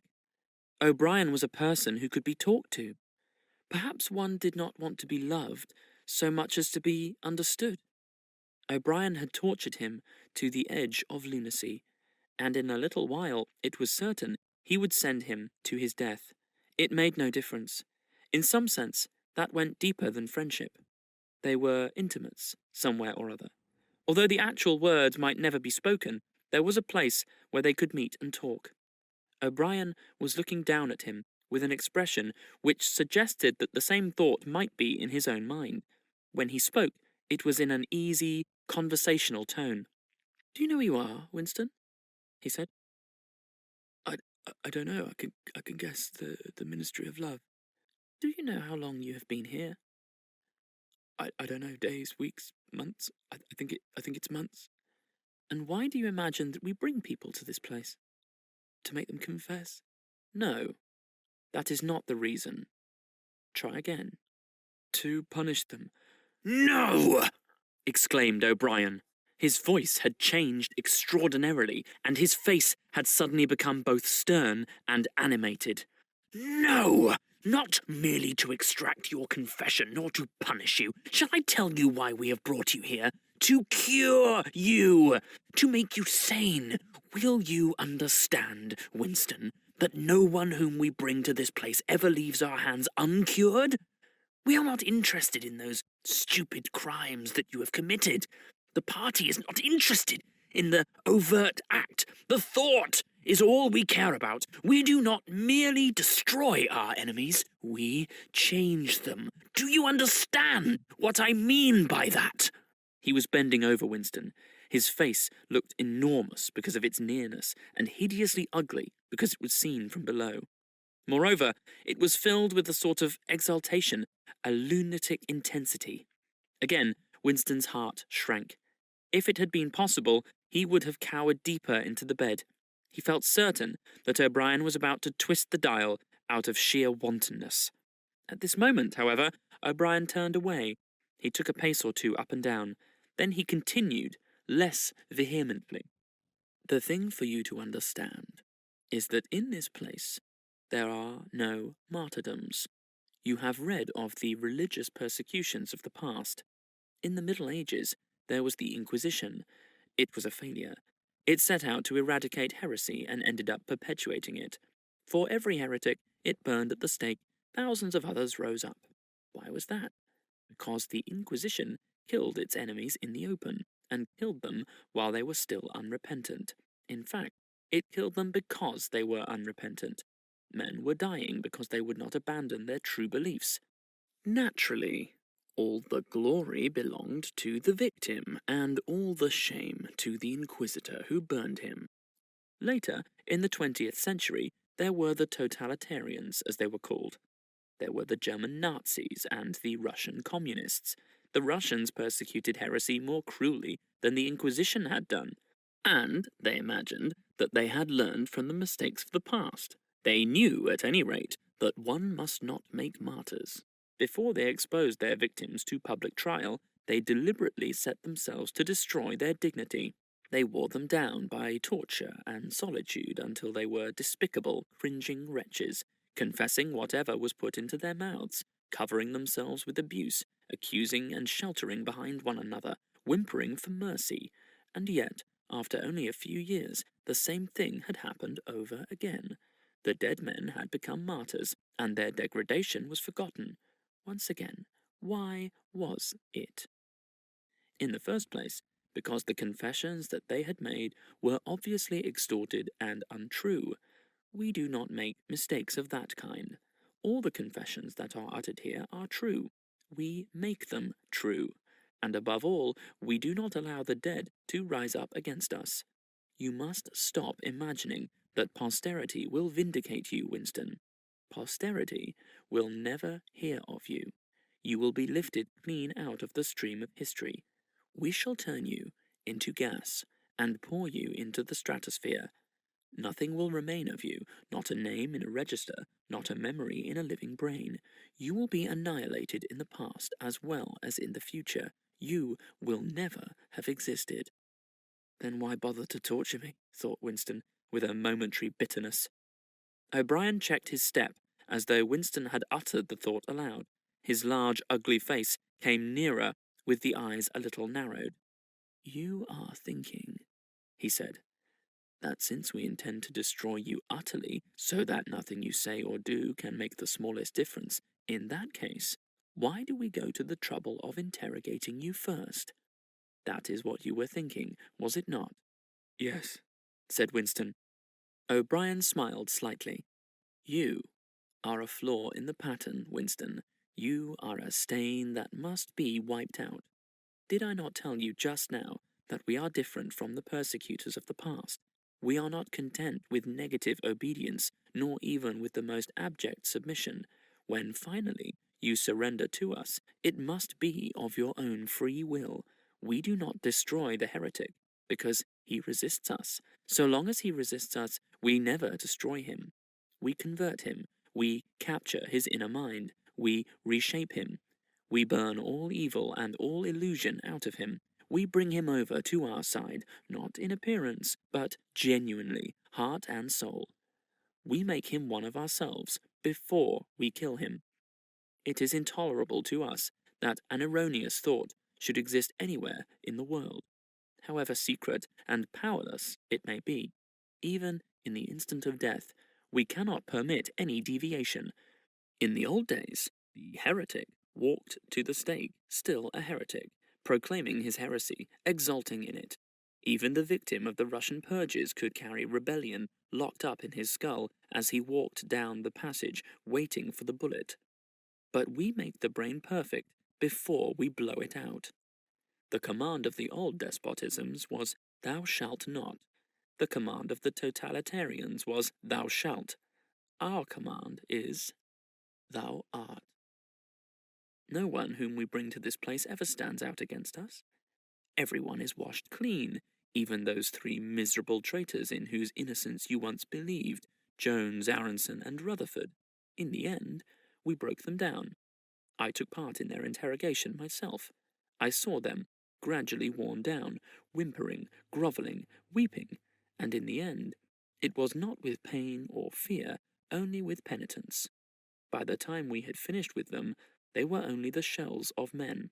There was nothing left in them except sorrow for what they had done, and love of Big Brother.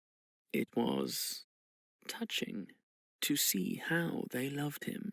They begged to be shot quickly so that they could die while their minds were still clean.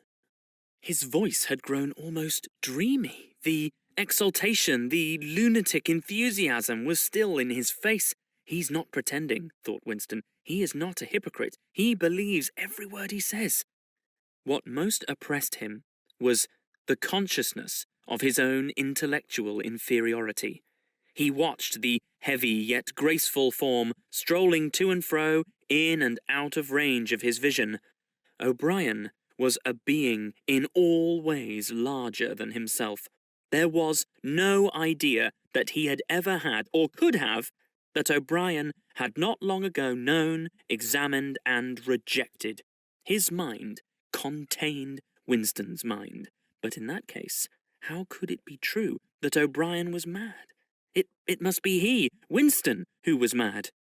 O'Brien halted and looked down at him. His voice had grown stern again.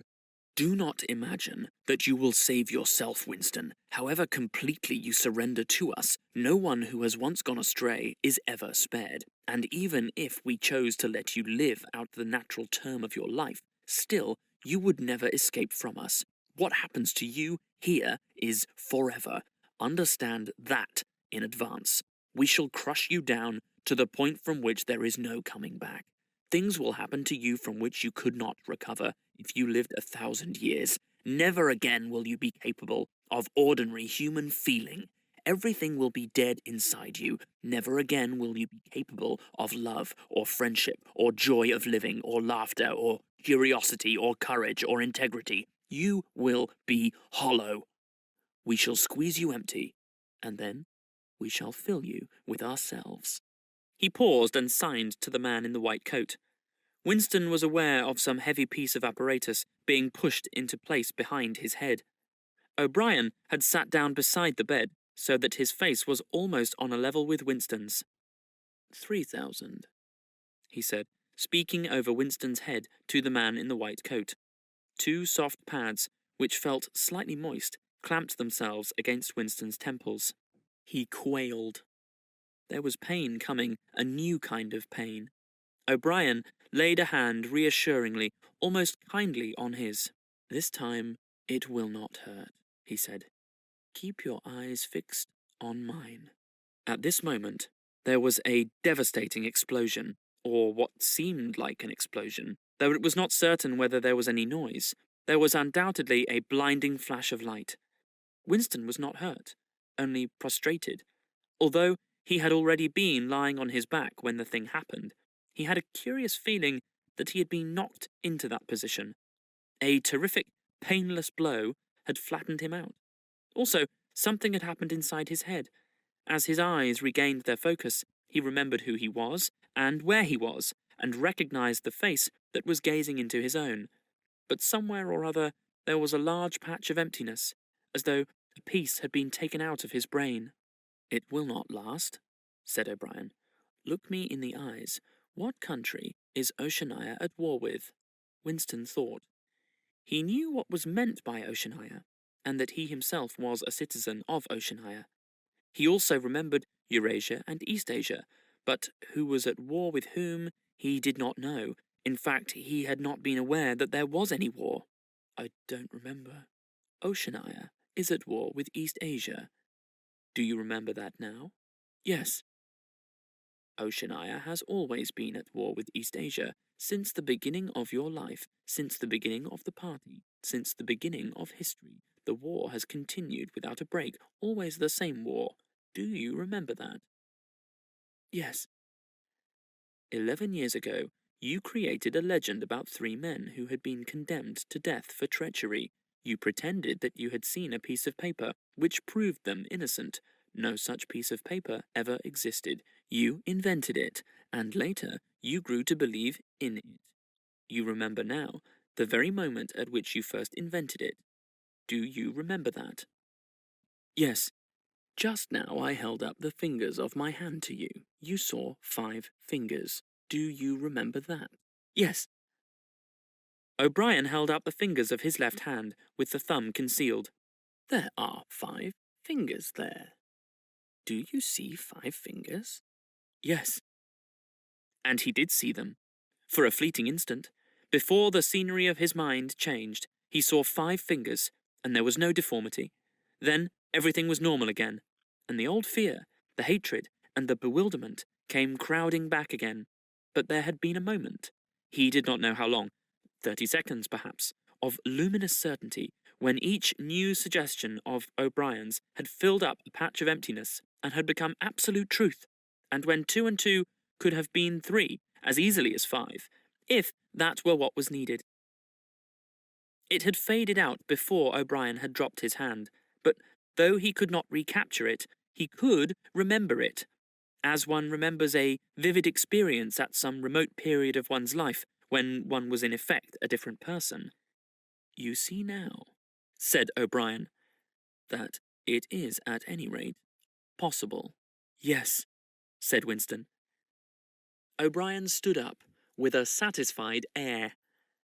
Over to his left, Winston saw the man in the white coat break an ampoule and draw back the plunger of a syringe. O'Brien turned to Winston with a smile. In almost the old manner, he resettled his spectacles on his nose. "Do you remember writing in your diary," he said, "that it did not matter whether I was a friend or an enemy, since I was at least a person who understood you and could be talked to? You were right. I enjoy talking to you. Your mind appeals to me. It resembles my own mind, except that you happen to be insane. Before we bring the session to an end, you can ask me a few questions if you choose." "Any question I like?" "Anything." He saw that Winston's eyes were upon the dial. "It is switched off. What is your first question?" "What have you done with Julia?" said Winston. O'Brien smiled again. "She betrayed you, Winston, immediately, unreservedly. I have seldom seen anyone come over to us so promptly. You would hardly recognize her if you saw her. All her rebelliousness, her deceit, her folly, her dirty-mindedness, everything has been burned out of her. It was a perfect conversion, a textbook case." "You tortured her." O'Brien left this unanswered. "Next question," he said. "Does Big Brother exist?" "Of course he exists. The party exists. Big Brother is the embodiment of the party." "Does he exist in the same way as I exist?" "You do not exist," said O'Brien. Once again, the sense of helplessness assailed him. He knew, or he could imagine, the arguments which proved his own non-existence. But they were nonsense. They were only a play on words. Did not the statement, "You do not exist," contain a logical absurdity? But what use was it to say so? His mind shriveled as he thought of the unanswerable, mad arguments with which O'Brien would demolish him. "I think I exist," he said wearily. "I am conscious of my own identity. I was born and I shall die. I have arms and legs. I occupy a particular point in space. No other solid object can occupy the same point simultaneously. In that sense, does Big Brother exist?" "It is of no importance. He exists." "Will Big Brother ever die?" "Of course not. How could he die?" Next question. "Does the Brotherhood exist?" "That, Winston, you will never know. If we choose to set you free when we have finished with you, and if you live to be 90 years old, still you will never learn whether the answer to that question is yes or no. As long as you live, it will be an unsolved riddle in your mind." Winston lay silent. His breast rose and fell a little faster. He still had not asked the question that had come into his mind the first. He had got to ask it, and yet it was as though his tongue would not utter it. There was a trace of amusement in O'Brien's face. Even his spectacles seemed to wear an ironical gleam. "He knows," thought Winston suddenly. "He knows what I'm going to ask." At the thought, the words burst out of him. "What is in room 101? The expression on O'Brien's face did not change. He answered dryly, "You know what is in room 101, Winston. Everyone knows what is in room 101. He raised a finger to the man in the white coat. Evidently, the session was at an end. A needle jerked into Winston's arm. He sank almost instantly into deep sleep. Chapter 3. "There are 3 stages in your reintegration," said O'Brien. There is learning, there is understanding, and there is acceptance. It is time for you to enter upon the second stage. As always, Winston was lying flat on his back, but of late his bonds were looser. They still held him to the bed, but he could move his knees a little, and could turn his head from side to side and raise his arms from the elbow. The dial also had grown to be less of a terror. He could evade its pangs if he was quick-witted enough. It was chiefly when he showed stupidity that O'Brien pulled the lever. Sometimes they got through a whole session without use of the dial. He could not remember how many sessions there had been. The whole process seemed to stretch out over a long, indefinite time. Weeks, possibly? And the intervals between the sessions might sometimes have been days, sometimes only an hour or two. "As you lie there," said O'Brien, "you have often wondered, you have even asked me, why the Ministry of Love should expend so much time and trouble on you. And when you were free, you were puzzled by what was essentially the same question. You could grasp the mechanics of the society you lived in, but not its underlying motives. Do you remember writing in your diary, 'I understand how. I do not understand why'? It was when you thought about why that you doubted your own sanity. You have read the book, Goldstein's book, or parts of it at least. Did it tell you anything that you did not know already?" "You've read it?" said Winston. "I wrote it. That is to say, I collaborated in writing it. No book is produced individually, as you know." "Is it true what it says?" "As description, yes. The program it sets forth is nonsense. The secret accumulation of knowledge, a gradual spread of enlightenment, ultimately a proletarian rebellion, the overthrow of the party. You foresaw yourself that that was what it would say. It is all nonsense. The proletarians will never revolt, not in 1,000 years or 1,000,000. They cannot. I do not have to tell you the reason, you know it already. If you have ever cherished any dreams of violent insurrection, you must abandon them. There is no way in which the party can be overthrown. The rule of the party is forever. Make that the starting point of your thoughts."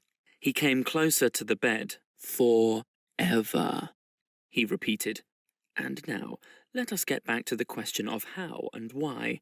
You understand well enough how the party maintains itself in power. Now, tell me why we cling to power. What is our motive? Why should we want power? Go on. Speak," he added, as Winston remained silent. Nevertheless, Winston did not speak for another moment or two. A feeling of weariness had overwhelmed him. The faint, mad gleam of enthusiasm had come back into O'Brien's face.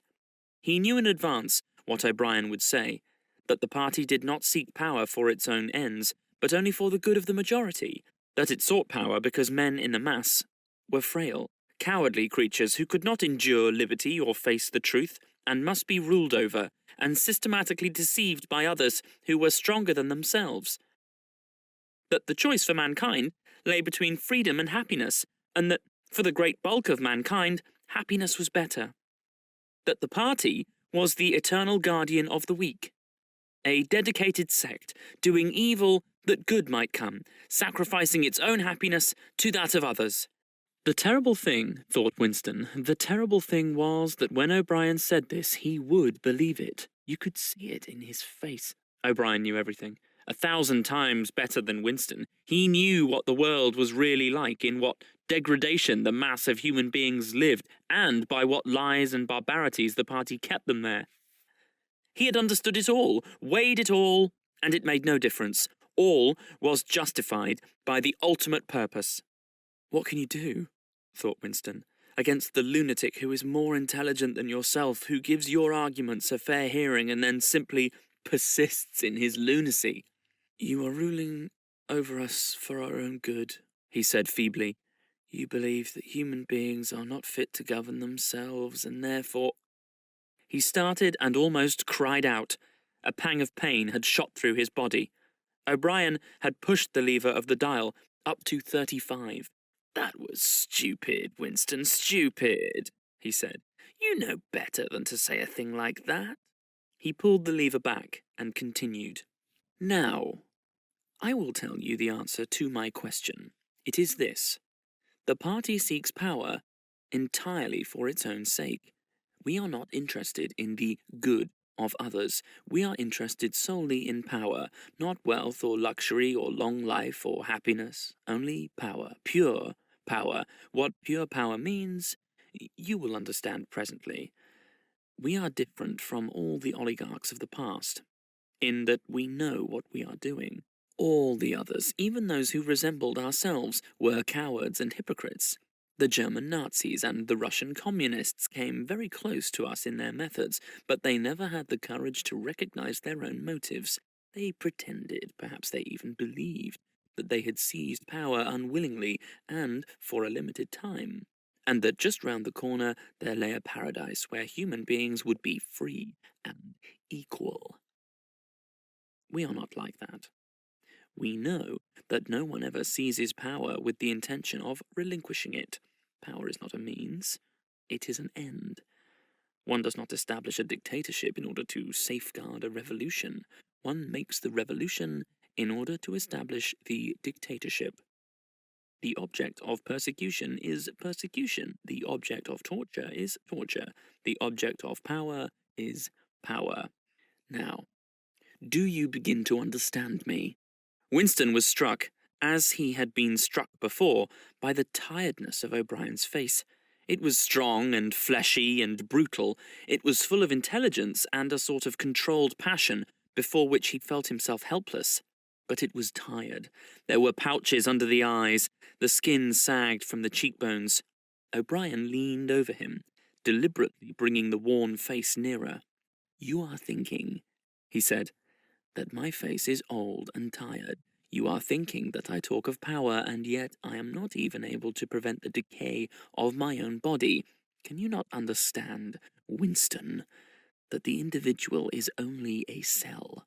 The weariness of the cell is the vigour of the organism. Do you die when you cut your fingernails?" He turned away from the bed and began strolling up and down again, one hand in his pocket. "We are the priests of power," he said. "God is power.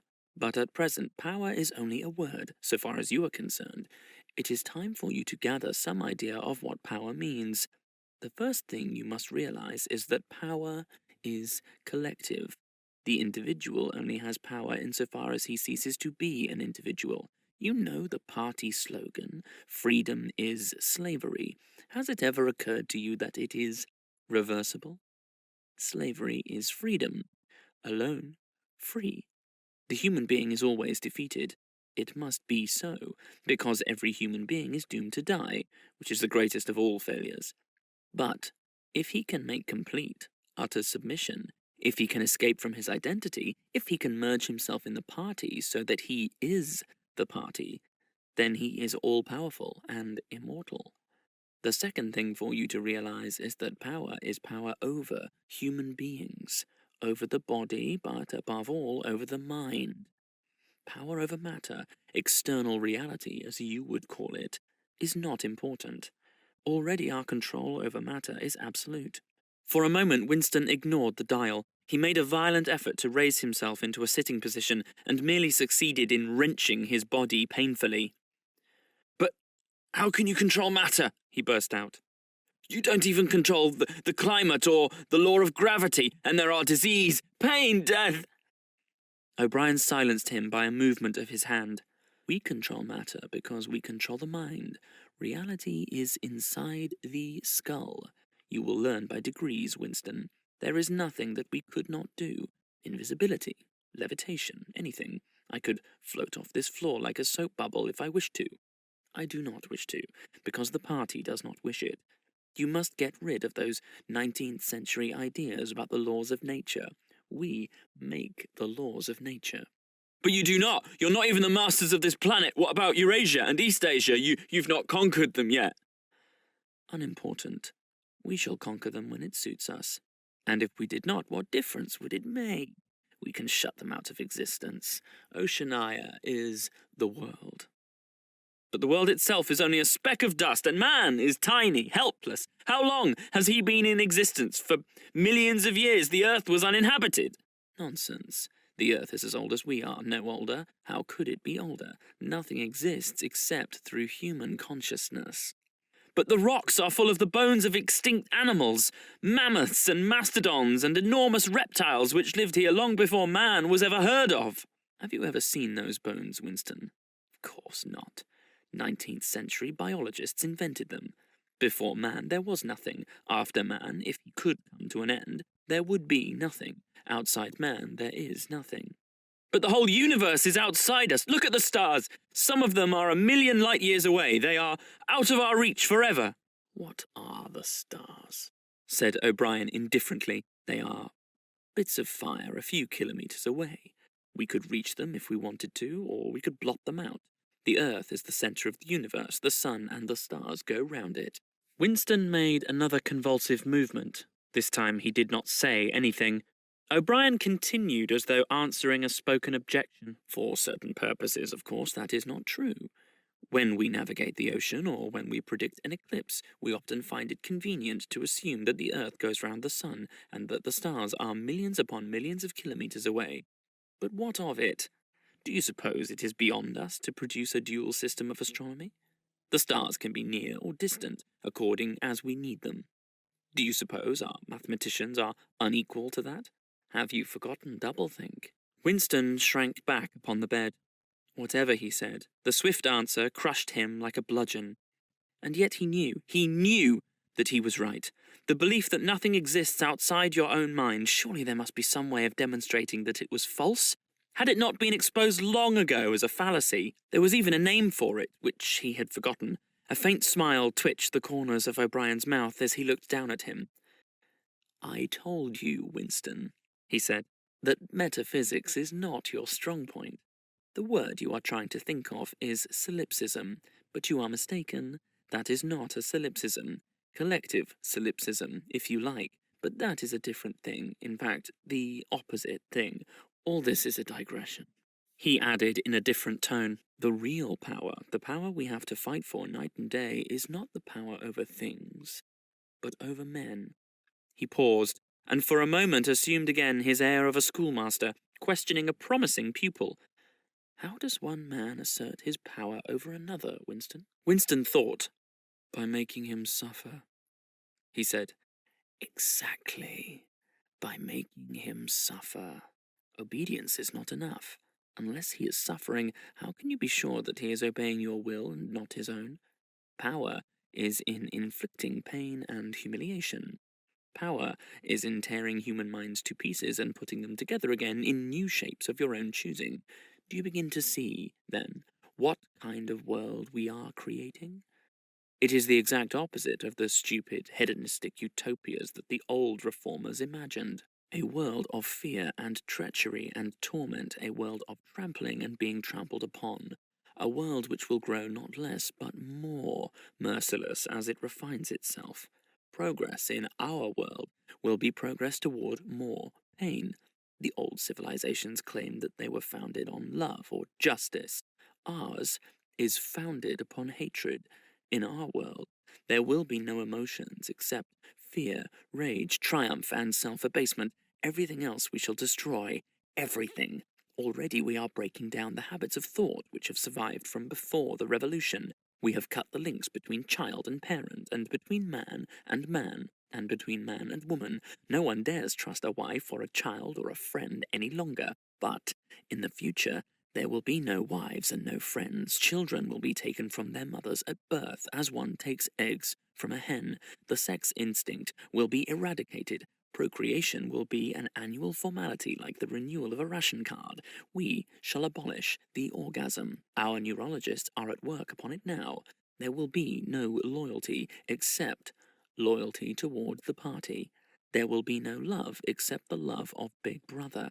There will be no laughter except the laugh of triumph over a defeated enemy. There will be no art, no literature, no science. When we are omnipotent, we shall have no more need of science. There will be no distinction between beauty and ugliness. There will be no curiosity, no enjoyment of the process of life. All competing pleasures will be destroyed. But always, do not forget this, Winston. Always there will be the intoxication of power, constantly increasing and constantly growing subtler. Always, at every moment, there will be the thrill of victory, the sensation of trampling on an enemy who is helpless. If you want a picture of the future, imagine a boot stamping on a human face. Forever. He paused as though he expected Winston to speak. Winston had tried to shrink back into the surface of the bed again. He could not say anything. His heart seemed to be frozen.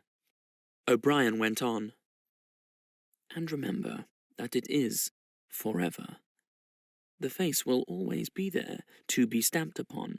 The heretic, the enemy of society, will always be there, so that he can be defeated and humiliated over again.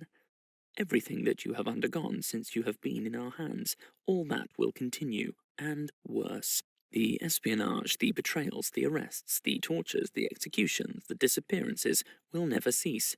It will be a world of terror as much as a world of triumph. The more the party is powerful, the less it will be tolerant. The weaker the opposition, the tighter the despotism. Goldstein and his heresies will live forever.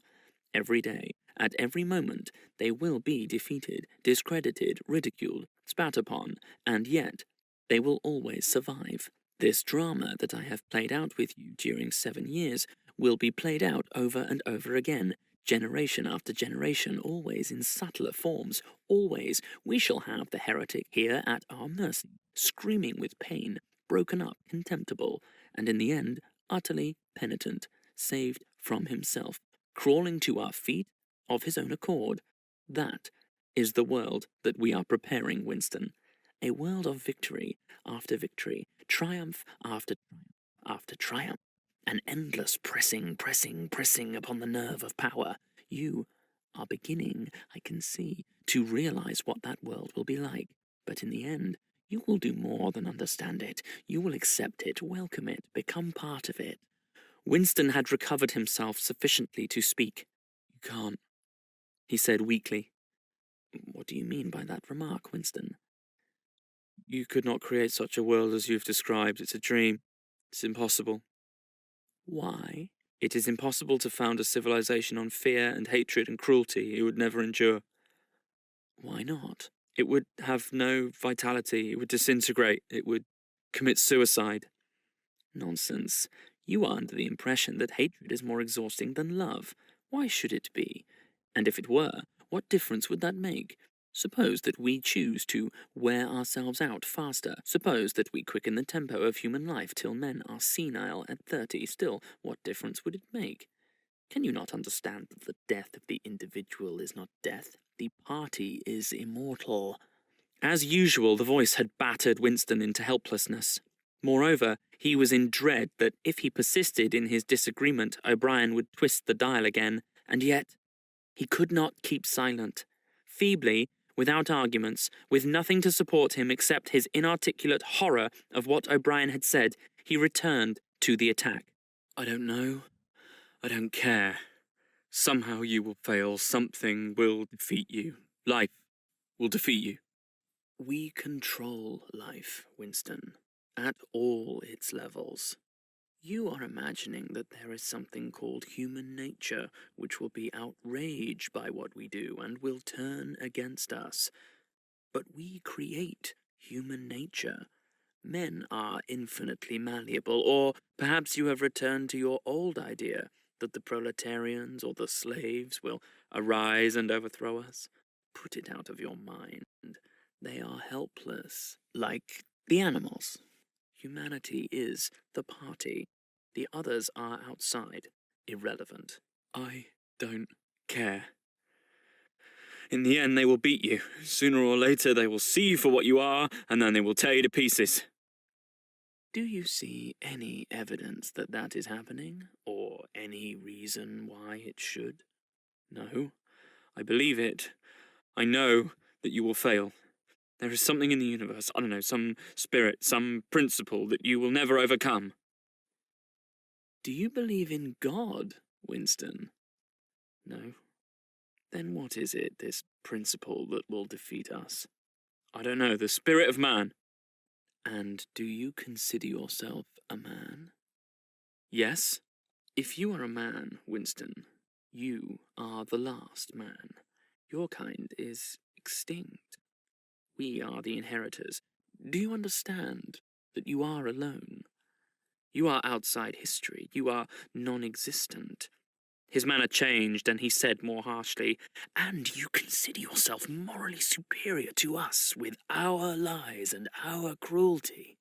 Yes, I consider myself superior. O'Brien did not speak. Two other voices were speaking. After a moment, Winston recognized one of them as his own. It was a soundtrack of the conversation he had had with O'Brien on the night when he had enrolled himself in the Brotherhood. He heard himself promising to lie, to steal, to forge, to murder, to encourage drug-taking and prostitution, to disseminate venereal diseases, to throw vitriol in a child's face. O'Brien made a small, impatient gesture, as though to say that the demonstration was hardly worth making. Then he turned a switch, and the voices stopped. "Get up from that bed," he said.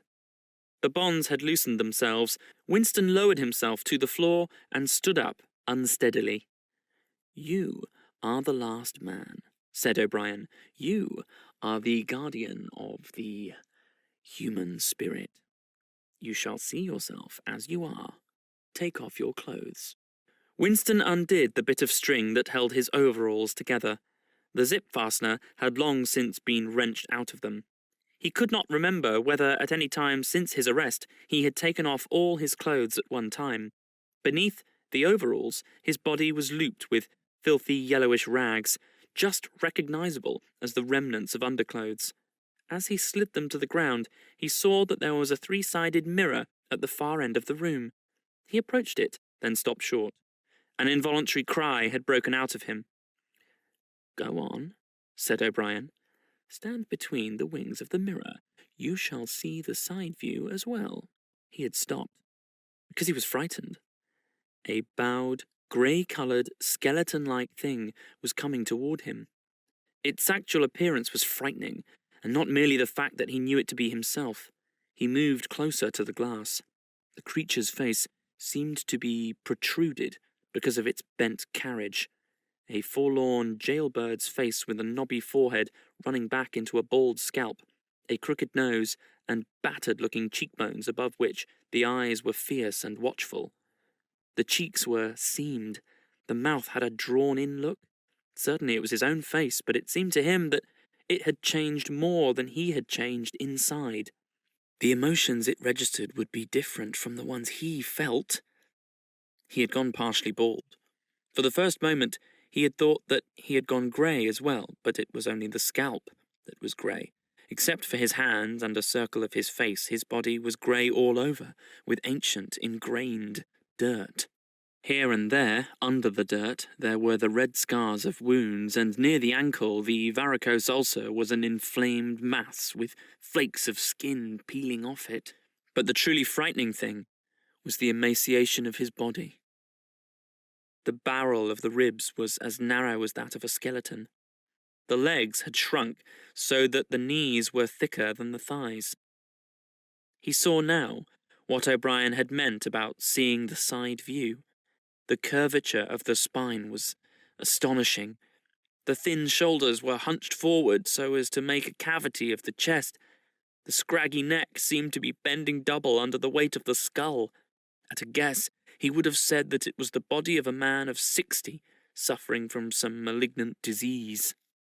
"You have thought sometimes," said O'Brien, "that my face, the face of a member of the inner party, looks old and worn. What do you think of your own face?" He seized Winston's shoulder and spun him round so that he was facing him. "Look at the condition you're in," he said. "Look at this filthy grime all over your body. Look at the dirt between your toes. Look at that disgusting running sore on your leg. Do you know that you stink like a goat? Probably you have ceased to notice it. Look at your emaciation. Do you see? I can make my thumb and forefinger meet round your bicep. I could snap your neck like a carrot. Do you know that you have lost 25 kilograms since you've been in our hands? Even your hair is coming out in handfuls. Look! He plucked at Winston's head and brought away a tuft of hair. Open your mouth. 9, 10, 11 teeth left. How many had you when you came to us? And the few you have left are dropping out of your head. Look here. He seized one of Winston's remaining front teeth between his powerful thumb and forefinger. A twinge of pain shot through Winston's jaw. O'Brien had wrenched the loose tooth out by the roots. He tossed it across the cell. You're rotting away, he said. You are falling to pieces. What are you? A bag of filth. Now turn round and look into that mirror again. Do you see that thing facing you? That is the last man. If you are human, that is humanity. Now put your clothes on again. Winston began to dress himself with slow, stiff movements. Until now he had not seemed to notice how thin and weak he was.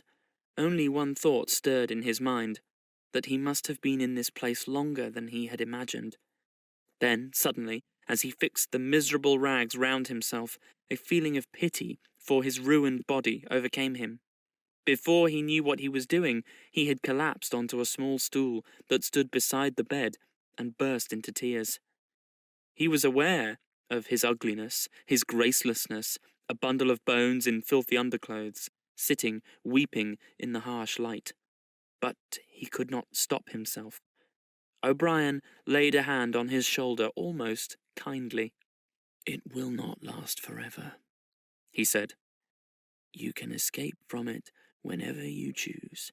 Everything depends on yourself. You did it, sobbed Winston. You reduced me to this state. No, Winston, you reduced yourself to it. This is what you accepted when you set yourself up against the party. It was all contained in that first act. Nothing has happened that you did not foresee. He paused, and then went on. We have beaten you, Winston. We have broken you up. You have seen what your body is like. Your mind is in the same state.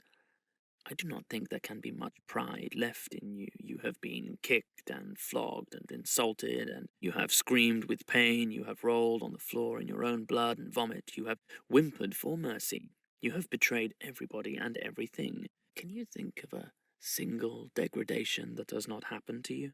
Winston had stopped weeping, though the tears were still oozing out of his eyes. He looked up at O'Brien. I've not betrayed Julia, he said. O'Brien looked down at him thoughtfully. No, he said. No, that is perfectly true. You have not betrayed Julia. The peculiar reverence for O'Brien, which nothing seemed able to destroy, flooded Winston's heart again. How intelligent, he thought. How intelligent. Never did O'Brien fail to understand what was said to him. Anyone else on earth would have answered promptly that he had betrayed Julia. For what was there that they had not screwed out of him under the torture? He had told them everything he knew about her, her habits, her character, her past life. He had confessed in the most trivial detail everything that had happened at their meetings, all that he had said to her, and she to him, their black market meals, their adulteries, their vague plottings against the party, everything.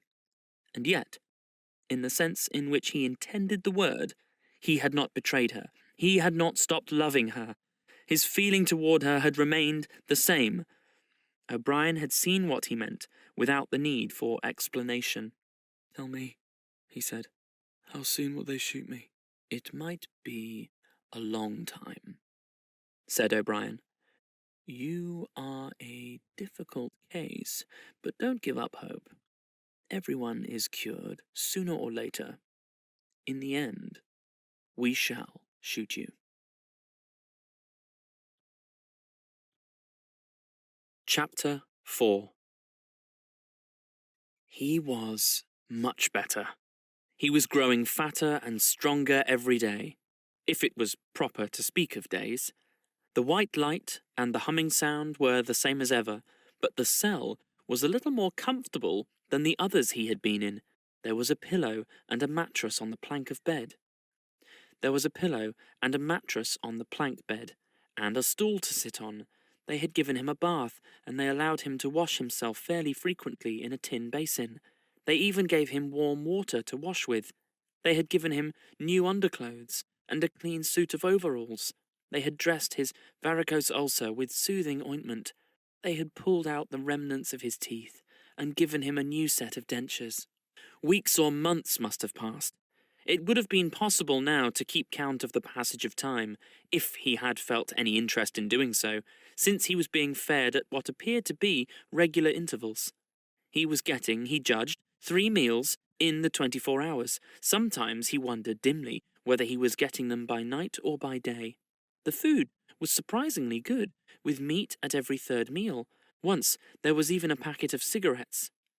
He had no matches, but the never-speaking guard who brought his food would give him a light.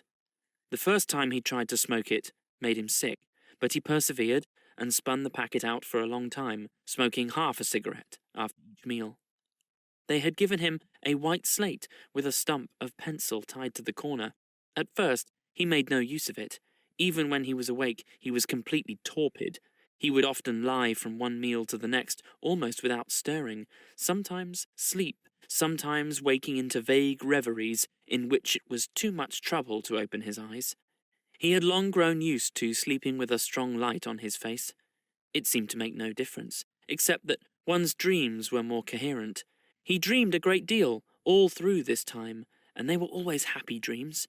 He was in the Golden Country, or he was sitting among enormous, glorious sunlit ruins, with his mother, with Julia, with O'Brien, not doing anything, merely sitting in the sun, talking of peaceful things. Such thoughts as he had when he was awake were mostly about his dreams.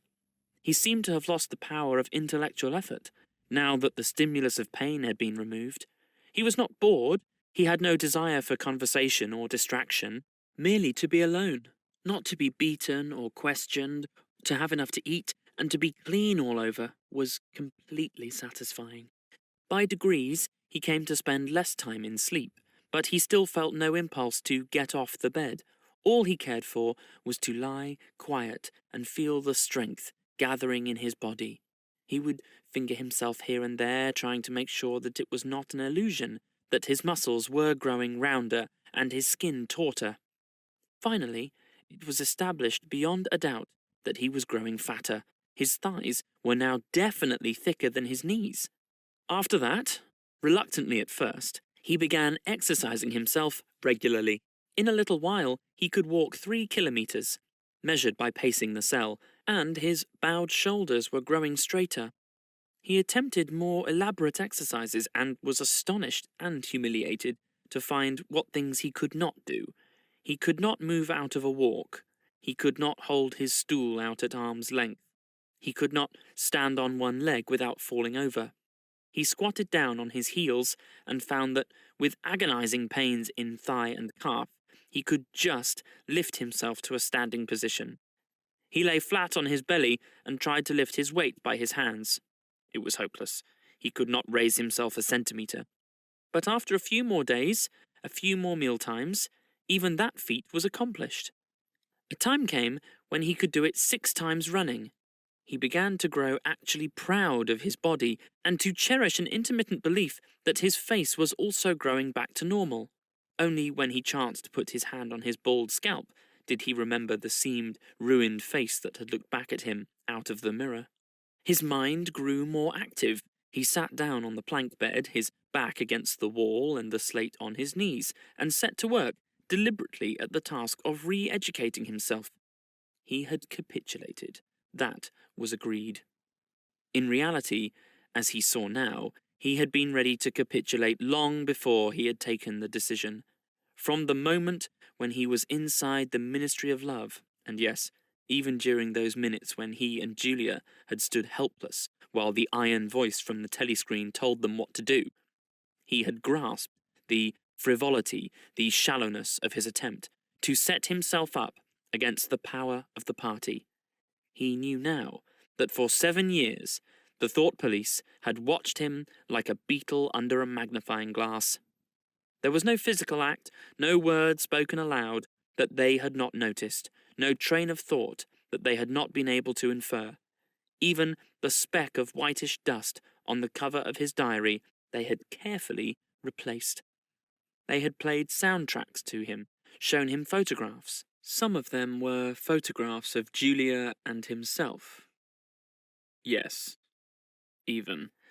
He could not fight against the party any longer. Besides, the party was in the right. It must be so. How could the immortal collective brain be mistaken? By what external standard could you check its judgments? Sanity was statistical. It was merely a question of learning to think as they thought. Only, the pencil felt thick and awkward in his fingers. He began to write down the thoughts that came into his head. He wrote first in large, clumsy capitals, "Freedom is slavery." Then, almost without a pause, he wrote beneath it, "2 and 2 make 5. But then there came a sort of check. His mind, as though shying away from something, seemed unable to concentrate. He knew that he knew what came next, but for the moment he could not recall it. When he did recall it, it was only by consciously reasoning out what it must be. It did not come of its own accord. He wrote, "God is power." He accepted everything. The past was alterable. The past never had been altered. Oceania was at war with East Asia. Oceania had always been at war with East Asia. Jones, Aronson, and Rutherford were guilty of the crimes they were charged with. He had never seen the photograph that disproved their guilt. It had never existed. He had invented it. He remembered remembering contrary things, but those were false memories, products of self-deception. How easy it all was. Only surrender, and everything else followed. It was like swimming against a current that swept you backwards, however hard you struggled, and then suddenly deciding to turn round and go with the current instead of opposing it. Nothing had changed except your own attitude. The predestined thing happened in any case. He hardly knew why he had ever rebelled. Everything was easy! Except anything could be true. The so-called laws of nature were nonsense. The law of gravity was nonsense. "If I wished," O'Brien had said, "I could float off this floor like a soap bubble." Winston worked it out. If he thinks he floats off the floor, and if I simultaneously think I see him do it, then the thing happens. Suddenly, like a lump of submerged wreckage breaking the surface of water, the thought burst into his mind. It doesn't really happen. We imagine it. It is hallucination. He pushed the thought under instantly. The fallacy was obvious. It presupposed that somewhere or other, outside oneself, there was a real world where real things happened. But how could there be such a world? What knowledge have we of anything, save through our own minds? All happenings are in the mind. Whatever happens in all minds truly happens. He had no difficulty in disposing of the fallacy, and he was in no danger of succumbing to it. He realized, nevertheless, that it ought never to have occurred to him. The mind should develop a blind spot whenever a dangerous thought presented itself. The process should be automatic, instinctive. Crime stop, they called it in Newspeak. He set to work to exercise himself in crime stop. He presented himself with propositions. The party says the earth is flat. The party says that ice is heavier than water, and trained himself in not seeing or not understanding the arguments that contradicted them. It was not easy. It needed great powers of reasoning and improvisation. The arithmetical problems raised, for instance, by such a statement as 2 and 2 make 5 were beyond his intellectual grasp. It needed also a sort of athleticism of mind, an ability at one moment to make the most delicate use of logic, and the next to be unconscious of the crudest logical errors. Stupidity was as necessary as intelligence, and as difficult to attain. All the while, with one part of his mind, he wondered how soon they would shoot him. "Everything depends on yourself," O'Brien had said, but he knew that there was no conscious act by which he could bring it nearer. It might be 10 minutes hence, or 10 years. They might keep him for years in solitary confinement. They might send him to a labour camp. They might release him for a while, as they sometimes did. It was perfectly possible that before he was shot, the whole drama of his arrest and interrogation would be enacted all over again. The one certain thing was that death never came at an expected moment. The tradition, the unspoken tradition, somehow you knew it, though you never heard it said, was that they shot you from behind, always in the back of the head, without warning, as you walked down a corridor from cell to cell. One day. But one day was not the right expression, just as probably it was in the middle of the night. Once he fell into a strange, blissful reverie. He was walking down the corridor, waiting for the bullet. He knew that it was coming in another moment. Everything was settled, smoothed out, reconciled. There were no more doubts, no more arguments, no more pain, no more fear. His body was healthy and strong. He walked easily, with a joy of movement, and with a feeling of walking in sunlight. He was not any longer in the narrow white corridors of the Ministry of Love. He was in the enormous sunlit passage, a kilometre wide, down which he seemed to walk in the delirium induced by drugs. He was in the golden country, following the foot track across the old rabbit-cropped pasture. He could feel the short, springy turf under his feet, and the gentle sunshine on his face. At the edge of the field were the elm trees, faintly stirring, and somewhere beyond that was the stream, where the dace lay in the green pools under the willows. Suddenly, he started up with a shock of horror. The sweat broke out on his backbone. He had heard himself cry out aloud, "Julia! Julia! Julia, my love, Julia!" For a moment, he had an overwhelming hallucination of her presence. She had seemed to be not merely with him, but inside him. It was as though she had gone into the texture of his skin. In that moment, he had loved her far more than he had ever done when they were together and free. Also, he knew that somewhere or other she was still alive and needed his help.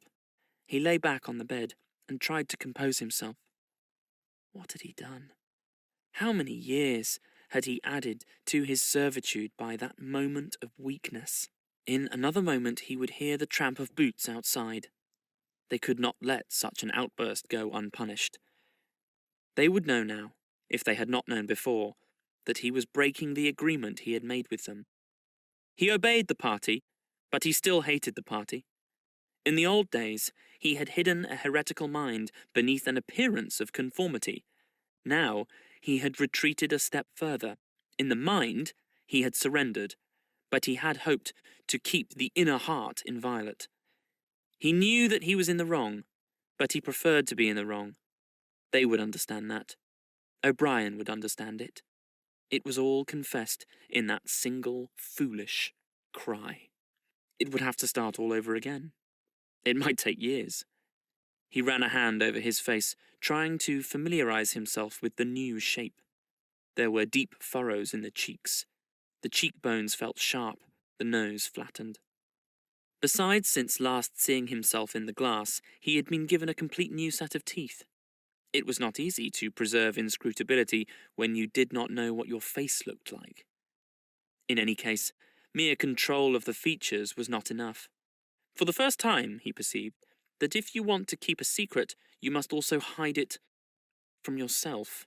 You must know all the while that it is there, but until it is needed, you must never let it emerge into your consciousness in any shape that could be given a name. From now onwards, he must not only think right, he must feel right, dream right. And all the while, he must keep his hatred locked up inside him like a ball of matter which was part of himself and yet unconnected with the rest of him. A kind of cyst. One day, they would decide to shoot him. You could not tell when it would happen, but a few seconds beforehand it should be possible to guess. It was always from behind, walking down a corridor. 10 seconds would be enough. In that time, the world inside him could turn over, and then suddenly, without a word uttered, without a check in step, without the changing of a line in his face, suddenly the camouflage would be down, and bang would go the batteries of his hatred. Hatred would fill him like an enormous roaring flame, and almost in the same instant, bang, would go the bullet. Too late or too early, they would have blown his brain to pieces before they could reclaim it. The heretical thought would be unpunished, unrepented, out of their reach forever. They would have blown a hole in their own perfection. To die hating them, that was freedom. He shut his eyes. It was more difficult than accepting an intellectual discipline. It was a question of degrading himself, mutilating himself. He had got to plunge into the filthiest of filth. What was the most horrible, sickening thing of all? He thought of Big Brother, the enormous face. Because of constantly seeing it on posters, he always thought of it as being a metre wide. With its heavy black moustache and the eyes that followed you to and fro, seemed to float into his mind of its own accord. What were his true feelings toward Big Brother? There was a heavy tramp of boots in the passage. The steel door swung open with a clang. O'Brien walked into the cell. Behind him were the waxen-faced officer and the black-uniformed guards. "Get up," said O'Brien. "Come here." Winston stood opposite him. O'Brien took Winston's shoulders between his strong hands and looked at him closely. "You have had thoughts of deceiving me," he said. "That was stupid. Stand up straighter. Look me in the face." He paused and went on in a gentler tone. "You are improving. Intellectually, there is very little wrong with you. It is only emotionally that you have failed to make progress. Tell me, Winston, and remember, no lies. You know that I am always able to detect a lie. Tell me, what are your true feelings toward Big Brother?" "I hate him." "You hate him? Good. Then the time has come for you to take the last step. You must love Big Brother. It is not enough to obey him. You must love him." He released Winston with a little push toward the guards. "Room 101, he said.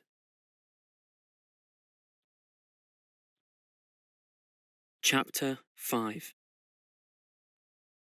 At each stage of his imprisonment, he had known, or seemed to know, whereabouts he was in the windowless building.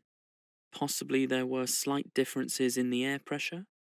The cells where the guards had beaten him were below ground level. The room where he had been interrogated by O'Brien was high up near the roof. This place was many meters underground, as deep down as it was possible to go.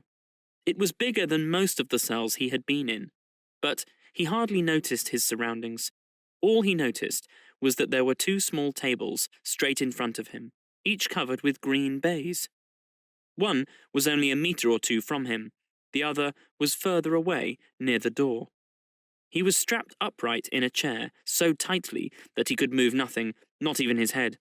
A sort of pad gripped his head from behind, forcing him to look straight in front of him. For a moment he was alone. Then the door opened, and O'Brien came in. "You asked me once," said O'Brien, "what was in room 101. I told you that you knew the answer already. Everyone knows it. The thing that is in room 101 is the worst thing in the world." The door opened again. A guard came in, carrying something made of wire, a box or basket of some kind. He set it down on the further table.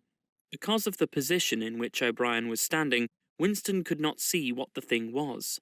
"The worst thing in the world," said O'Brien, "varies from individual to individual. It may be burial alive, or death by fire, or by drowning, or by impalement, or 50 other deaths.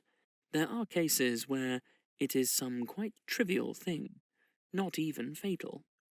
He had moved a little to one side, so that Winston had a better view of the thing on the table. It was an oblong wire cage with a handle on top for carrying it by. Fixed to the front of it was something that looked like a fencing mask, with the concave sides outwards. Although it was 3 or 4 meters away from him, he could see that the cage was divided lengthways into 2 compartments, and that there was some kind of creature in each. They were rats. "In your case," said O'Brien, "the worst thing in the world happens to be rats." A sort of premonitionary terror, a fear he was not certain what, had passed through Winston as soon as he caught his first glimpse of the cage. But at this moment, the meaning of the mask-like attachment in front of it suddenly sank into him. His bowels seemed to turn to water. "You can't do that!" he cried out in a high, cracked voice. You couldn't, it's impossible!"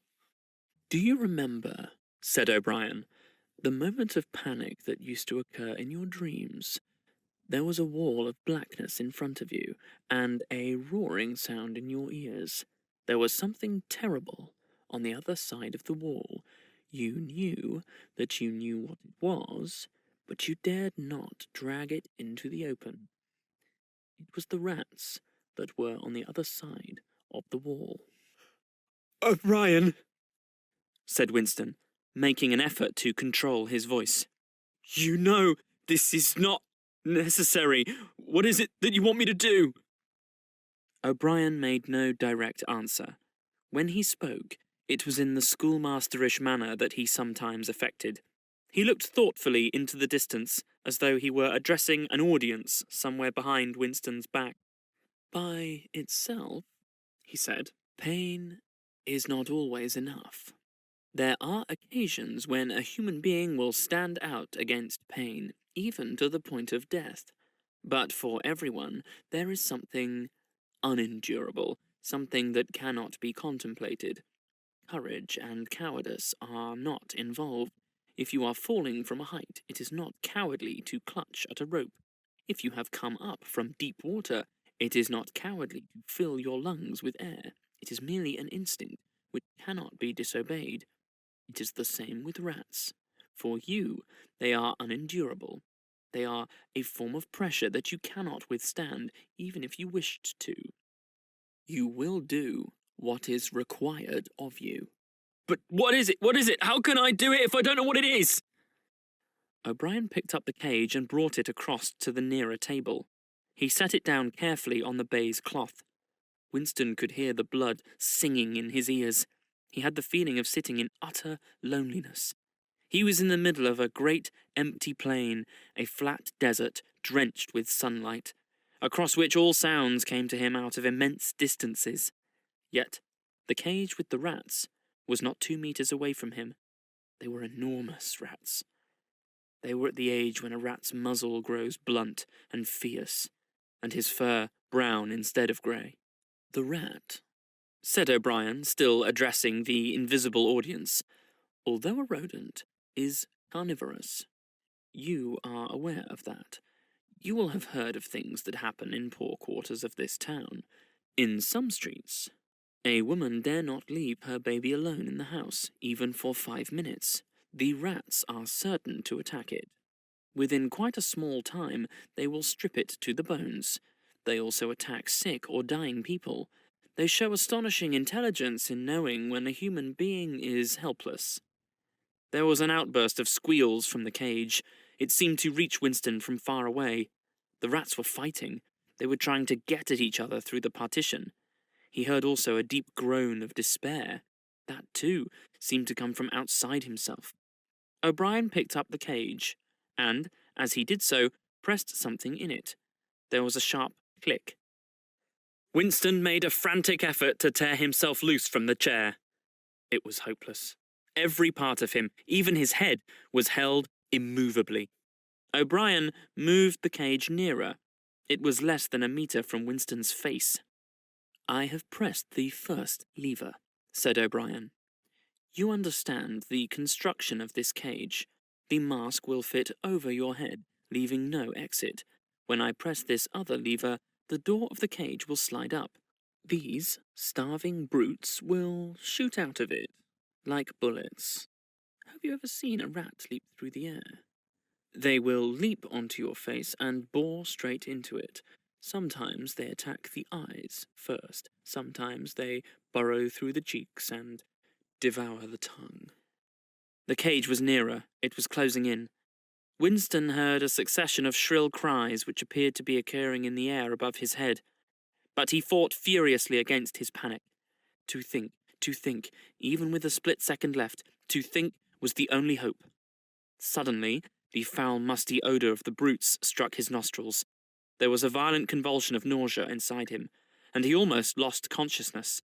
Everything had gone black. For an instant, he was insane, a screaming animal. Yet he came out of the blackness, clutching an idea. There was one, and only one way to save himself. He must interpose another human being, the body of another human being, between himself and the rats. The circle of the mask was large enough now to shut out the vision of anything else. The wire door was a couple of handspans from his face. The rats knew what was coming now. One of them was leaping up and down. The other, an old, scaly grandfather of the sewers, stood up with his pink hands against the bars and fiercely snuffed the air. Winston could see the whiskers and the yellow teeth. Again, the black panic took hold of him. He was blind, helpless, mindless.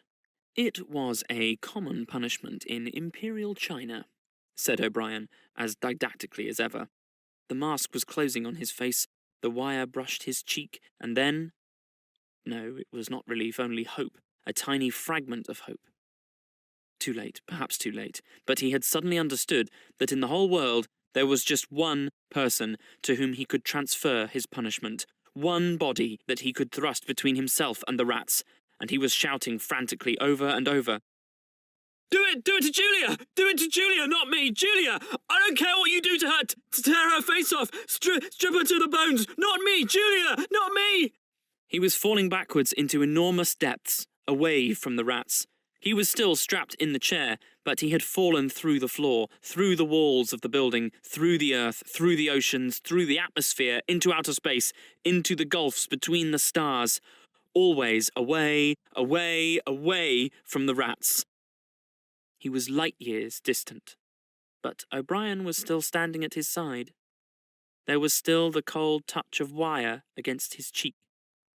But through the darkness that enveloped him, he heard another metallic click, and knew the cage door had clicked shut and not open.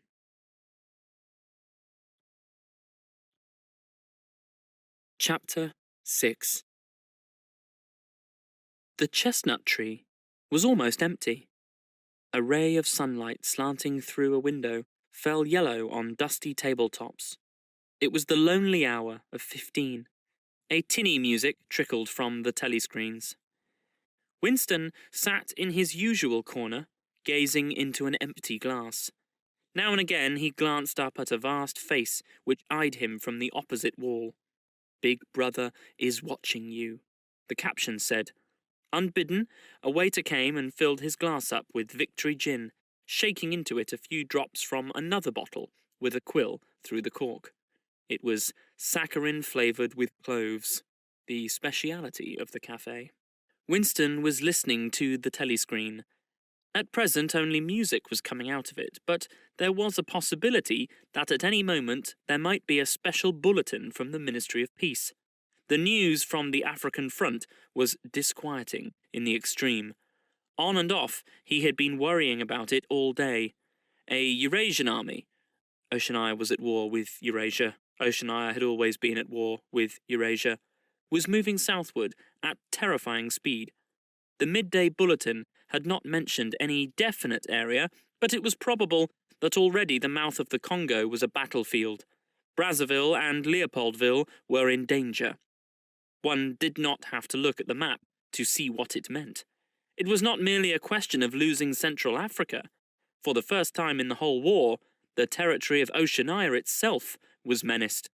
A violent emotion, not fear exactly, but a sort of undifferentiated excitement, flared up in him, then faded again. He stopped thinking about the war. In these days he could never fix his mind on any one subject for more than a few moments at a time. He picked up his glass and drained it at a gulp. As always, it made him shudder and even retch slightly. The stuff was horrible.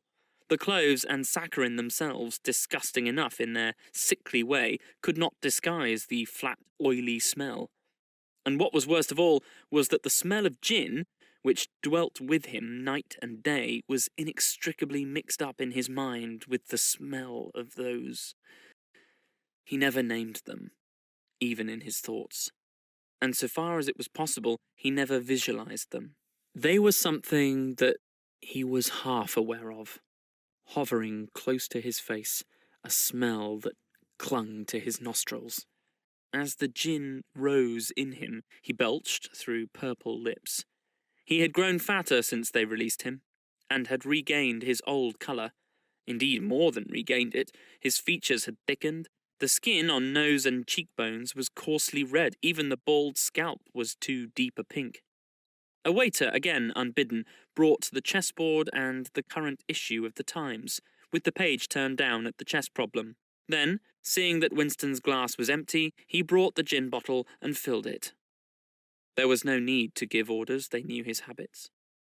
The chessboard was always waiting for him. His corner table was always reserved. Even when the place was full, he had it to himself, since nobody cared to be seen sitting too close to him.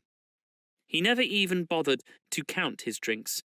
At regular intervals, they presented him with a dirty slip of paper, which they said was the bill, but he had the impression that they always undercharged him. It would have made no difference if it had been the other way about. He had always plenty of money nowadays. He even had a job, a sinecure, more highly paid than his old job had been. The music from the telescreen stopped, and a voice took over. Winston raised his head to listen. No bulletin from the front, however. It was merely a brief announcement from the Ministry of Plenty. In the preceding quarter, it appeared, the 10th three-year plan's quota for bootlaces had been over-fulfilled by 98%. He examined the chess problem and set out the pieces. It was a tricky ending involving a couple of knights, white to play and mate in 2 moves. Winston looked up at the portrait of Big Brother. White always mates, he thought, with a sort of cloudy mysticism. Always, without exception, it is so arranged. In no chess problem since the beginning of the world has black ever won. Did it not symbolize the eternal, unvarying triumph of good over evil? The huge face gazed back at him, full of calm power. White always mates. The voice from the telescreen paused and added in a different and much graver tone, "You are warned to stand by for an important announcement at 15:30. 15:30. This is news of the highest importance. Take care not to miss it. 15:30. The tinkling music struck up again. Winston's heart stirred. That was the bulletin from the front. Instinct told him that it was bad news that was coming. All day, with little spurts of excitement, the thought of a smashing defeat in Africa had been in and out of his mind. He seemed, actually, to see the Eurasian army swarming across the never-broken frontier and pouring down into the tip of Africa like a column of ants. Why had it not been possible to outflank them in some way? The outline of the West African coast stood out vividly in his mind. There was the proper spot. Even while he saw the black horde racing southward, he saw another force, mysteriously assembled, suddenly planted in their rear, cutting their communications by land and sea. He felt that by willing it, he was bringing that other force into existence. But it was necessary to act quickly. If they could get control of the whole of Africa, if they had airfields and submarine bases at the Cape, it would cut Oceania in 2. It might mean anything. Defeat, breakdown, the redivision of the world, the destruction of the party. He drew a deep breath. An extraordinary medley of feelings. But it was not a medley exactly. Rather, it was successive layers of feeling, in which one could not say which layer was undermost, struggled inside him. The spasm passed. He put the white knight back in its place, but for the moment he could not settle down to serious study of the chess problem. His thoughts wandered again. Almost unconsciously he traced with his finger in the dust on the table, 2 + 2 = 5. "They can't get inside you," she had said. But they could get inside you. What happens to you here is forever, O'Brien had said. That was a true word. There were things, your own acts, from which you could not recover. Something was killed in your breast, burnt out, cauterized out. He had seen her. He'd even spoken to her. There was no danger in it. He knew as though instinctively that now they took almost no interest in his doings. He could have arranged to meet her for a second time, if either of them had wanted to. Actually, it was by chance that they had met. It was in the park, on a vile, biting day in March, when the earth was like iron and all the grass seemed dead and there was not a bud anywhere, except a few crocuses which had pushed themselves up to be dismembered by the wind. He was hurrying along with frozen hands and watering eyes when he saw her not 10 meters away from him.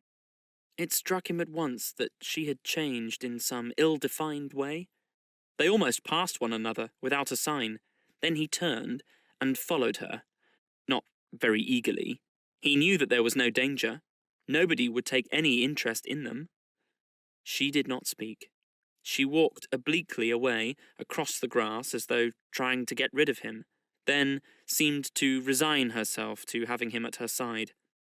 Presently, they were in among a clump of ragged, leafless shrubs, useless either for concealment or as protection from the wind. They halted. It was vilely cold. The wind whistled through the twigs and fretted the occasional dirty-looking crocuses. He put his arm round her waist. There was no telescreen, but there must be hidden microphones. Besides, they could be seen. It did not matter. Nothing mattered. They could have lain down on the ground and done that, if they had wanted to. His flesh froze with horror at the thought of it. She made no response whatever to the clasp of his arm.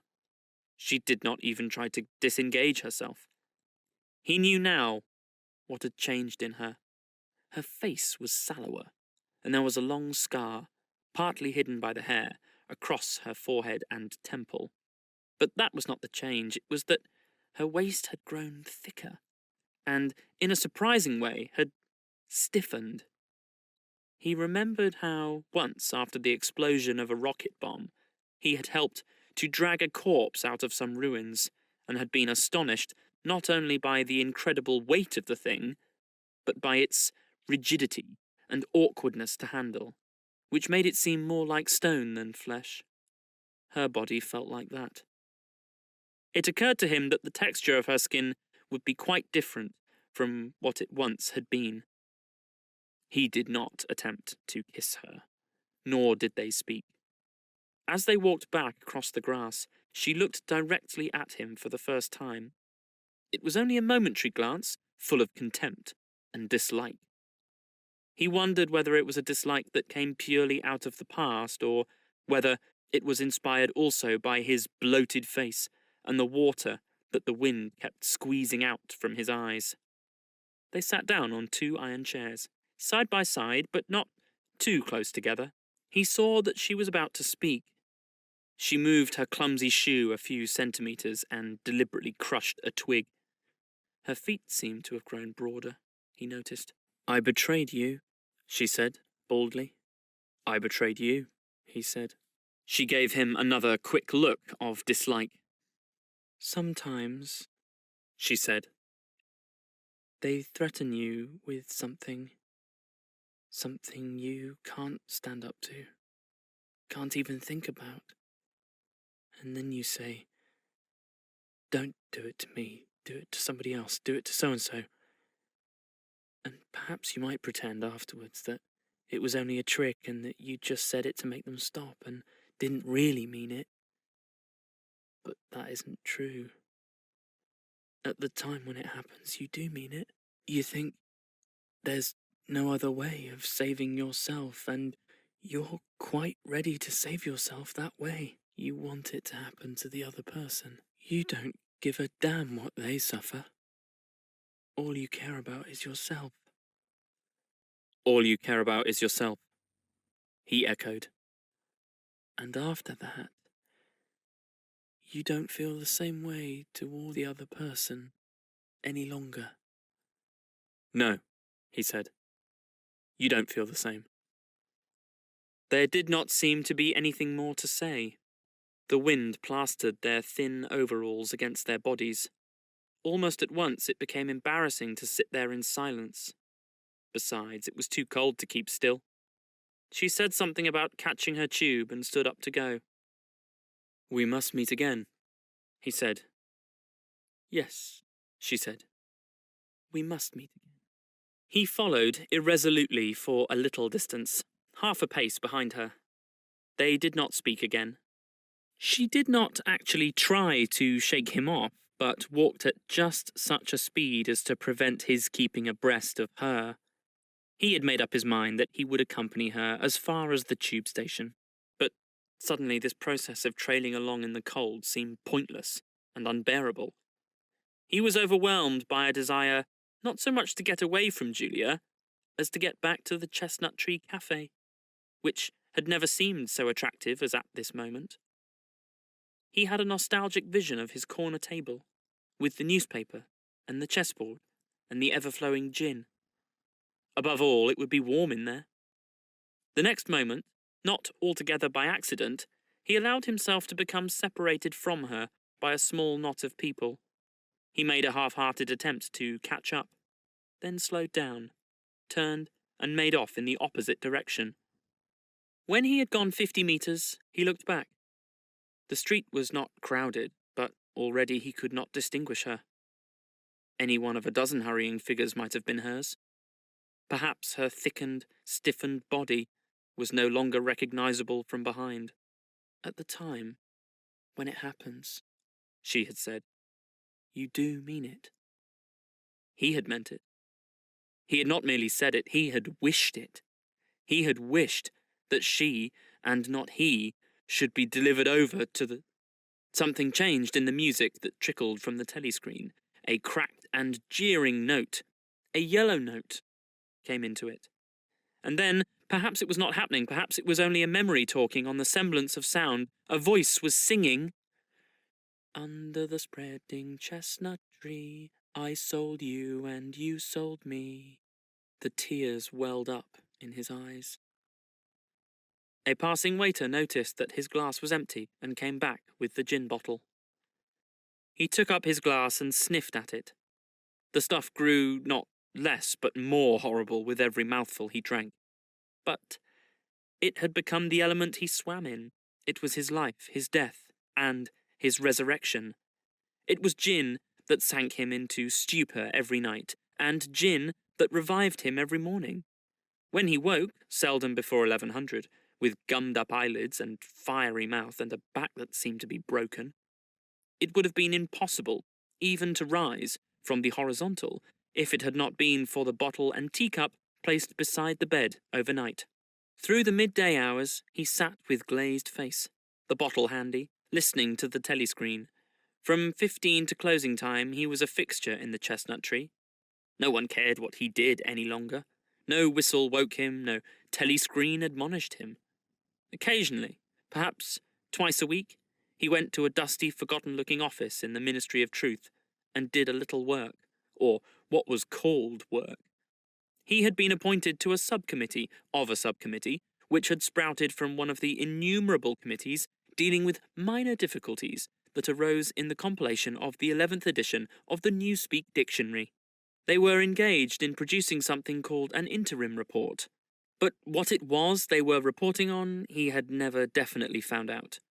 It was something to do with the question of whether commas should be placed inside brackets or outside. There were 4 others on the committee, all of them persons similar to himself. There were days when they assembled and then promptly dispersed again, frankly admitting to one another that there was not really anything to be done. But there were other days when they settled down to their work almost eagerly, making a tremendous show of entering up their minutes and drafting long memoranda which were never finished.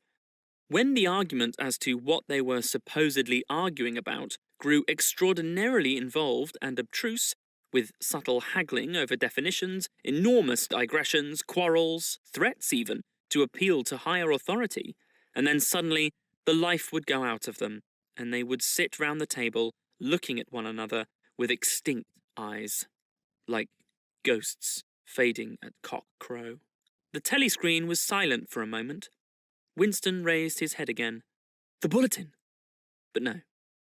They were merely changing the music. He had the map of Africa behind his eyelids. The movement of the armies was a diagram, a black arrow tearing vertically southward, and a white arrow tearing horizontally eastward, across the tail of the first. As though for reassurance, he looked up at the imperturbable face in the portrait. Was it conceivable the second arrow did not even exist? His interest flagged. Again. He drank another mouthful of gin, picked up the White Knight, and made a tentative move. Check. But it was evidently not the right move, because, uncalled, a memory floated into his mind. He saw a candle-lit room with a vast white counterpane bed, and himself, a boy of 9 or 10, sitting on the floor, shaking a dice box and laughing excitedly. His mother was sitting opposite him, and also laughing. It must have been about a month before she disappeared. It was a moment of reconciliation, when the nagging hunger in his belly was forgotten, and his earlier affection for her had temporarily revived. He remembered the day well, a pelting, drenching day, when the water streamed down the window pane and the light indoors was too dull to read by. The boredom of the two children in the dark, cramped bedroom became unbearable.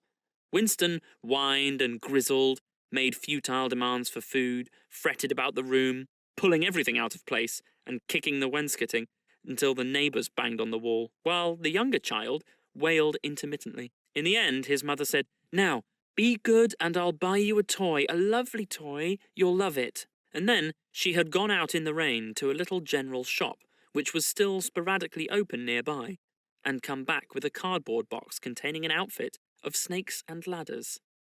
He could still remember the smell of the damp cardboard. It was a miserable outfit. The board was cracked, and the tiny wooden dice were so ill-cut that they would hardly lie on their sides. Winston looked at the thing sulkily and without interest. But then his mother lit a piece of candle, and they sat down on the floor to play. Soon he was wildly excited and shouting with laughter as the tiddlywinks climbed hopefully up the ladders and then came slithering down the snakes again, almost back to the starting point. They played 8 games, winning 4 each. His tiny sister, too young to understand what the game was about, had sat propped up against a bolster, laughing because the others were laughing. For a whole afternoon, they had all been happy together, as in his earlier childhood. He pushed the picture out of his mind. It was a false memory. He was troubled by false memories occasionally. They did not matter, so long as one knew them for what they were. Some things had happened, others had not happened. He turned back to the chessboard and picked up the White Knight again. Almost in the same instant, it dropped onto the board with a clatter. He had started as though a pin had run into him. A shrill trumpet call had pierced the air. It was the bulletin. Victory! It always meant victory when a trumpet call preceded the news. A sort of electric thrill ran through the cafe. Even the waiters had started and pricked up their ears. The trumpet call had let loose an enormous volume of noise. Already an excited voice was gabbling from the telescreen, but even as it started, it was almost drowned out by a roar of cheering from outside. The news had run round the streets like magic. He could hear just enough of what was issuing from the telescreen to realise that it had all happened as he had foreseen. A vast, sea-borne armada secretly assembled, a sudden blow in the enemy's rear, the white arrow tearing across the tail of the black. Fragments of triumphant phases pushed themselves through the din. Vast strategic manoeuvre, perfect coordination, utter rout, 500,000 prisoners, complete demoralization, control of the whole of Africa, bringing the war within measurable distance of its end. Victory, greatest victory in human history. Victory, victory, victory! Under the table, Winston's feet made convulsive movements. He had not stirred from his seat But in his mind, he was running, swiftly running. He was with the crowds outside, cheering himself death. He looked up again at the portrait of Big Brother, the colossus that bestrode the world, the rock against which the hordes of Asia dashed themselves in vain. He thought how 10 minutes ago, yes, only 10 minutes, there had still been equivocation in his heart, as he wondered whether the news from the front would be of victory or defeat. It was more than a Eurasian army that had perished. Much had changed in him since the first day in the ministry of love. But the final, indispensable healing change had never happened. Until this moment. The voice from the telescreen was still pouring forth its tale of prisoners and booty and slaughter, but the shouting outside had died down a little. The waiters were turning back to their work. One of them approached with the gin bottle. Winston, sitting in a blissful dream, paid no attention as his glass was filled up. He was not running or cheering any longer. He was back in the ministry of love, with everything forgiven, his soul white as snow. He was in the public dock, confessing everything, implicating everybody. He was walking down the white-tiled corridor, with the feeling of walking in sunlight, and an armed guard at his back. The long-hoped-for bullet was entering his brain. He gazed up at the enormous face. 40 years it had taken him to learn what kind of smile was hidden beneath the dark moustache. Oh, cruel, needless misunderstanding! Oh, stubborn, self-willed exile from the loving breast. 2 gin-scented tears trickled down the sides of his nose. But it was all right. Everything was all right. The struggle was finished. He had won the victory over himself. He loved Big Brother.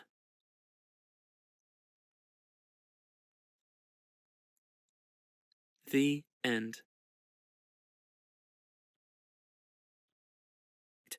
Newspeak is Ingsoc, and Ingsoc is Newspeak, he added with a sort of mystical satisfaction. Has it ever occurred to you, Winston, that by the year 2050, at the very latest, not a single human being will be alive who could understand such a conversation as we are having now? Except, began Winston doubtfully, and then stopped. It had been on the tip of his tongue to say, except the proles, but he checked himself, not feeling fully certain that this remark was not in some way unorthodox. Sim, however, had divined what he was about to say. The proles are not human beings, he said carelessly. By 2050 earlier, probably, all real knowledge of old speak will have disappeared. The whole literature of the past will have been destroyed. Chaucer, Shakespeare, Milton, Byron, they'll exist only in Newspeak versions, not merely changed into something different, but actually changed into something contradictory of what they used to be. Even the literature of the party will change, even the slogans will change. How could you have a slogan like "freedom is slavery" when the concept of freedom has been abolished? The whole climate of thought will be different. In fact, there will be no thought, as we understand it now. Orthodoxy means not thinking, not needing to think. Orthodoxy is unconsciousness.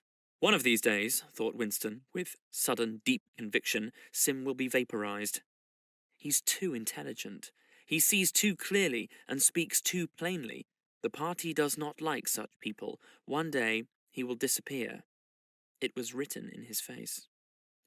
Winston had finished his bread and cheese. He turned a little sideways in his chair to drink his mug of coffee. At the table, on his left, the man with the strident voice was still talking remorselessly away. A young woman, who was perhaps his secretary, who was sitting with her back to Winston, was listening to him and seemed to be eagerly agreeing with everything that he said.